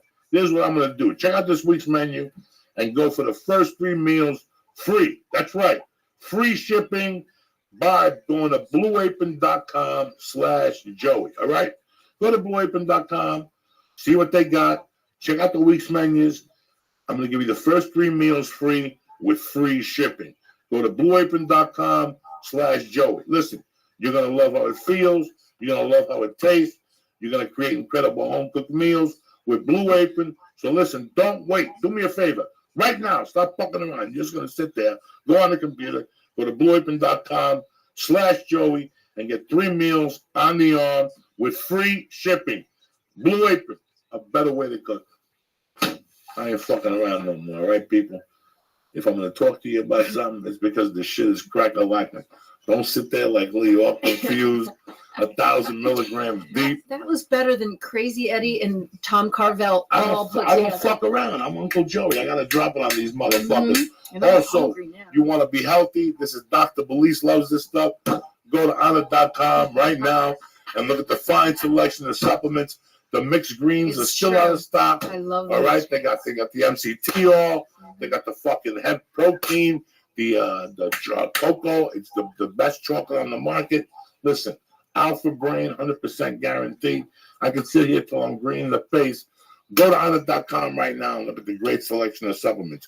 You need something, and they got the fucking answer for you. You like what they got? Boom, you get it. You go to the box, you check out, put in Church. CHURCH, get 10% off on the arm right there, delivered to your house. Just like Blue Apron. Everything I fucking pimp to you gets delivered to your house. No fucking around. I want you to sit there, scratch your balls, watch TV, and all of a sudden, Blue Apron, cocksucker. Also, honor.com. I want to thank Dr. Belize. Dr. Belize, what's the website?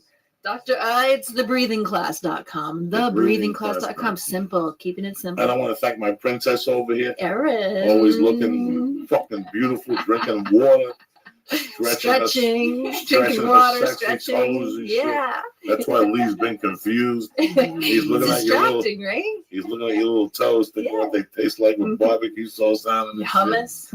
With hummus on them. He's a filthy fucking animal. That's why I love him. He's my favorite Jew in the world.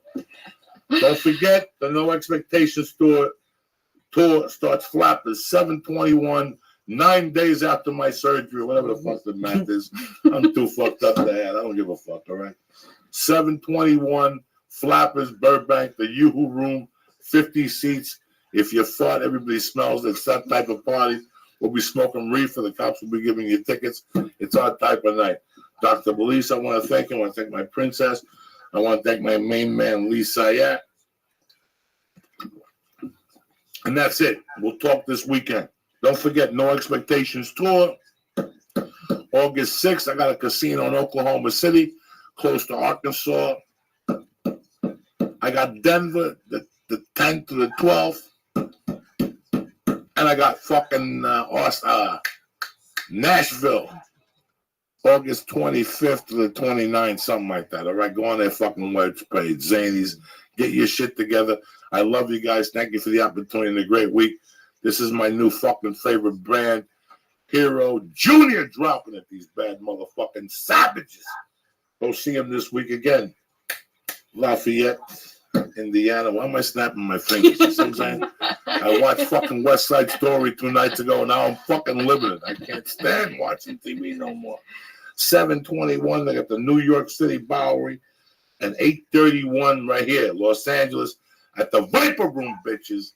I love you, cocksuckers. Have a great weekend. Be safe. Stay black. What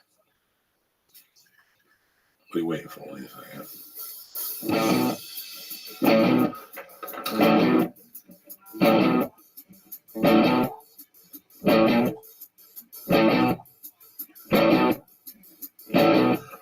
you're standing in the street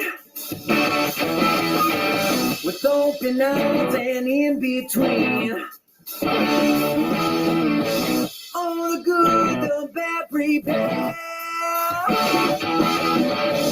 Oh, sophisticated nowhere. You're falling down on me. No smile, no sympathy. I'll never recall. Hello. The things I never ever wanna reach, get along real all day. The room that thought begins like a chosen child, and it's in my dreams. I'm sweating stone, it's tangled down on the braided tree. I'm somebody strong, I'm moving out. I'm shedding skin, the things I try, but it's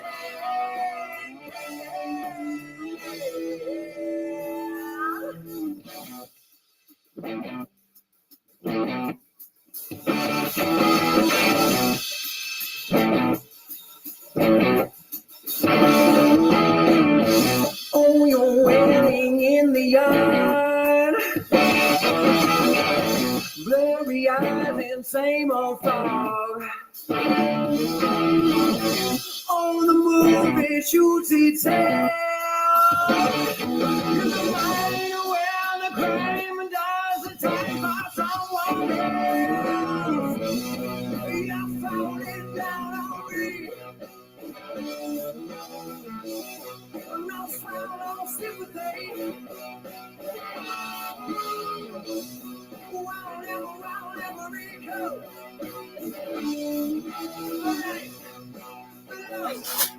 The things I never ever want to reach, getting on in all day in the room. The thought begins like a chosen child, and it's in my dreams. I sweat is stone, it's tangled down on the braided tree. The summer's strong, I'm moving out. I'm shedding skin, things I've tried, but it's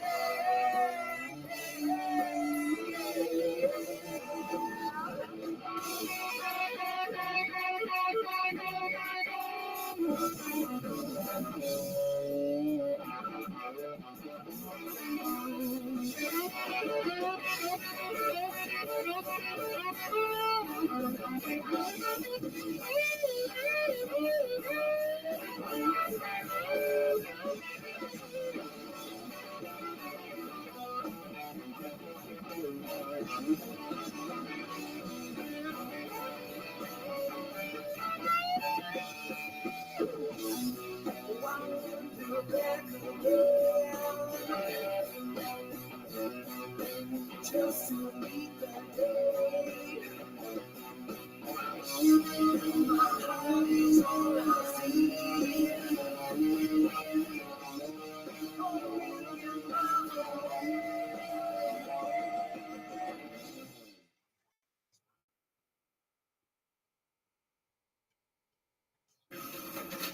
Oh shit. You bad motherfuckers.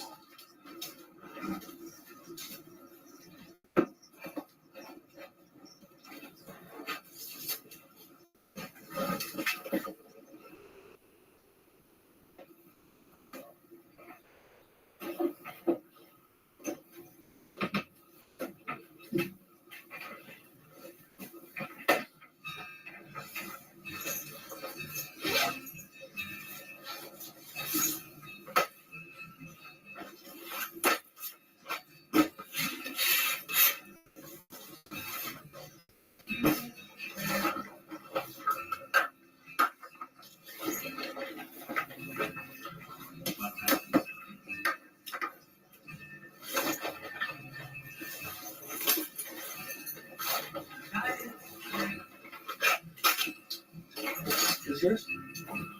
Oh, yeah.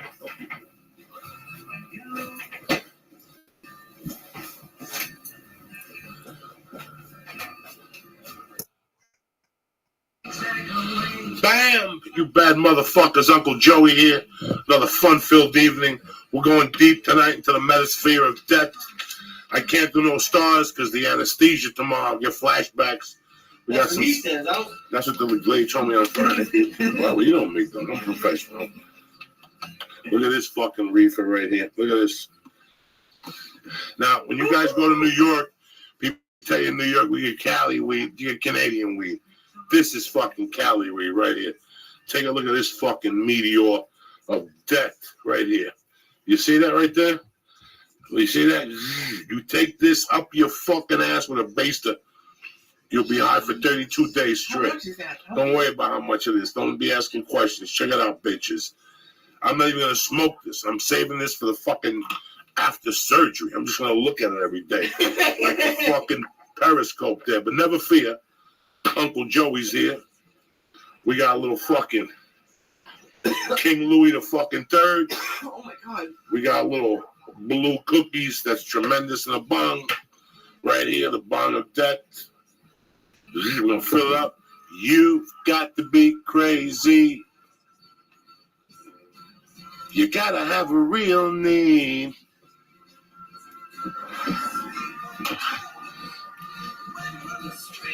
Here we go, cocksuckers. It's Sunday night. But don't worry about nothing. You know me, dog. I took a couple pharmaceuticals tonight. I picked up all my shit. There you go, Lisa. I'm going to take you to the market. No, you got to be on tip-top alert. If I'm down, you're 125, 250, 375, 500, 625, 750. That's what I took out. I didn't even count that shit. I just took out a slick 750 from, because as we always say, Lee's in training.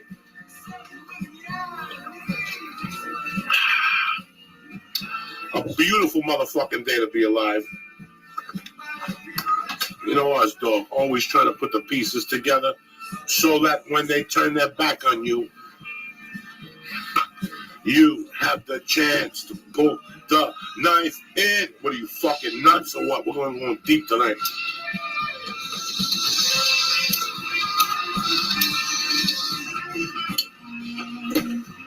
It's Sunday night. I haven't seen you cocksuckers tomorrow. There's the pre-surgery church. What's up, dog? There you go. Oh, shit. We're going to pack this motherfucker and show you how it's done. But you motherfuckers are still a little confused with who the fuck Flavor is and what he brings to the table. You know what I'm saying? You're saving that good one for yourself. That one, I coughed just when you opened the container. Which one? That first one. Oh, yeah. Listen, guys. I get the weed that fucking Prince smoked. They think it's pills. This is the shit Prince smoked.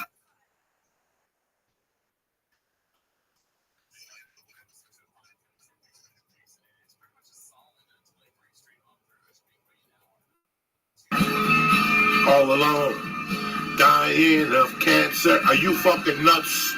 There you go, motherfuckers. Get your shit together. Smoke them if you got them. If you're not, turn the fucking periscope off and go to an AA meeting. Go hang out with those people, drink coffee, whatever the fuck it is.